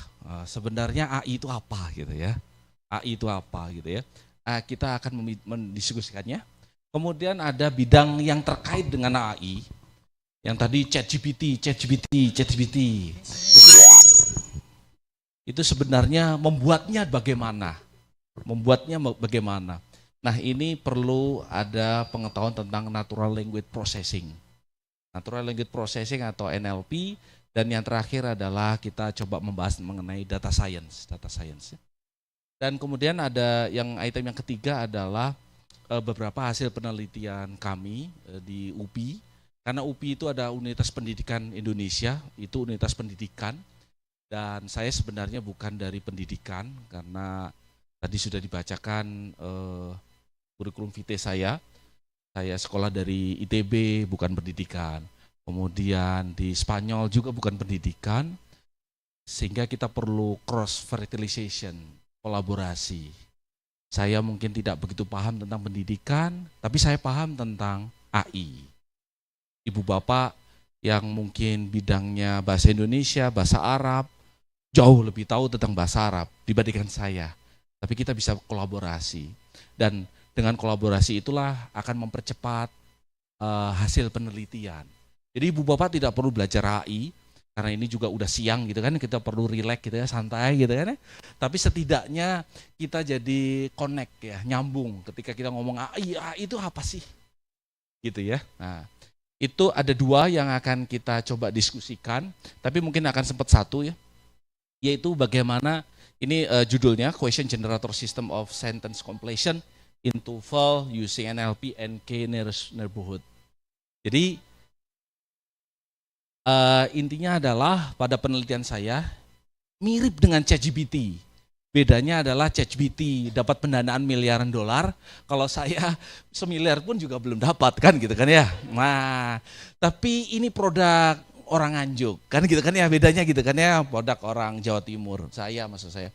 Nah, ini adalah ketika Ibu Bapak punya website, punya teks bahasa Inggris, artikel yang dipercaya punya kualitas bahasa Inggris yang bagus, maka dimasukkan ke dalam sistem kami. keluarnya adalah soal TOEFL. Keluarnya adalah soal TOEFL. Nah, di dalam soal TOEFL banyak sekali beragam, ada reading comprehension, ada structure, grammar, ada listening. Nah, kita akan membahas yang structure, yaitu filling in the blank. Biasanya kalau di structure, kalau ibu bapak tes TOEFL, ada filling in the blank, sentence completion, short answer, atau error identification. Kan gitu kan ya. Maka ketika artikel dimasukkan, maka keluarlah soal. Kenapa begitu? Nanti akan kita bahas urgensinya. Next. Ya, terima kasih. Nah, sebelumnya ini adalah motivasi yang tadi sangat relevan konferensi ini. Saat ini kita ada di dunia digital. Istilah yang ngetren itu adalah digital disruption. Perubahan kehidupan karena kecepatan perkembangan teknologi. Khususnya adalah teknologi digital, gitu ya. Hampir semua kehidupan kita berubah. Ini adalah contohnya, boleh next, ya. Ini adalah contohnya perubahan yang kita alami. Dulu kalau kita mau makan, maka kita harus masak. Sekarang nggak perlu masak kan ibu bapak ya, tinggal pencet-pencet, makanan datang, betul ya. Dan GoFood bukanlah restoran, GoFood bukanlah restoran. Dia tidak ada makanan di situ, tidak ada chef di situ, tidak ada dapur di situ, tapi menyediakan makanan bagi ibu bapak sekalian. Kemudian Gojek, Gokar, tidak juga punya sepeda motor, tidak punya mobil, tapi bisa mengangkut ibu bapak semuanya. Itu ada perubahan di kita. Dan yang terakhir dari pagi adalah ChatGPT. Kita merasa terancam dengan ChatGPT ya ibu bapak ya. Tadi itu ya terintimidasi kita. Kira-kira nanti lulusan kita bagaimana nih ya? Kita lulus saingannya robot nih, saingannya ChatGPT nih, gitu ya. Nah, ada perubahan di dalam kehidupan kita. YouTube sekarang pun acaranya streaming YouTube ya, Mbak Nurul. YouTube tidak juga punya konten. Kita yang menyediakan konten. Kita belajar dari YouTube, kita belajar dari Google, kita belajar dari ChatGPT dan seterusnya. Nah, ini adalah fenomena yang disebut sebagai digital disruption. Kalau kita tidak cepat beradaptasi ya, artinya kita tidak ini ya, kita menjadi customer ya, jadi customer hanya menggunakan saja, menggunakan pun akan telat gitu ya. Yang tadi pagi sudah dibicarakan. Boleh next, terima kasih. Ya, nah sekarang perkembangan teknologi yang begitu cepat. Bagaimana dengan pendidikan kita? Kita coba tarik menjadi education. Apa yang harus kita lakukan?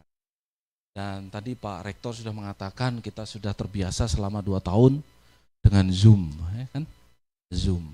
Dulu tidak ada Zoom. Sekarang pakai Zoom. Mau diluringkan, mahasiswanya pengen Zoom, kan gitu kan ya? Karena dengan Zoom bisa sambil masak gitu kan ya, sambil tiduran gitu kan ya, entahlah gitu ya, atasnya pakai hem gitu kan, bawahnya sarung gitu, nggak ada masalah gitu ya, celana pendek nggak ada masalah mahasiswa kita. Dan itu fenomena ya, alhamdulillah kita melalui COVID dengan selamat begitu ya. Kemudian yang tadi yang bagus sekali Muhammad Bayazid ya. Salah satunya adalah virtual reality. Itu juga fenomena. Sekarang apakah kita siap atau tidak begitu ya? Dan banyak sekali ya gamifikasi, ada blended learning, istilah-istilah yang muncul belakangan ini begitu ya. Ada MOOC, Massive Open Course Online gitu ya, dan seterusnya. Next, oke. Ya. Jadi, oke ya, ini udah bagus. Nah, jadi apa? Karena perubahan di dunia kita gitu, Ibu Bapak, maka education juga perlu menyesuaikan diri. Karena mau tidak mau, mahasiswa kita, siswa kita akan berada di dalamnya, gitu ya. Sekarang pun juga sudah berubah. Jadi kita misalkan mendidik mahasiswa yang mungkin 5 tahun ke depan sudah berubah lagi. Maka kita pun kalau tidak mengikutinya juga tidak bisa begitu ya. Maka ada beberapa kata kunci di dalam pendidikan di era saat ini. Yang pertama adalah kita mengintegrasikan artificial intelligence yang relevan dengan konferensi kita. Kemudian critical thinking, kemudian digital skill. Jadi kita perlu menambah kemampuan digital kita, literasi digital kita. Kemudian personal learning yang tadi disampaikan. Maka kata kuncinya adalah innovation. Jadi kita perlu mengikutinya dengan kita melakukan inovasi. Inovasi tidak harus hebat-hebat seperti kita membuat ChatGPT ya. ChatGPT itu dananya miliaran dolar gitu ya untuk membuatnya gitu ya. Atau membuat Google gitu ya, atau membuat YouTube gitu ya. Tapi juga kalau ke mahasiswa saya mungkin saya tanya begitu gitu. Kira-kira YouTube itu bisa dikalahkan dengan apa ya? Apakah sampai kiamat itu YouTube gitu? Atau sampai kiamat Google gitu? Kira-kira berubahnya karena apa? Ada inovasi apa? Nah, kalau kita tidak pernah memikirkan, ya memang kita menjadi customer ya, jadi consumer gitu ya, menjadi pengguna, user gitu. Baik, iya.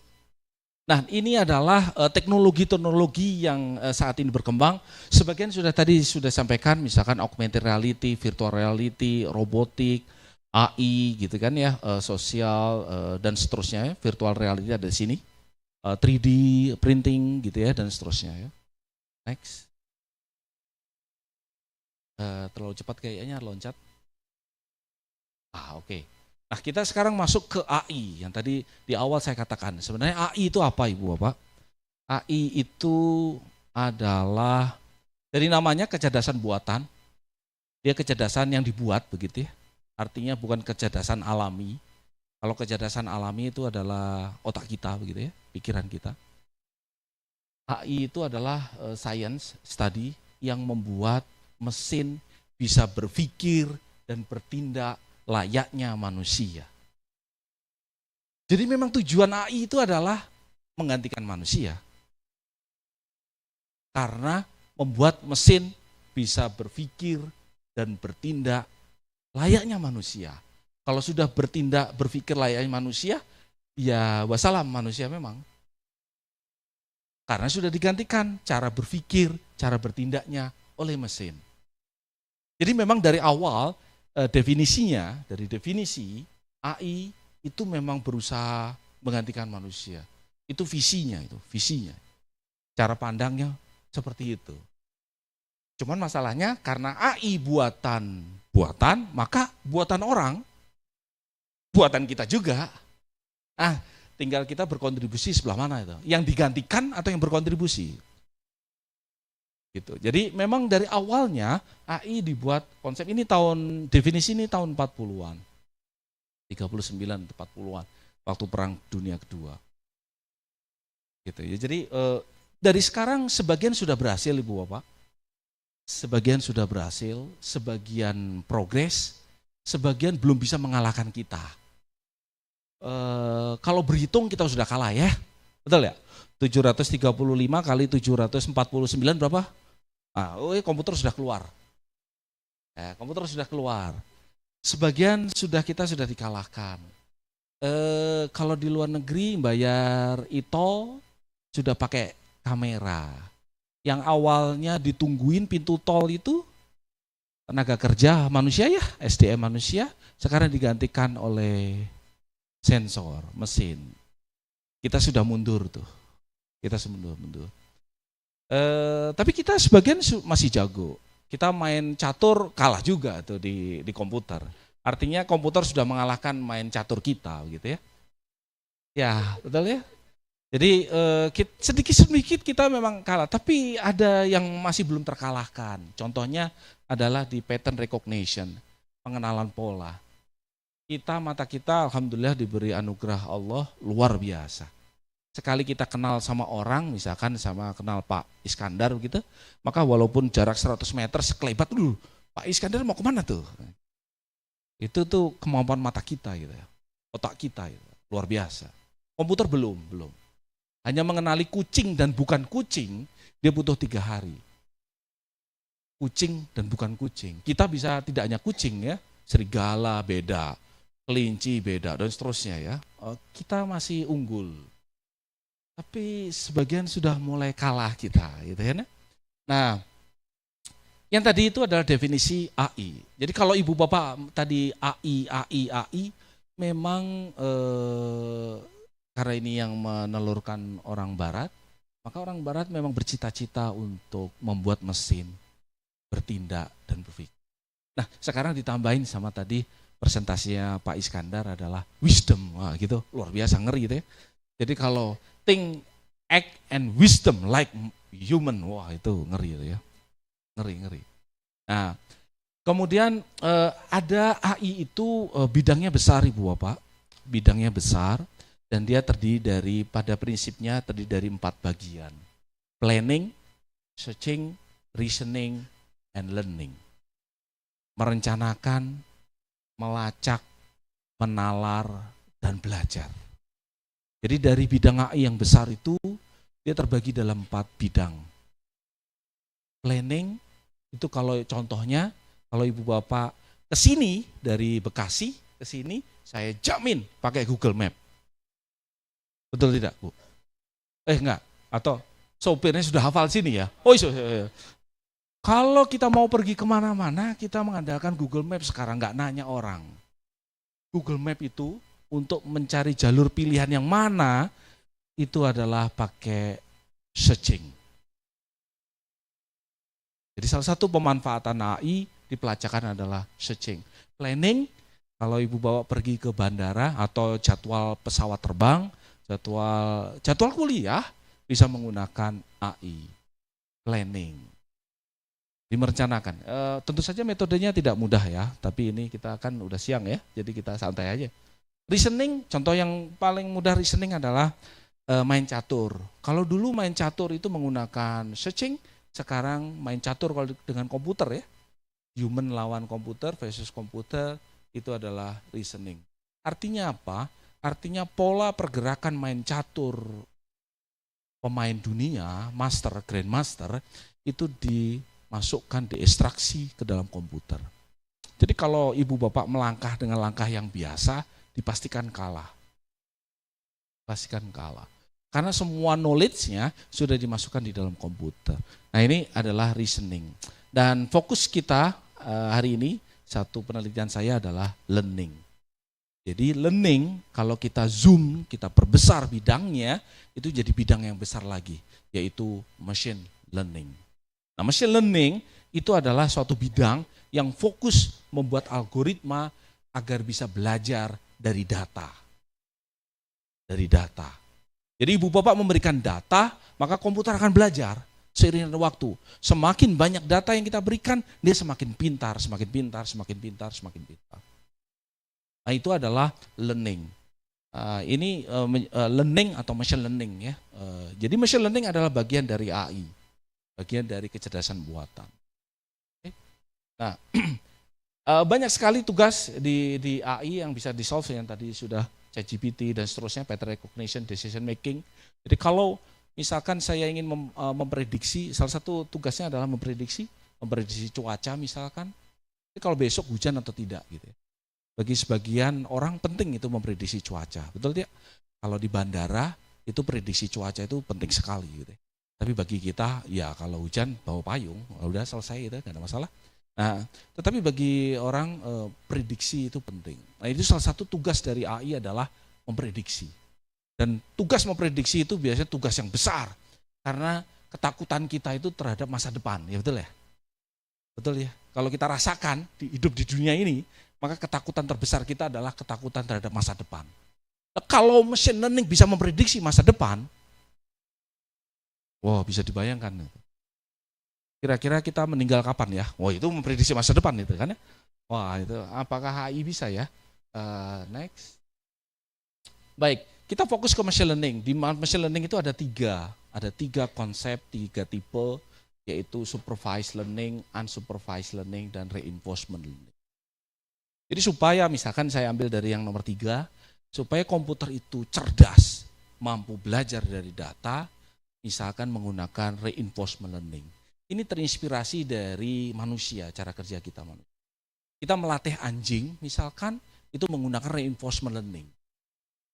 Sit, kok nggak duduk? Saya paksa dia. Sit, nggak duduk juga, saya paksa lebih keras lagi. Ketika dia entah sengaja atau tidak, ketika saya bilang sit, anjing kita duduk, berarti benar kan, sesuai dengan yang kita mau, kita kasih daging. Maka kalau kita ulang-ulang, maka anjing itu akan mendengarkan frekuensi sit, setiap kali menggunakan sit, dia duduk. Lumba-lumba juga begitu, dan seterusnya. Nah, itu menggunakan reinforcement learning. Maka cara seperti itu kita lakukan sama dengan komputer. Maka komputer bisa melakukan reinforcement learning. Nah, kemudian yang pertama ini supervised learning. Supervised learning itu bahasa Indonesianya pembelajaran terbimbing. Jadi kita latih komputer dengan kita menyediakan pembimbingan. Kalau saya berikan begini, maka jawabannya begini ya. Kalau saya berikan begitu, maka jawabannya begitu ya, dan seterusnya. Itu adalah supervised learning. Yang lebih cerdas, unsupervised learning. Komputer akan belajar dengan dirinya sendiri. Di supervised learning ada pembagian classification, regresi. Di unsupervised learning, association rule, clustering. Contoh association rule, misalkan di unsupervised learning, kalau ibu bapak tidak menyadarinya mungkin ya, tapi ibu bapak pernah beli di Amazon beli buku begitu, biasanya ada rekomendasi. Karena saya terlalu sering membeli buku tentang pertanian, cara bercocok tanam, maka rekomendasinya pasti, mungkin ini buku yang cocok buat Anda. Nah, itu salah satunya adalah menggunakan association rule. Jadi kita ditangkap perilaku belanja kita. Di Traveloka, Shopee, Bukalapak, itu kita itu terbuka, telanjang. Karena semua pergerakan mouse kita, klik, dan seterusnya dipelajari oleh mesin. Misalkan Pak Iskandar, saya kenal Pak Iskandar, misalkan contoh, mau beli baju, klik, ketemu satu baju. Wah, ini menarik ini. Setelah dilihat harganya, kok mahal betul, nggak cukup uang saya. Dia keluar. Nah, perilaku itu ditangkap oleh sistem. Ini sebenarnya Pak Iskandar pengen baju ini, karena terlalu lama ada di page itu, terlalu lama ada di halaman itu. Dan dia bergeraknya ngelihat bahannya terus-terusan.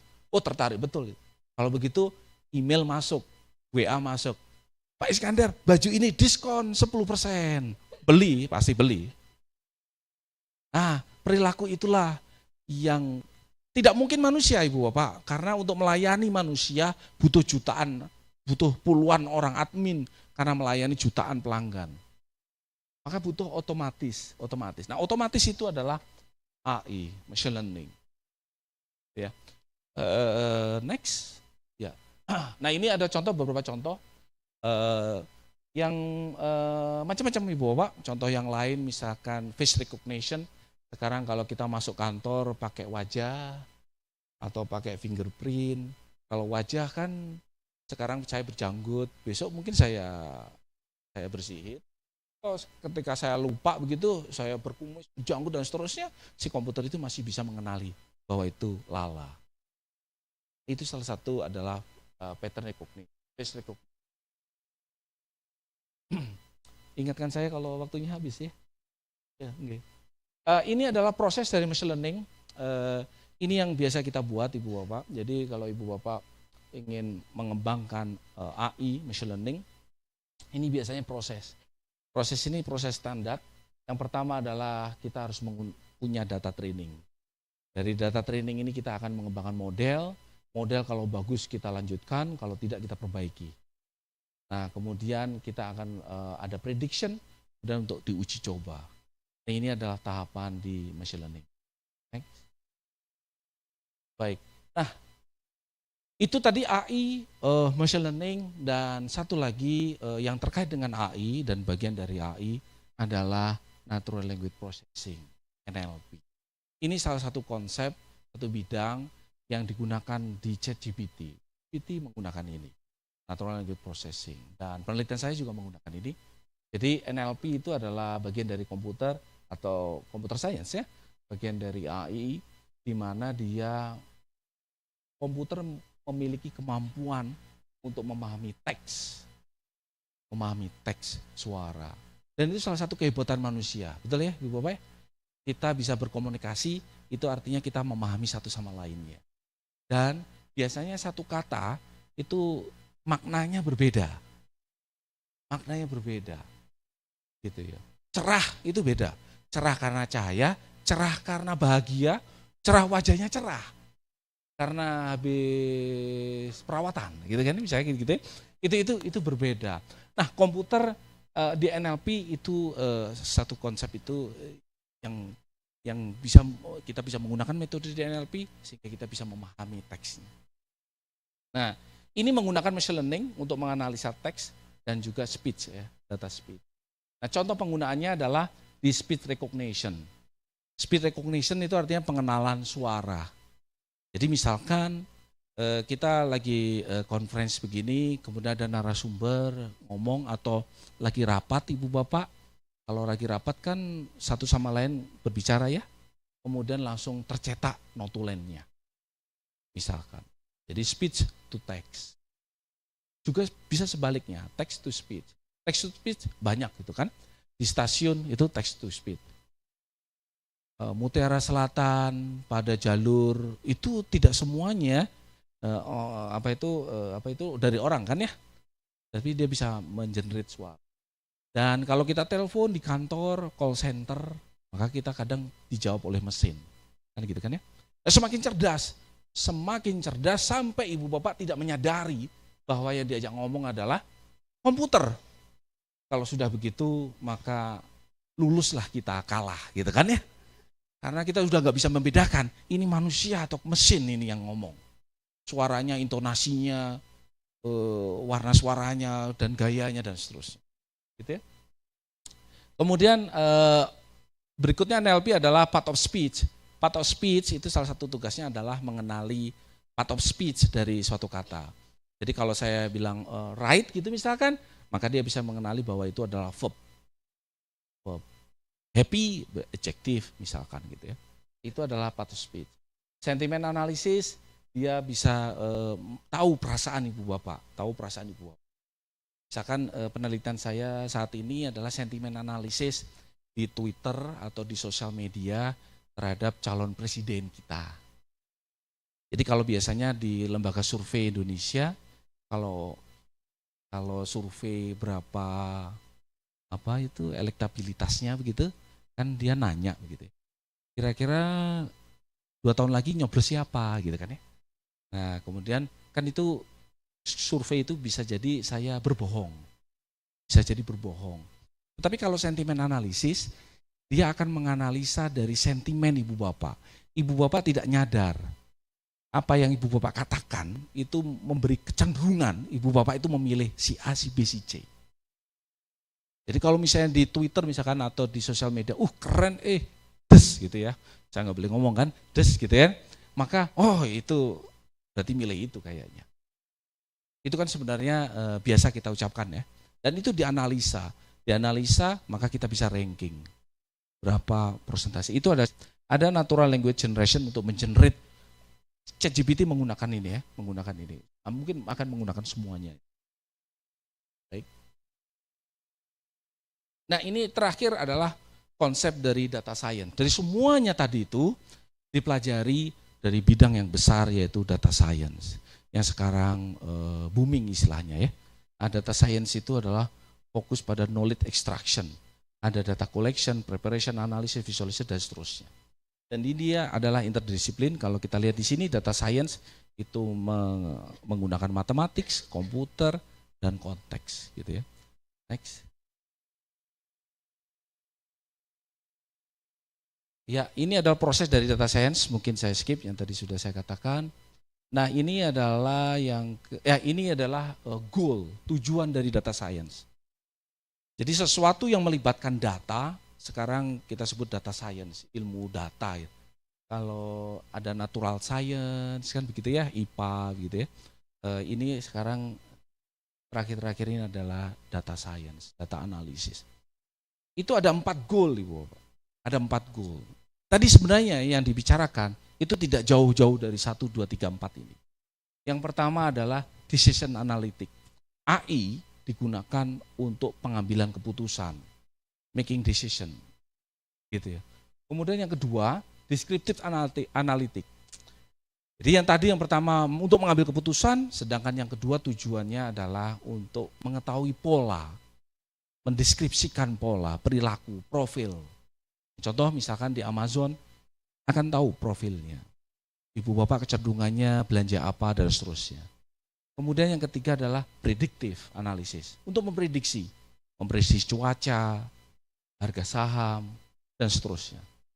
Kemudian yang keempat adalah prescriptive, itu untuk optimasi, untuk melakukan optimasi.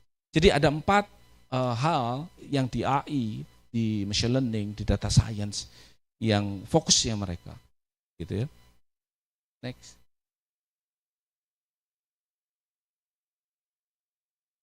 Nah ini adalah saya ada berapa waktu lagi? Nggak tahu ya. Hah? Oh masih banyak, tapi mungkin yang ini tadi aja ya, kita coba lihat. 5 minutes, oke, good. Thanks. Jadi yang pertama ini adalah yang tadi saya katakan adalah question generator system sentence completion. Sentence completion itu filling the blank. Kalau di TOEFL biasanya kalimatnya seperti ini. Ada kalimat pendek, kemudian ada blank, kemudian ibu bapak diminta untuk memilih A, B, C, D yang tepat. Baik dari sisi artinya sama grammarnya. Nah, ini akan di-generate otomatis dari artikel. ChatGPT sudah bisa, ChatGPT bisa. Sekali lagi, nanti akan arahnya kemana gitu ya. Semoga tidak disaingi sama ChatGPT. Nah, gitu kan ya. Kalau tidak juga tidak jadi masalah, kan ini buatan kita. Jadi artinya kita bisa modif sesuka kita. Sedangkan ChatGPT itu rahasia dalamnya. Kita tinggal menggunakan saja. Tapi kalau mau ngubah nggak bisa. Nah ini kita bisa ubah karena kita buat sendiri. Nah, ini dari artikel bahasa Inggris misalkan BBC, Times, New York Times, atau Jakarta Post yang kira-kira grammarnya bagus, dimasukkan ke sistem, maka keluarnya adalah soal yang seperti itu ya. Di sistem next. Baik. Ya, ini sudah dipublish gitu ya. Mungkin langsung aja di 3 halaman terakhir. Terus sampai mentok, Pak. Sampai bawah. Terus.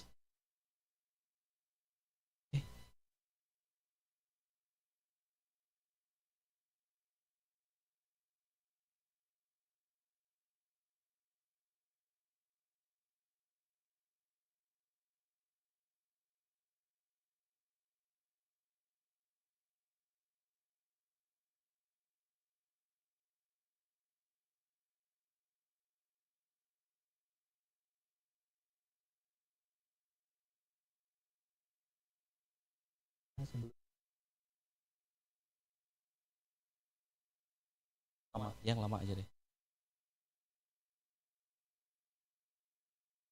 Mohon maaf, saya ingin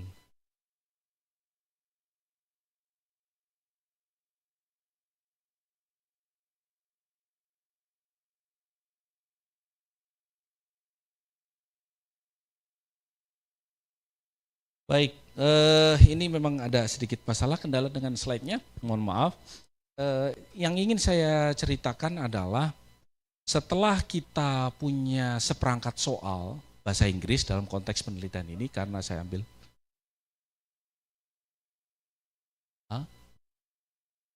yang ngapain? Oh ini oke, siap, dari sini boleh publication ya. Baik. Bolehlah kesimpulan lah. Bahwa ada conclusion terakhir. Nah ini oke. Jadi setelah kita mengumpulkan banyak soal, dalam konteks ini penelitian saya adalah bahasa Inggris, gitu ya, soal bahasa Inggris. Maka langkah berikutnya adalah kita ingin tahu sebenarnya satu siswa, satu pelajar, satu mahasiswa itu mengalami kesulitan di bagian yang mana. Nah, ini ada satu pengembangan yaitu sistem rekomendasi, recommendation system. Jadi ketika misalkan sistem ini memberikan 10 soal, kemudian siswa kita ternyata mampu menjawab 6 soal, 4 soal gagal, salah. Maka dari 4 ini, siswa itu perlu belajar apa? Jadi kalau siswa itu konsisten, setiap kali ada karakteristik soalnya itu present tense dan dia tidak bisa menjawab, maka kita kasih rekomendasi. Kamu belajar present tense atau determiner, atau apa gitu, bentuk ketiga, atau modul, atau dan seterusnya, adjektif dan seterusnya. Maka sehingga menjadi personal learning. Jadi arahnya menjadi personal learning.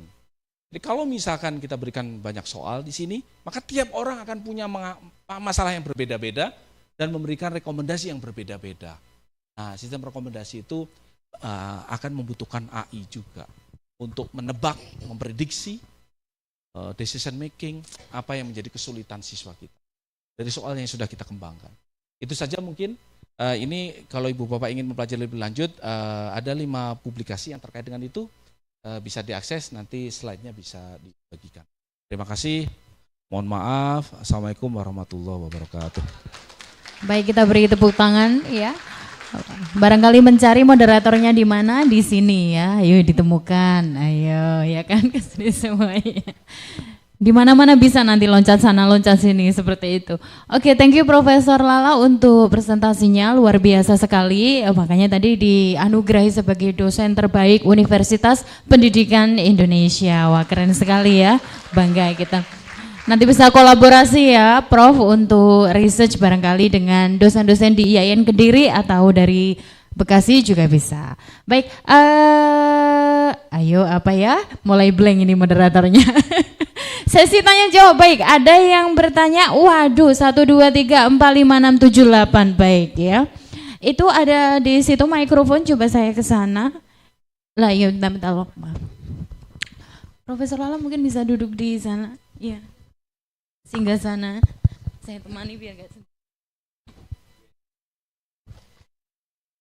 Bismillahirrahmanirrahim. Assalamualaikum warahmatullahi wabarakatuh. Perkenalkan, saya Baharudin dari dosen dari Unis 55 Bekasi. Jujur Prof, tadinya saya mengantuk sebenarnya. Saya dari materi dari Australia hampir saya terlewatkan semuanya. Begitu Prof Lala menyampaikan dari awal, saya iri sebenarnya Prof. Irinya kenapa? Saya melihat biodatanya itu S3 2015.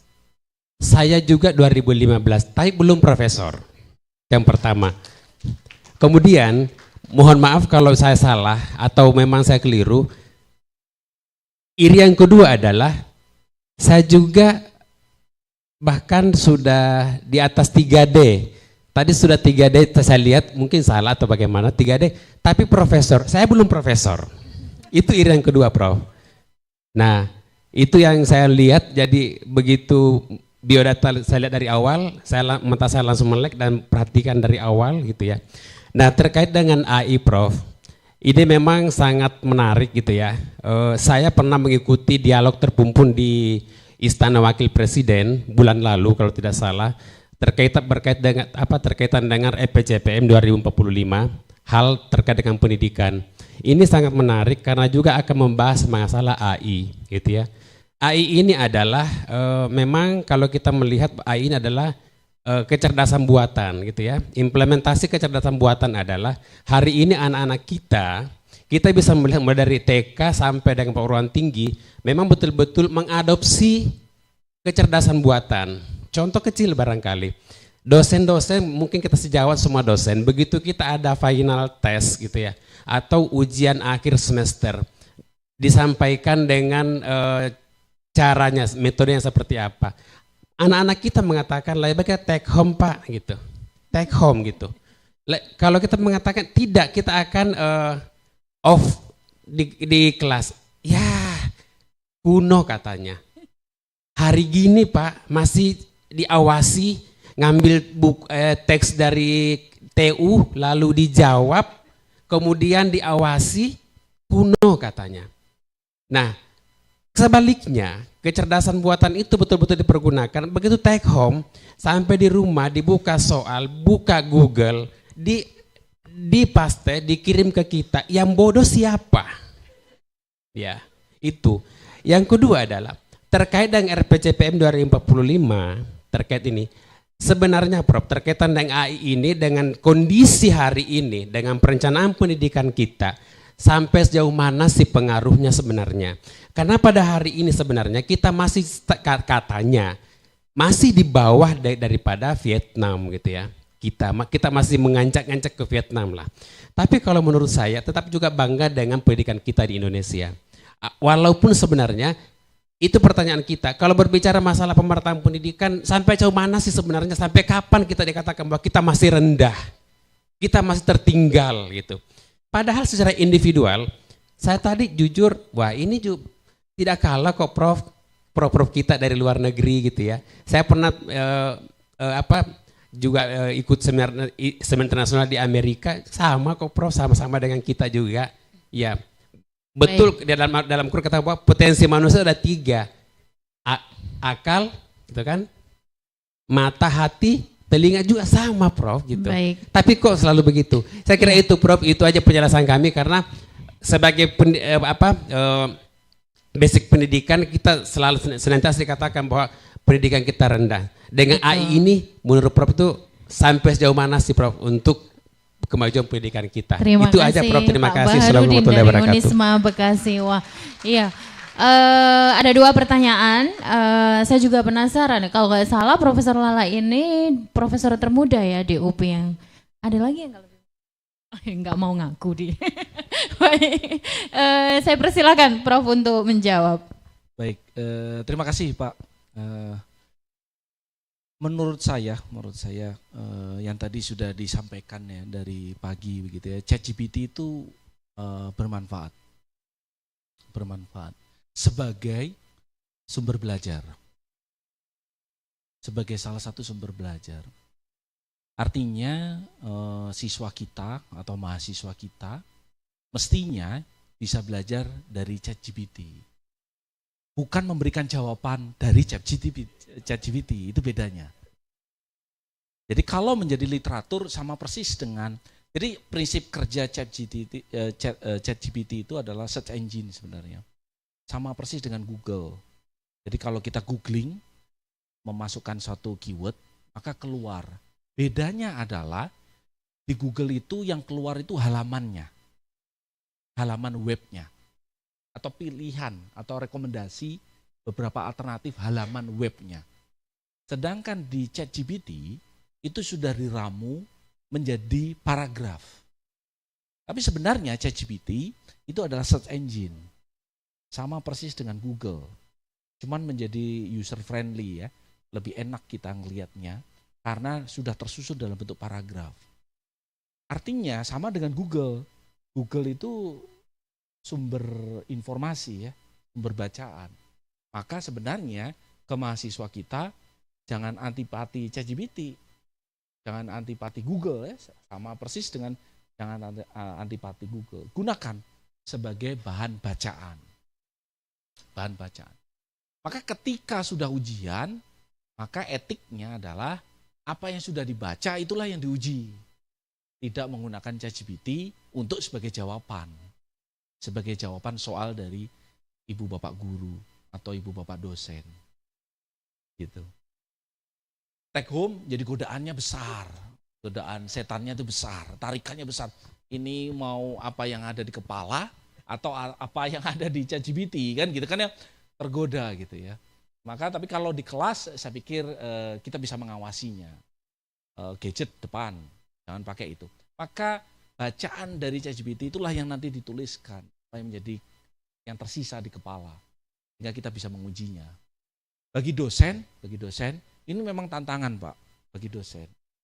Kalau soal kita primitif, misalkan LOTS gitu ya, low order thinking skill, bukan problem solving, maka semua yang kita tanyakan memang ada di Google atau di ChatGPT. Tetapi ketika kita memberikan soal studi kasus, bisa jadi tidak ditemukan di ChatGPT. Karena dasarnya ChatGPT adalah search engine, mesin pencari. Jadi kalau belum pernah ditulis, ya memang belum ada jawabannya. Gitu. Jadi studi kasus itulah yang membuat problem solving dari siswa itu. Itu yang mungkin perlu diyakinkan ke mahasiswa gitu ya. Jadi boleh dibuka ya seperti kayak muka buku kan gitu ya, open book gitu. Kalau ujian open book, maka semua jawaban ada di buku itu gitu ya. Tapi ketika close book, maka apa yang ada di kepala itulah yang diuji gitu ya. Pemahaman kita gitu. Itu mungkin yang pertama ya. Iya. Yang Kedua tadi kira-kira sampai kapan ya? Sampai kapan? Sampai kapan kita kayak berada di negara Indonesia akan menjadi negara dengan pendidikan yang kenapa kita selalu kalah atau mungkin tidak bisa setara atau menyaingi, sementara tadi pengalaman beliau di Amerika profesor juga sama dengan kita dan lain sebagainya. Ya insya Allah Pak, karena ada Bapak gitu ya. Amin, Pak Karena Baharudin ya. Iya. Tepuk tangan dong. Iya betul. Karena ada mahasiswa ibu bapak sekalian semuanya, gitu. Indonesia trennya akan naik, gitu. Insya Allah. Kita tidak kalah gitu. Tapi memang kalau dasarnya dari PISA gitu, misalkan, itu kritik sudah banyak. Soal PISA itu konteksnya konteks Amerika, orang bule gitu. Coba kita yang buat soal PISA-nya. Gantian mereka itu yang nggak bisa jawab itu. Nah gitu ya misalkan gitu ya. Tapi bukan menjadi pro kontra ya. Nah gitu ya. Tapi intinya insya Allah kita berjuang sehingga kualitas pendidikan kita naik gitu. Luar biasa ya. Jadi dibalik ya. Nanti kalau misalkan pertanyaan kita ChatGPT dulu, habis itu baru kita ujikan. Ya, biar habis itu bingung kan, apalagi kalau ujinya lisan. Terima kasih Pak Baharudin atas pertanyaannya dan terima kasih Prof untuk jawaban. Ini pasti banyak yang antusias ini. Ayo, siapa? Ayo, saya nggak ada merchandise ya. Oke Bapak, ini habis ini antri ya. Waduh Prof, ini banyak yang bertanya, banyak yang antusias. Alhamdulillah. Silakan. Nggak ada gelas-gelas cantik merek IAIN gitu ya? Merchandise. Bismillahirrahmanirrahim. Assalamualaikum warahmatullahi wabarakatuh. Perkenalkan saya Didi Darmadi dari SPS Unisma Bekasi. Kalau tadi Dr. Bahar sampaikan, ini siapa yang bodoh gitu dok. Buat kami menjadi ijma mahasiswa ketika nyusun tesis itu untuk para prase dibantu ChatGPT dok. Setuju gak kira-kira? Karena rata-rata kami pada saat murni gitu kan, oh Anda ketika diturnitin 40%, kampus bilang 25%, 30 ya. Tapi fakta kan? Fakta. Pertanyaan saya dok, yang pertama bahwa pendidikan di Indonesia ini kalau masih ada pada posisi angka-angka, terlebih dari sekolah dasar dan terusnya, saya kira ini kamuflase ya. Mudah-mudahan diaminkan. Sebab bisa nggak bisa dalam kurikulum kriteria ketuntasan minimal KKM itu setiap daerah pasti pengen tinggi. Bekasi pengen tinggi, Kediri pengen tinggi mungkin. Sehingga anak-anak yang tidak memiliki kemampuan baik berusaha juga menjadi nilai tinggi, terlebih sekolah-sekolah negeri. Bahkan untuk jalur prestasi misalkan dari sisi agama diminimalisir. Kalau kemarin prestasi menghafal misalkan 2 juz, 3 juz, 4 juz sudah startup nasional misalkan untuk masuk SMA negeri. Tapi sekarang dimundurin harus 15 juz baru bisa bersaing. Pertanyaan saya terkait dengan hal teknologi ini atau AI di samping menimbulkan hal manfaat untuk kami pada akhir-akhir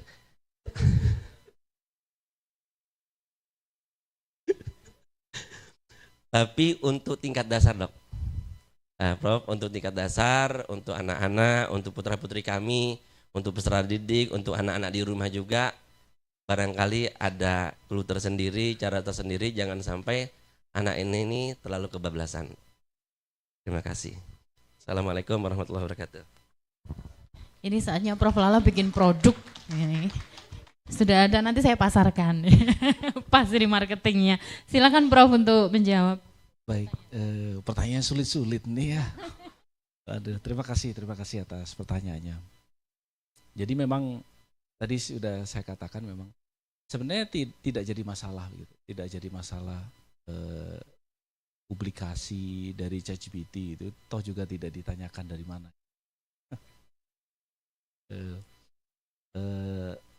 Yang menjadi masalah adalah itu kita klaim sebagai tulisan kita, sebagai pendapat kita, sebagai opini kita, sebagai fatwa kita lah. Nah itu yang harus dipertanggungjawabkan. Nah ketika mempertanggungjawabkannya memang harus dibaca ulang. Karena sekali lagi, karena ChatGPT itu search engine, maka dia akan memperoleh dari tempat lain. Kalau semua diperoleh dari tempat lain, maka sebenarnya amal jariah kita nggak ada. Ya kan? Karena nggak ada pendapat kita, gitu. Jadi kita nggak berkontribusi lah bahasa kerennya, gitu. Karena semua diambil dari tempat lain. Nah, kita kan perlu berkontribusi ya, supaya dibaca orang bermanfaat, jadi amal jariah, ilmu yang bermanfaat. Gitu. Sehingga sebagian ChatGPT oke, tapi ketika kontribusi kita apa yang menjadi opini kita, ya kita harus tulis sendiri. Itu saya pikir ibu bapak menyadarinya gitu. Tetapi bagaimana dengan pendidikan dasar ya tadi ya. Nah itu yang mungkin ibu bapak guru ini peran guru ya, peran guru untuk mengawal ini. Jadi jangan sampai kebablasan gitu. Tadi pagi sudah didiskusikan di pesantren. Ya ada pertanyaan dari ibu, gadget tidak masuk, mungkin ada hikmahnya. Salah satunya itu. Gitu. Supaya apa yang menjadi ingatan, ya ingatan sendiri. Kita kan sekarang ingatannya ingatan Google ya. Ngapain diingat-ingat di Google ada. Nah, gitu ya. Nah, gitu ya. Jadi sehingga kita malas mengingat gitu ya, sehingga kita malas menghafal. Nah, itu mungkin itu yang harus dikawal. Strateginya ya sebagai orang tua kita memang harus lihat itu ya. Dan juga sekolah kita. Begitu Pak. Oke, tidak memuaskan terima mungkin kasih. jawabannya ya. Enggak. Terima kasih. Kita masih ada satu lagi ini. Ini dari daerah mana? Waduh, dari daerah mana? Ya. Oh, dari Bekasi juga sama dengan yang ada di sana ya, sayap kanan dan sayap kiri. Silakan. Atau dari sini saja. Terima kasih, Prof. Assalamualaikum warahmatullahi wabarakatuh. Yang bertiga tadi nanya itu satu kampus, Prof. Beliau itu nguji sidang tesis. Agak-agak galak kalau di ruang ujian, di sini slow. Prof, izinkan saya bertanya sebagai mahasiswa Anda hari ini, Prof. Sebagai mahasiswa Antum hari ini, izinkan saya bertanya. Sejarah mencatat, sudah 11 kali ada pergantian kurikulum di negara ini. Oke. Kemudian selanjutnya, Prof. Apa yang disiasatkan oleh founding parents negara kita yang tertuang dalam Undang-Undang Dasar 1945 pasal 31 disampaikan negara mempunyai upaya dalam menyelenggarakan pendidikan minimal ada 3 variabel utama. Keimanan, ketakwaan, akhlak mulia. Oke. Undang-Undang Dasar itu kemudian memiliki turunan. Undang-Undang Sisdiknas 20/2003 yang kurang lebih sama, Prof. Isi variabelnya adalah keimanan, ketakwaan, dan akhlakul karimah. Dengan penuh hormat, Prof, izinkan saya bertanya, bagaimana cara kita sebagai manusia yang menerima tentang peradaban mengimplementasikan AI dalam rangka mewujudkan apa yang diimani oleh negara, bahwasannya pendidikan adalah proses meningkatkan keimanan, ketakwaan, dan akhlakul karimah. Terima kasih, Prof. Assalamualaikum warahmatullahi wabarakatuh.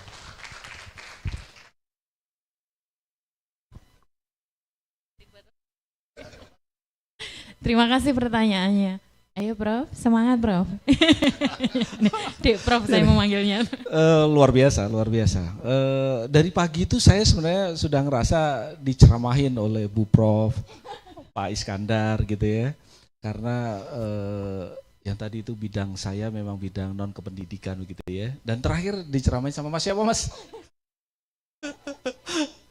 Mas apa? Mukrim, Mas Mukrim. Nah itu, tapi saya setuju Mas Mukrim. Saya setuju. Itu jawaban singkatnya ya.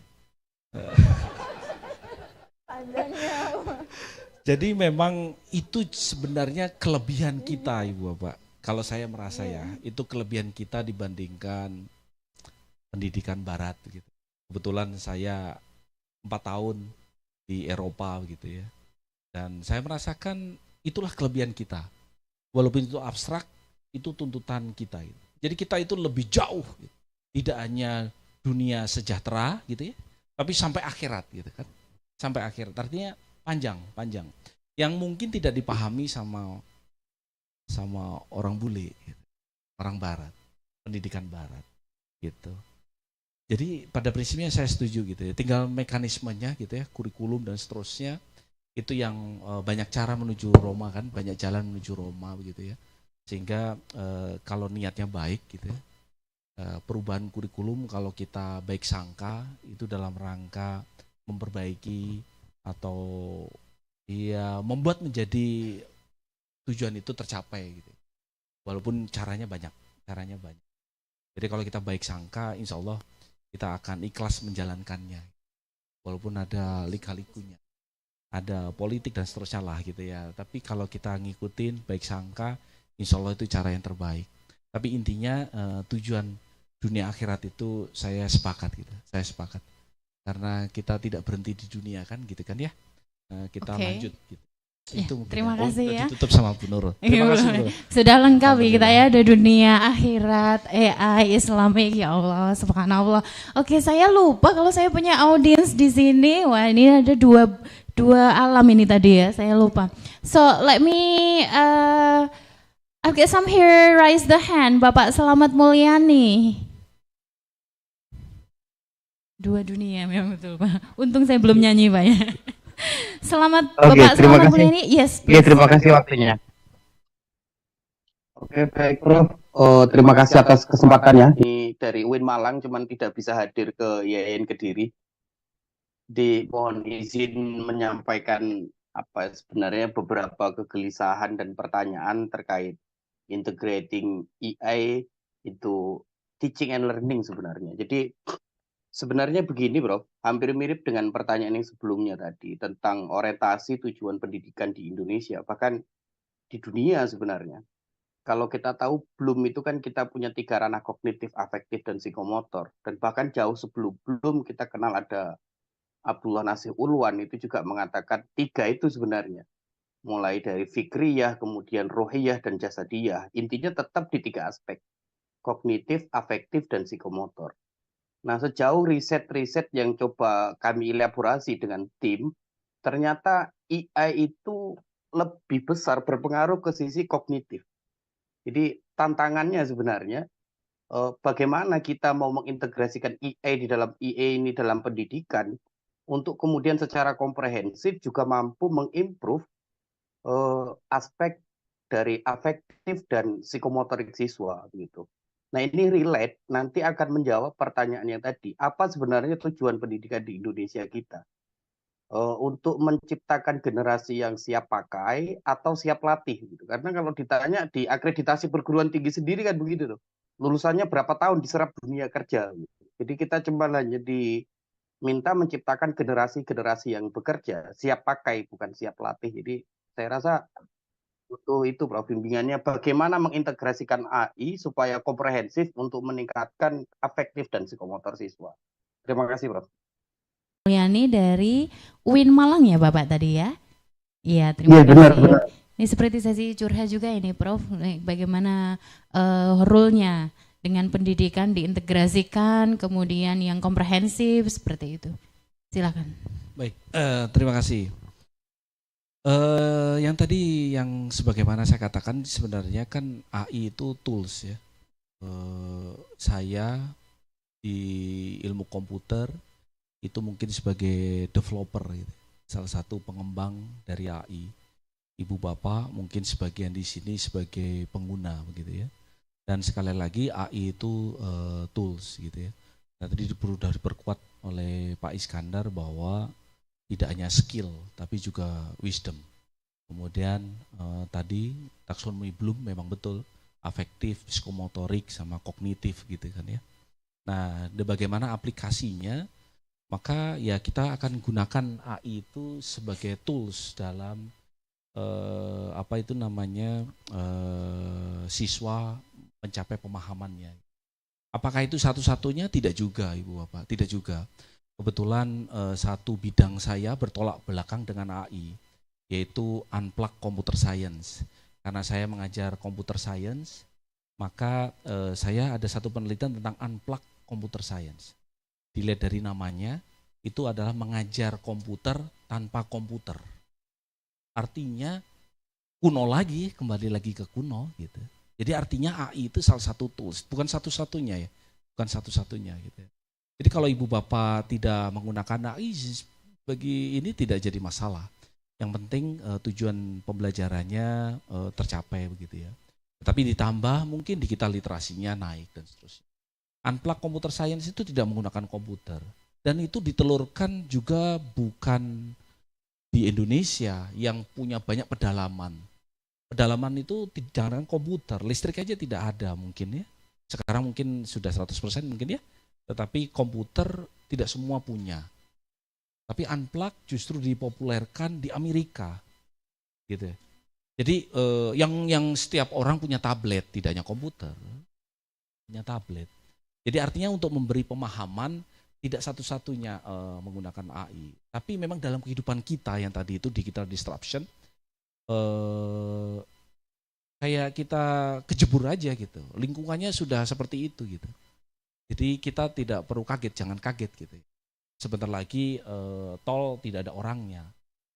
Kalau macet tiba-tiba datang, dari mana dia tahu ya mobil saya mogok ya, nah, gitu. Dan masuk ruangan ini semua udah otomatis gitu, dan seterusnya.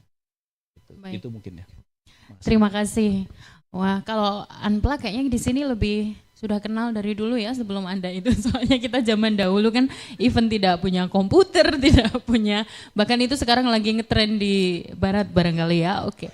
So, kita lihat jam, jreng. Oke, sudah pada lapar ya?